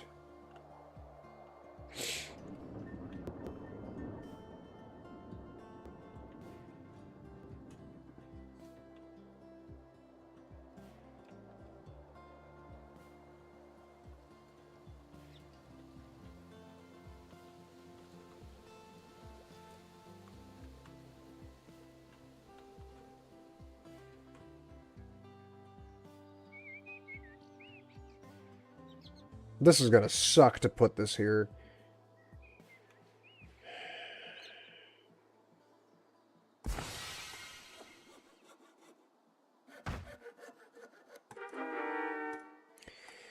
But I got to do it. That only leaves me with 2 unfortified spots, and they're both only worth 5 and 7.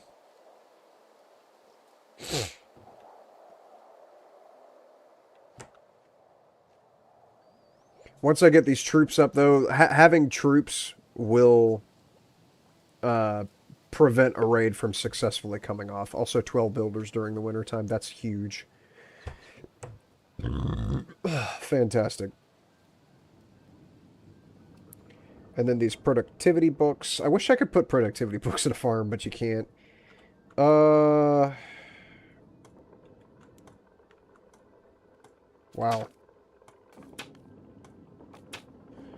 Distribute those a bit more evenly amongst that.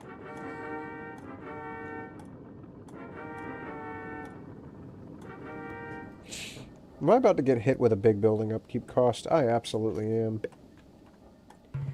In 50 seconds. Unlocked raise. That's big. They're only telling me that because I'm about to get raised.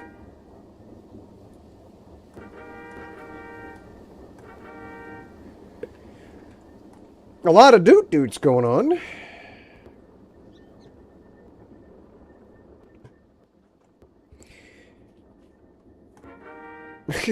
Adding all those bricks only brought that up by one extra tool getting produced.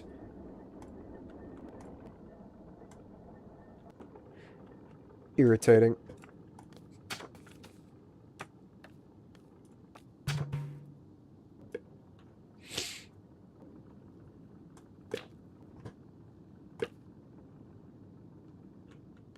Another sheep ranch and another fort.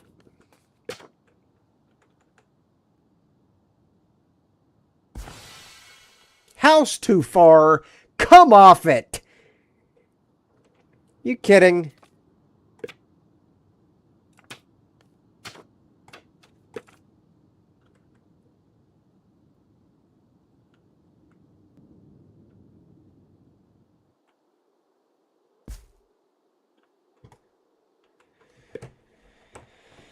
I guess I could build a house back here.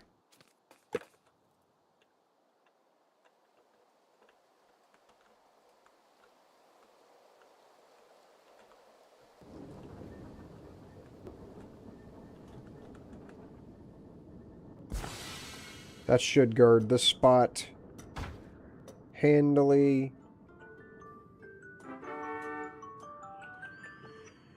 First alarm's going off. I'm 96 gold in debt right now. Vassalization has been unlocked. Yeah, I can't do a thing with any of that.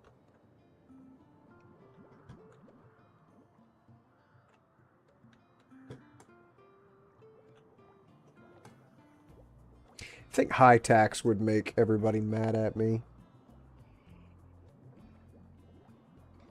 Because it would dump luxury, if I remember right. I don't remember how that mechanic works. I've never done that, but I've read about it.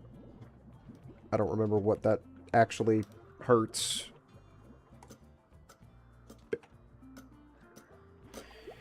Glad they're finally building the school.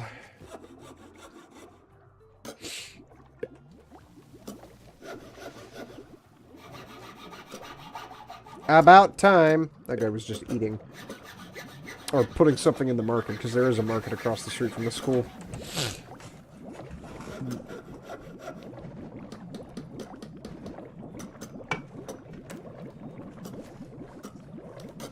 Something is bubbling right here.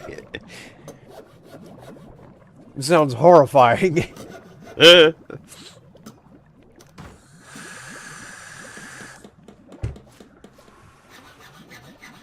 What is bubbling so bad? Is it this market? Oh, no, it's these. The sake breweries.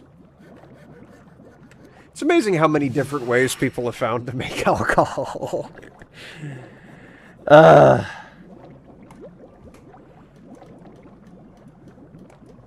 People want to get drunk so bad they started making it out of damn rice.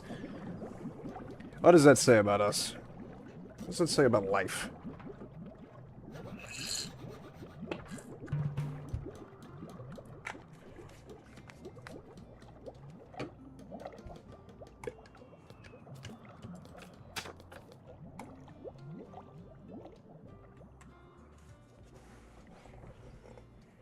Plenty of building being done. Also, I'm seeing now that there's just nothing that happens whenever agricultural season's not in full swing.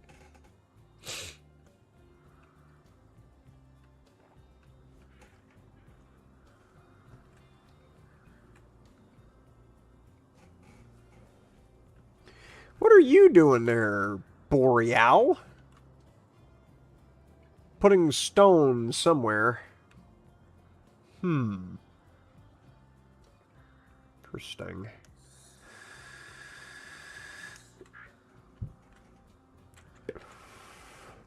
But yeah, the farming action is insane. Look at that. And there's 2 farms right here that are not exposed yet.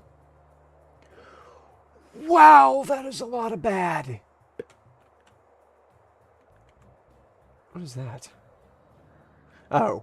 Okay.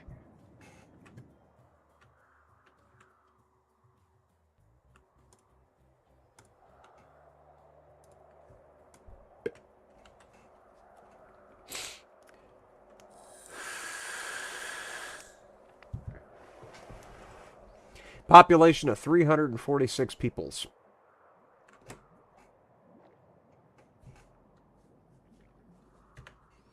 I'd turn this to high speed. I realize I've been playing at low speed for a long time, and so the game's kind of progressed slowly. I'm only a year 14, and I've been here for 4 hours and 13 minutes.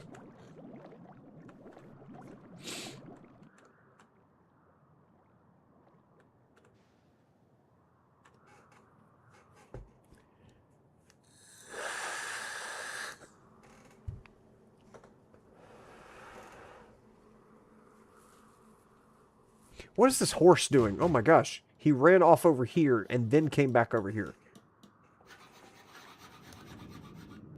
Something getting built. Ah, the sheep ranch. Excellent. Also, I don't know when I highlighted Vivienne, but she is booking it somewhere with some grape action. Freezing, too. Where are you at, Vivienne?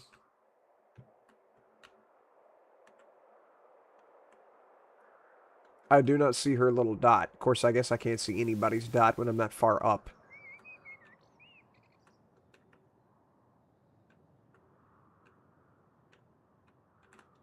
I don't know where she is. Are you guys actually building this finally? Yeah, you're cutting a bush. Okay. Big.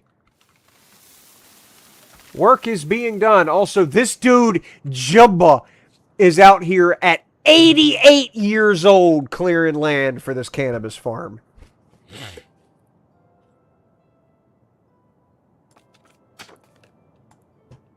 But now that the winter time has ended,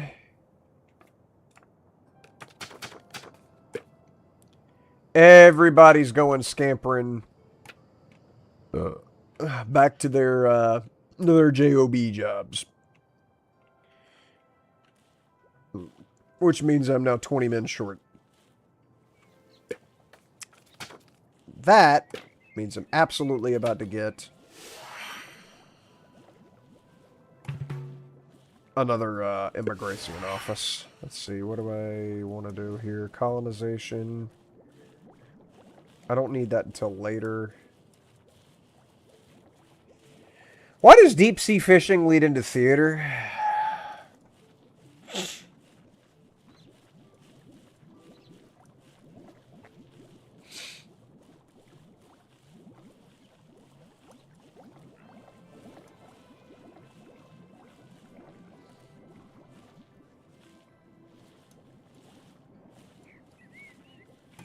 I need colonization to get to bank.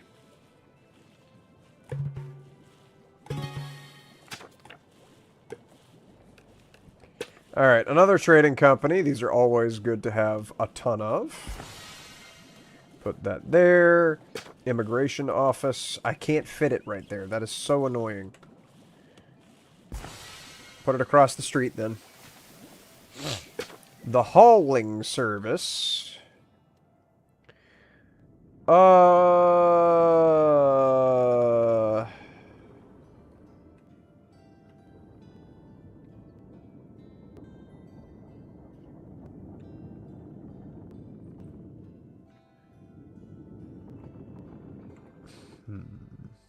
could put that down, like, over here. This warehouse still isn't built.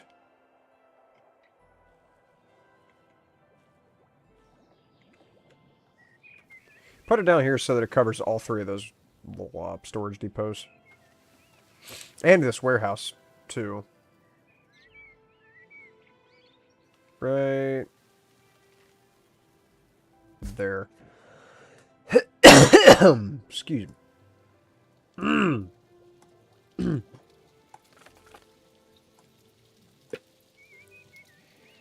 Okay. I don't need any of that. Another hauling service wouldn't hurt. Tavern, I think I'm good on.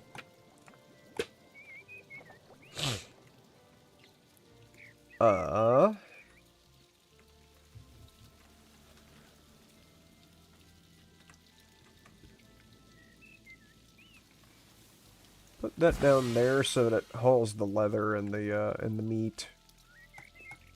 As well as everything out of this warehouse. Because this is here too.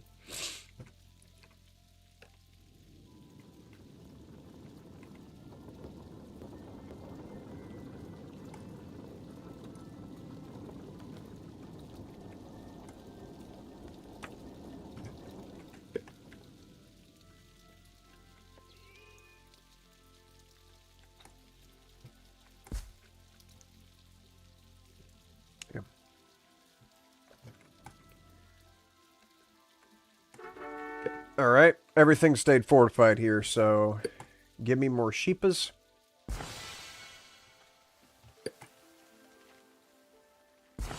Something for people to do whenever it is winter time. Because, I mean, this just massively increased the number of people I have to have in order to keep running. Every building that you put down increases the number of employees you have to have.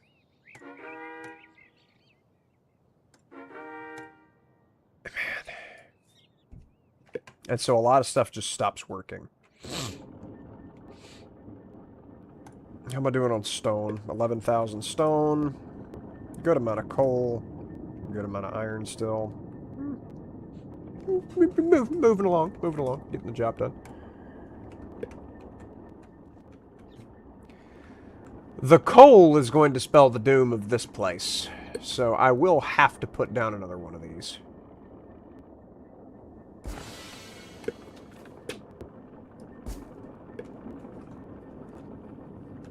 Can't not have coal being produced, because these will stop working, and the iron I'm saving up, but eventually I'm going to have to use that, because there are buildings that you just can't build without it, and God forbid you get to steal and don't have a lot of that saved up.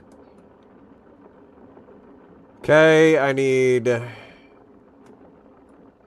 Wow, I have to go all the way back here to Iron Tools to get that opened up.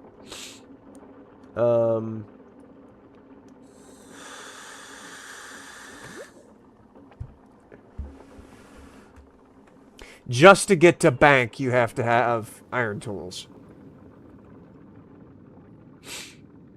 Because you can't get global footprint without getting budget adjustment. You can't get budget adjustment without both policy making and sand mine. And you can't get sand mine without bonsai nursery.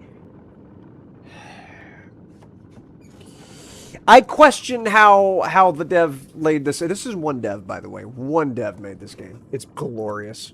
I love it. But I do question the interactions of some of these science elements.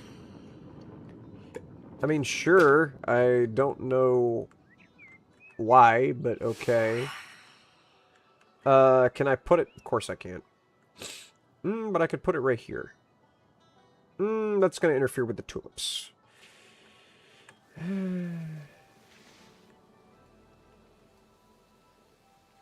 It'll interfere with it later.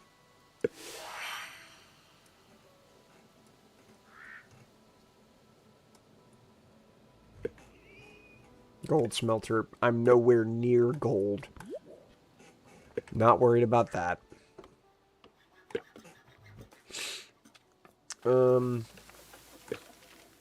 Immigrants, bonsai nursery.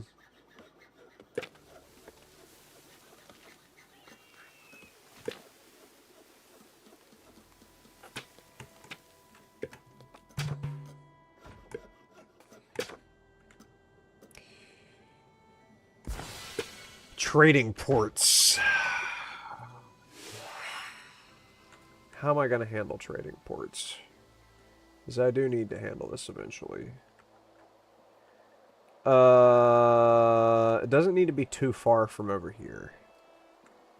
Because it'll just increase the amount of time that it takes to get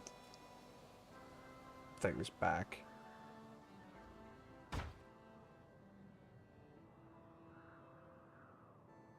Can go here. I don't see myself ever needing more brickwork. I've got glass. Oh, man.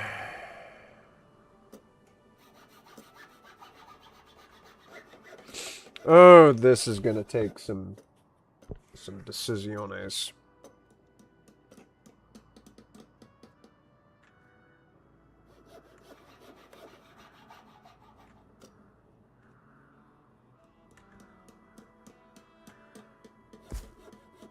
Okay.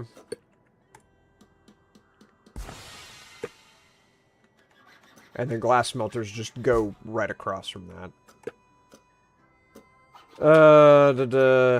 No. Ah, I shouldn't have re-rolled. Crud.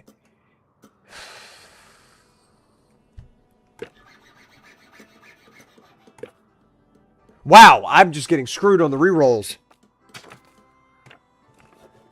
Go with that.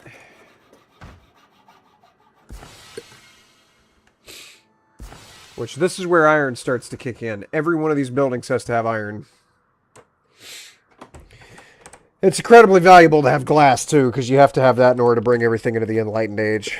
Glassworks ready for research. This makes glassware, which is a bad usage of glass, in my opinion, whenever there's plenty of other ways that you could source your luxuries. I guess we'll see. I'm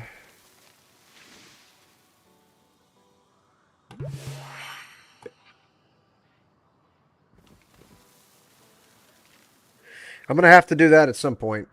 And I could actually like cover this side in sand mines and then this side in paper. Because paper also requires a dock.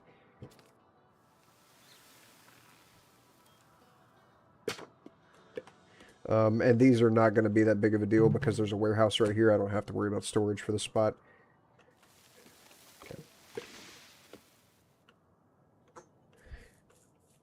Heck, I question if I even need the storage depot sitting in my deck like this, but... Let's see, how we doing? We need a lot more people. And this place needs to stay running. Stop not running. But you see, there needs to be glass in order to make these buildings more efficient. -2 trade fee would be hilarious. Considering how gouged I get by trading.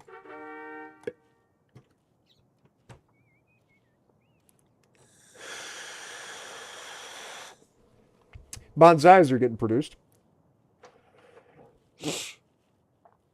So green tea is a luxury 2 item, right? 17, but call it $18. Clothes? 47. Still a luxury 2. I'm gonna hit bank. I'm about to get the bank. Finally. Yes. Sure. Yes. I didn't. Why did it not sell me that? Oh my gosh, get out of my face. Why did it not sell me that building? Scholar's office, craft a thing from paper. Okay, that doesn't help me. I need the paper maker, and I tried to get the paper maker, and then you took it away. Paper.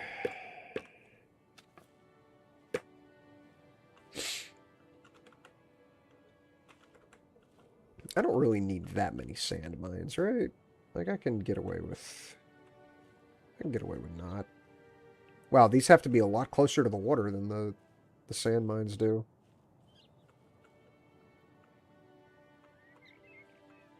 Huh.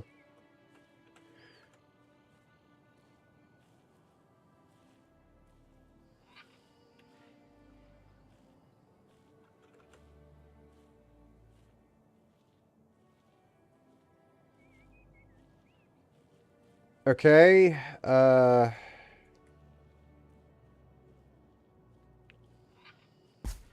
I'll do that.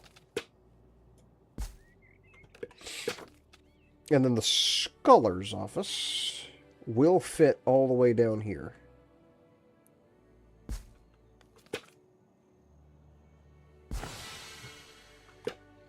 Another paper maker. Excellent. Another sand mine. Another trading company. That was a big roll. Okay. Right there. And then this sand mine will obviously go over here. House too far. Is there not a house, like, right here next to you guys? There sure isn't. Okay. Put that house there, and everything's fine now.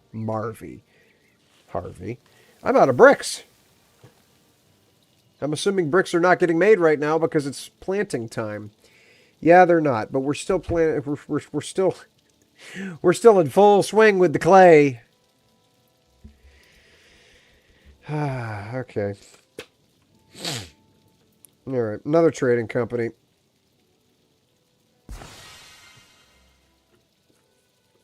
This means I'm going to have to go into the set job priority listings. There are 161 people working on farms. And move the brickworks up and the clay pit down. Clay pit's now at the bottom, so it lost all of its workers. And then brickwork is going to have to come up.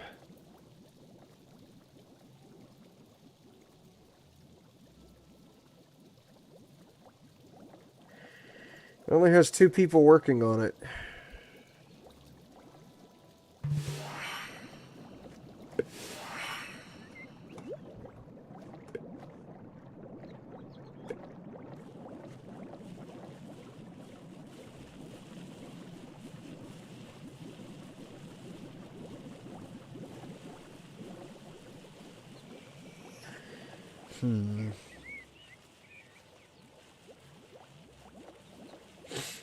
There really isn't anything I could screw with right here that isn't going to, like, mess this up.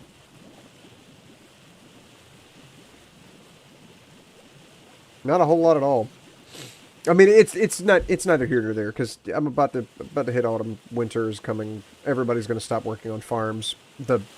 Hear that? That is the sound of food getting slung around.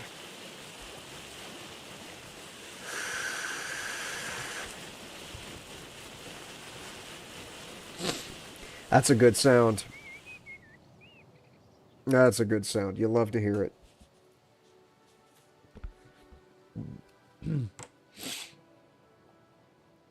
All of our luxury items are really getting circulated around good. Why don't you have... Dude, there's so much green tea. Why did you get downgraded? Get green tea, my dude.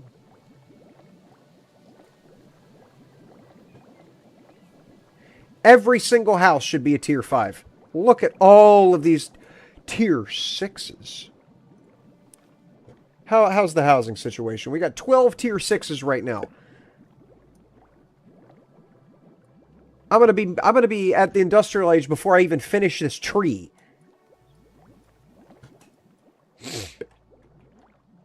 I was told that luxury for the shogunate was easy, but man, that is exceptional.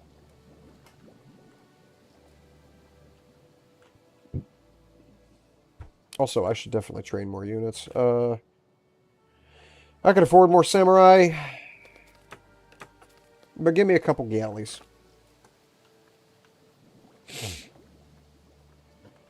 And a productivity book just finished. Does that mean that... No? I just had this from somewhere.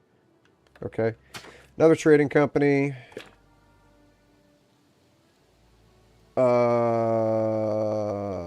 Another trading port.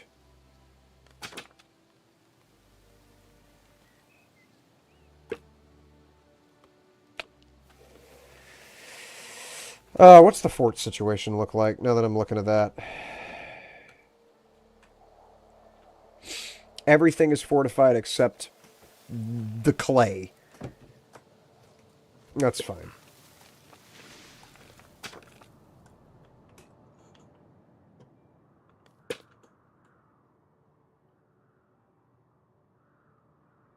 Did see that company was already sitting there, not getting built.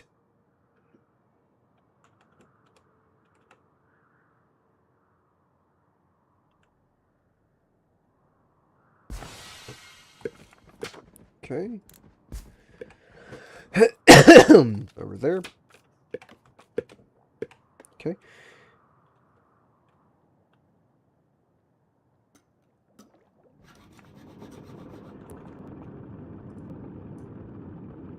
Best I could figure is I put it in there. Give me the wild cards and get this off my screen.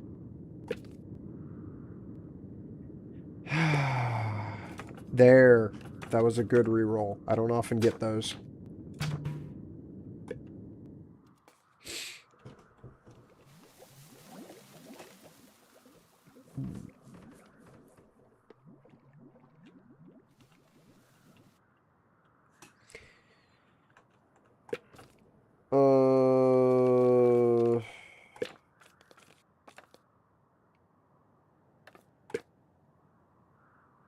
Okay, I'm gonna quit while I'm ahead with that, because that's not getting me anywhere. One thing I haven't looked at in a while. Aha! These guys! Wild man! Several wild mans from Estran. These uncivilized individuals of ill repute. Sitting over here, not worried about a blasted thing. Well, they're about to worry about something. Because I'm going to come back over here. I'm going to train some medicinal units.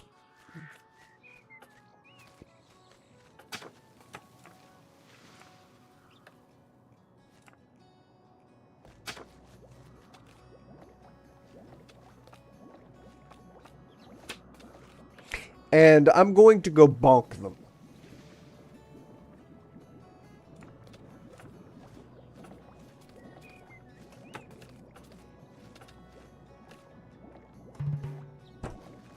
I lost a person. My population went down by 1. Yeah.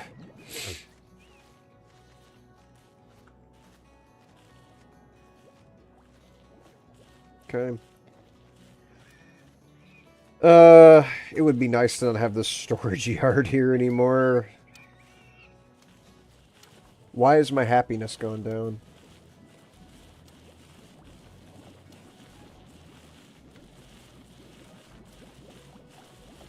The food should not be a problem. The job and then the luxury availability is a problem. Buddy, we have thousands of everything. Why is luxury an issue right now? You have nothing to complain about.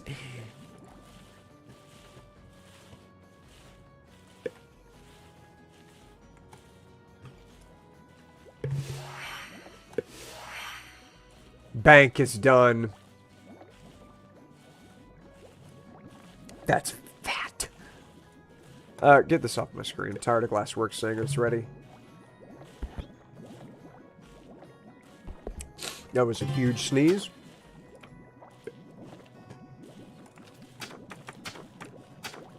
Oh, this naval control thing, I'm going to put this over here. Because if it is near a trading port, I get money for it sitting next to a trading port. Now, obviously, I'm going to have to unlock this area and go up there and make more trading ports for it to sit in there. But, yeah, that's what that's for, is it just generates money.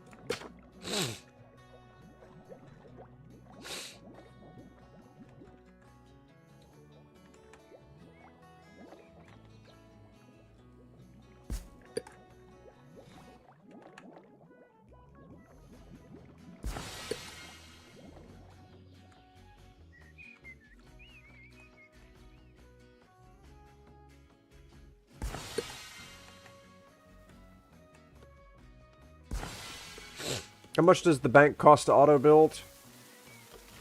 Not much, and I don't have glass yet, so go ahead and put those up.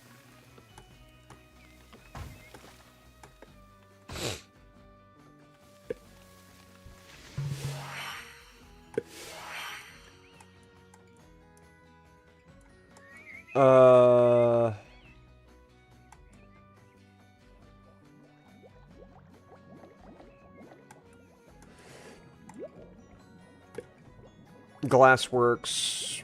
I don't care about glass right now.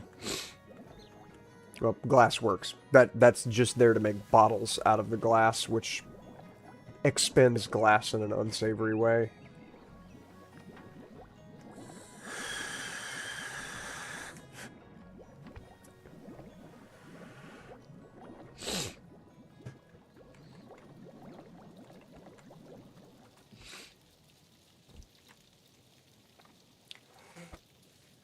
Oh, man, I need a lot of people. Almost. Well, now, definitely. 60 more people in order to make this thing run. And I know. I only have enough housing space for 20.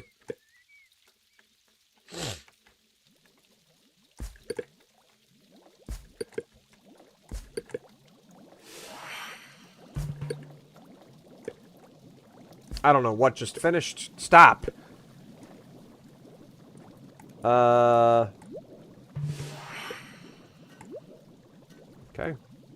Go ahead and clear out all these bottom ones so that I can get to the bigger ones later on.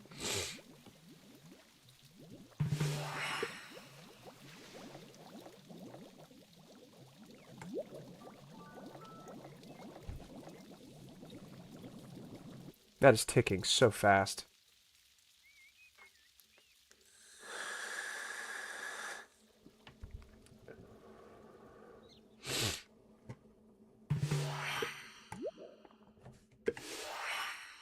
Sushi bar. No.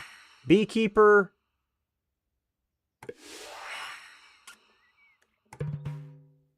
Deep sea fishing ports are annoying. Yeah. I don't like these. Because every time they go out, they nearly starve. Every time these guys go out fishing, they nearly starve on the way back.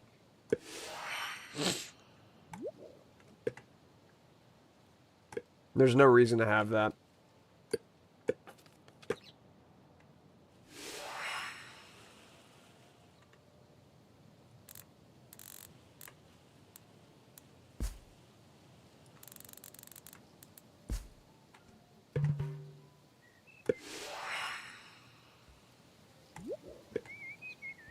Candle maker. To use the beeswax for something. House. Put that here.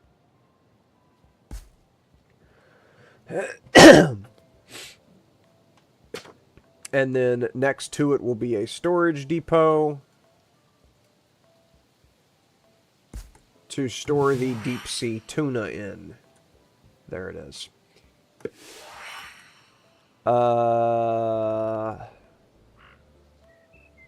Right now, considering the entertainment is so bad, hit me with theater. Coffee roaster, I'm nowhere near coffee.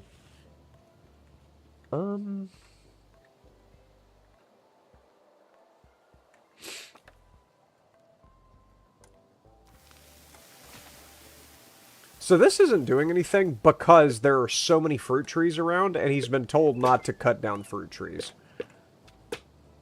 Oh, yes. Oh my gosh, that is so much fruit.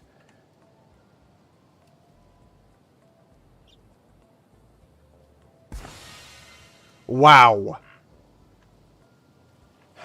I'm also assuming that's going to give me a storage too far error, so I'm just going to go ahead and preemptively pop this down so I don't get any complaints from the fruit gatherer.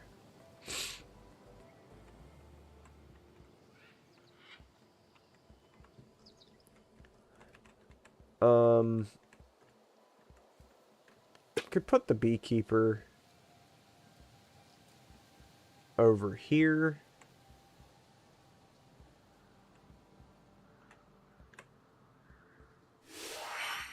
Specifically right there. Chocolatier is not necessary. Theater. Yeah, give me one of those. That is a mood boost out the wazoo.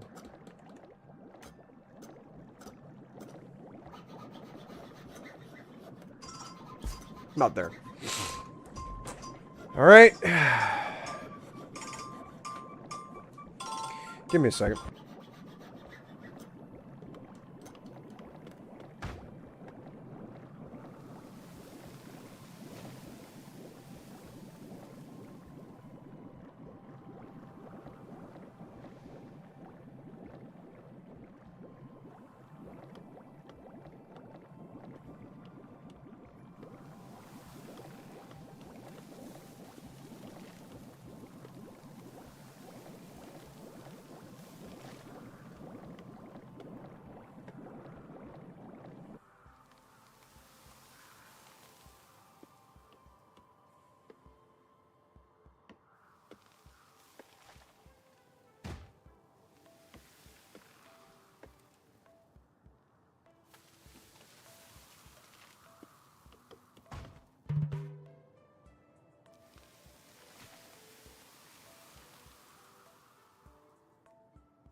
Interesting.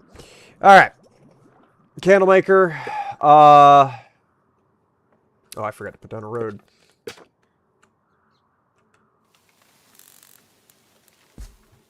Okay.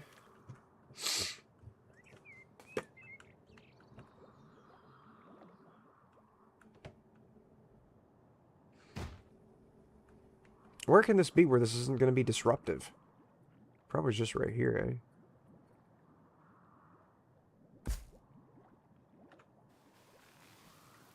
But I can already see this guy hating me because of it not having a storage spot next to him, so we'll give him a little warehouse right there. And then this candlemaker can just go to that warehouse to get his storage needs taken care of.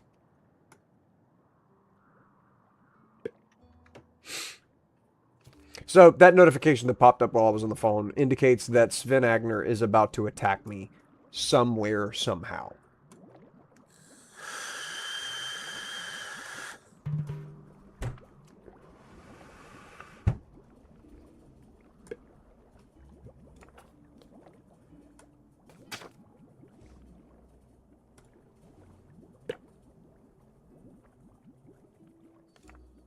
Yeah.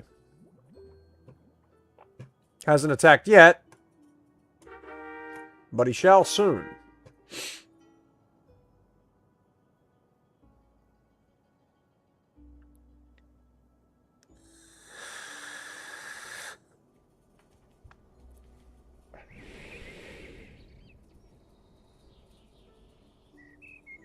Gosh, it would be nice to be able to start selling clothes, but how's the wool? The wool's just not all there. The clothing store is right here.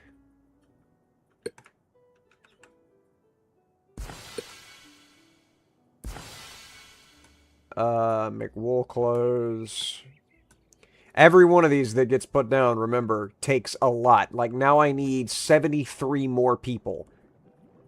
And I only have space for less than 30. Because the agriculture is such a big blasted deal right now. Are you kidding me?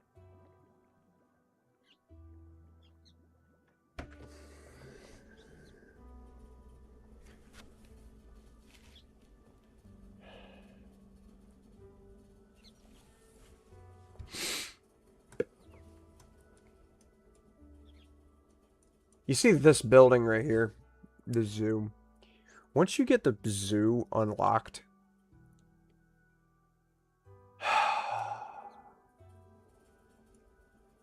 Once you get the zoo unlocked, you're able to capture those animals and put them in said zoo.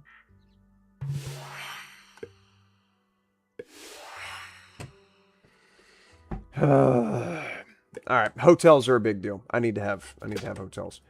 But question is, where can I keep all of them?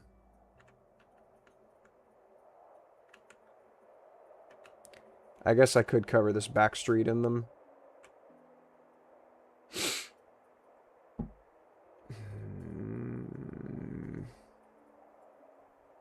Yeah. That'll work.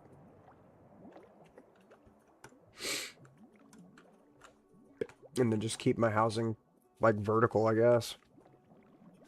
Keep it running north. And the glass is being made now. Back over here to where those guys are at.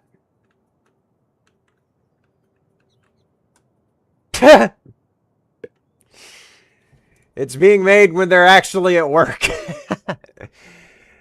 Oh, man.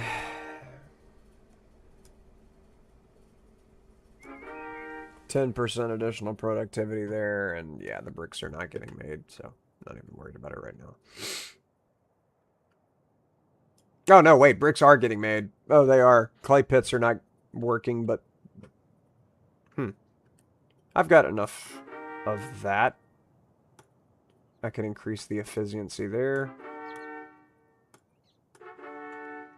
Alright. A boost in efficiency for those guys. I would like to move that trading port to over there, but it's not really high on my radar right now. How's the card looking? It's the same turn. Storage is too far from the... It's right there.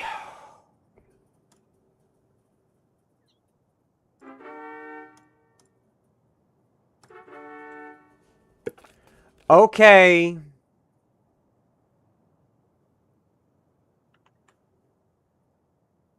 How's that sound? You happy with that? Are you going to complain about that too? That warehouse too far away for you?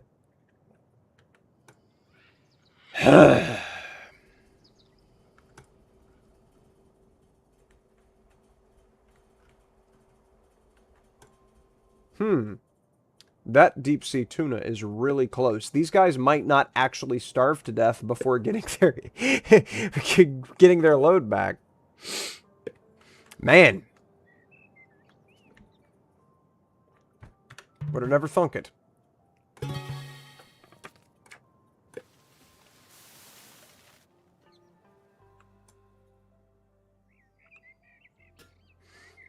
I need iron tools to upgrade a lot of this stuff.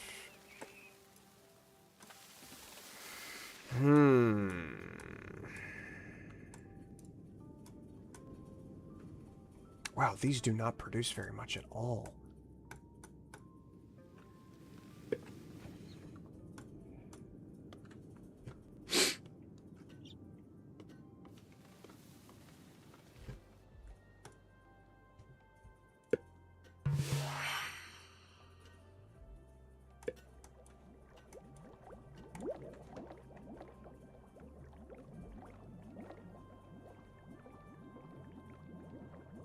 Okay, so you could put rice and meat together to get ramen.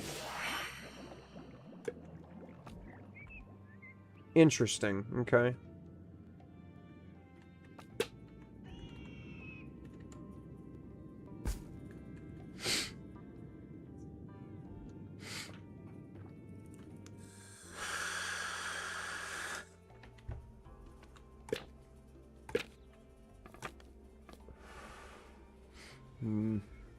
Not gonna get the sushi.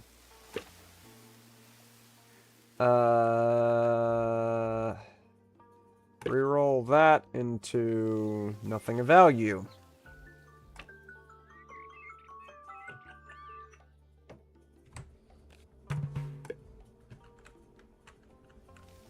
Why does this need input?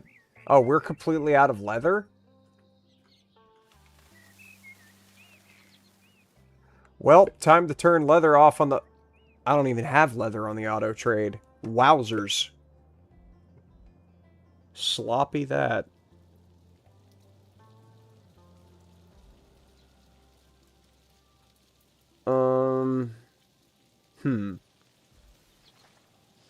I can't sell anything else.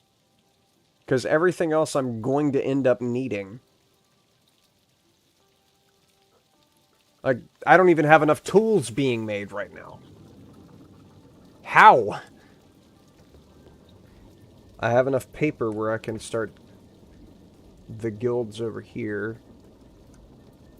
I want to do that. I only make 70 paper a year. Gosh.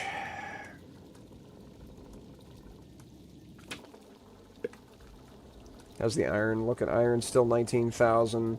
Coal and stone. Stone's going to be done within 2 years. And I'm not buying it. You can buy a mine refresher card. Where?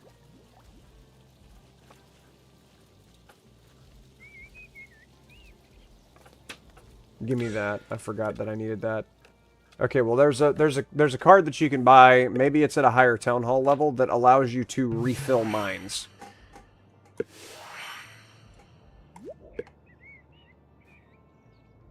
I don't see the value in that.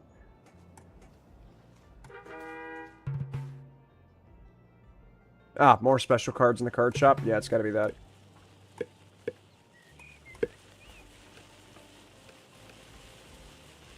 Increase the surrounding appeal by 50 within 30 tile radius. Oh, there it is. Replenish mine. What?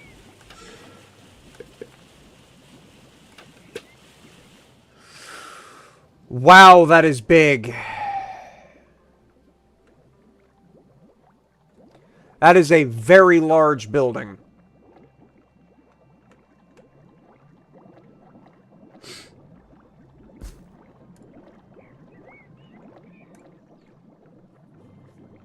Okay, so that just shot the appeal up for this whole area.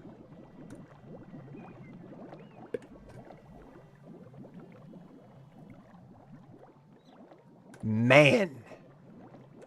They don't have that in Duchy. I've never seen that before. Spy Center is completely without value. There's no reason to have this. I'll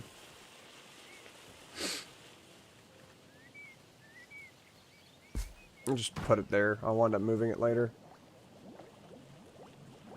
Yeah, this is only good in competitive multiplayer. Like, you're trying to hurt each other kind of a deal.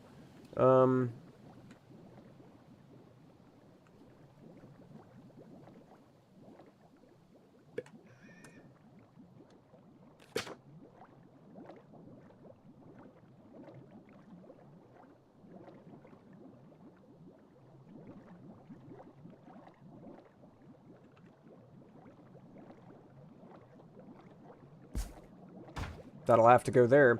But that allows these to now trade luxury items. Beyond just these, I can buy luxury items. Which is huge. It's annoying that you can only have one per... There it is!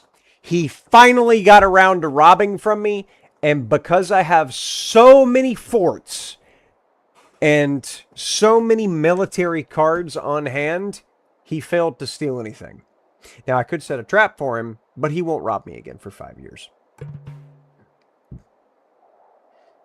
So, yeah, he's mad.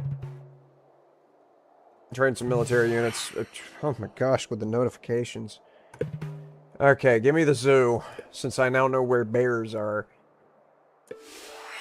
Chocolatier, I'm not going to wind up doing that. Alright. I got 10 minutes before I got to shag ass on up out of here. So I'm going to hit save. I'm going to go ahead and leave. But we got all the way to year 18. The food situation hasn't started to take effect yet. My citizens, for the most part, have all their jobs, all their bases covered whenever it comes wintertime. So things are shaping up pretty well for this run. Ronald Inyo, thank you so much for stopping by, buddy. Appreciate it. David Lewis in the very beginning, thank you for stopping by. And Ronald, thank you for the thank you for the conversation. I wish you the best in your pursuit of this career. I definitely think it is absolutely worth it to get into. There's some negatives. There are some negatives. But if you're vigilant, if you pay attention, remember that you're the only one who gives a shit about yourself. You'll be safe. Thank you for all the donations. Thank you for the kind words. And I gotta go because I'm already getting calls from people constantly. I'll talk to you a bit.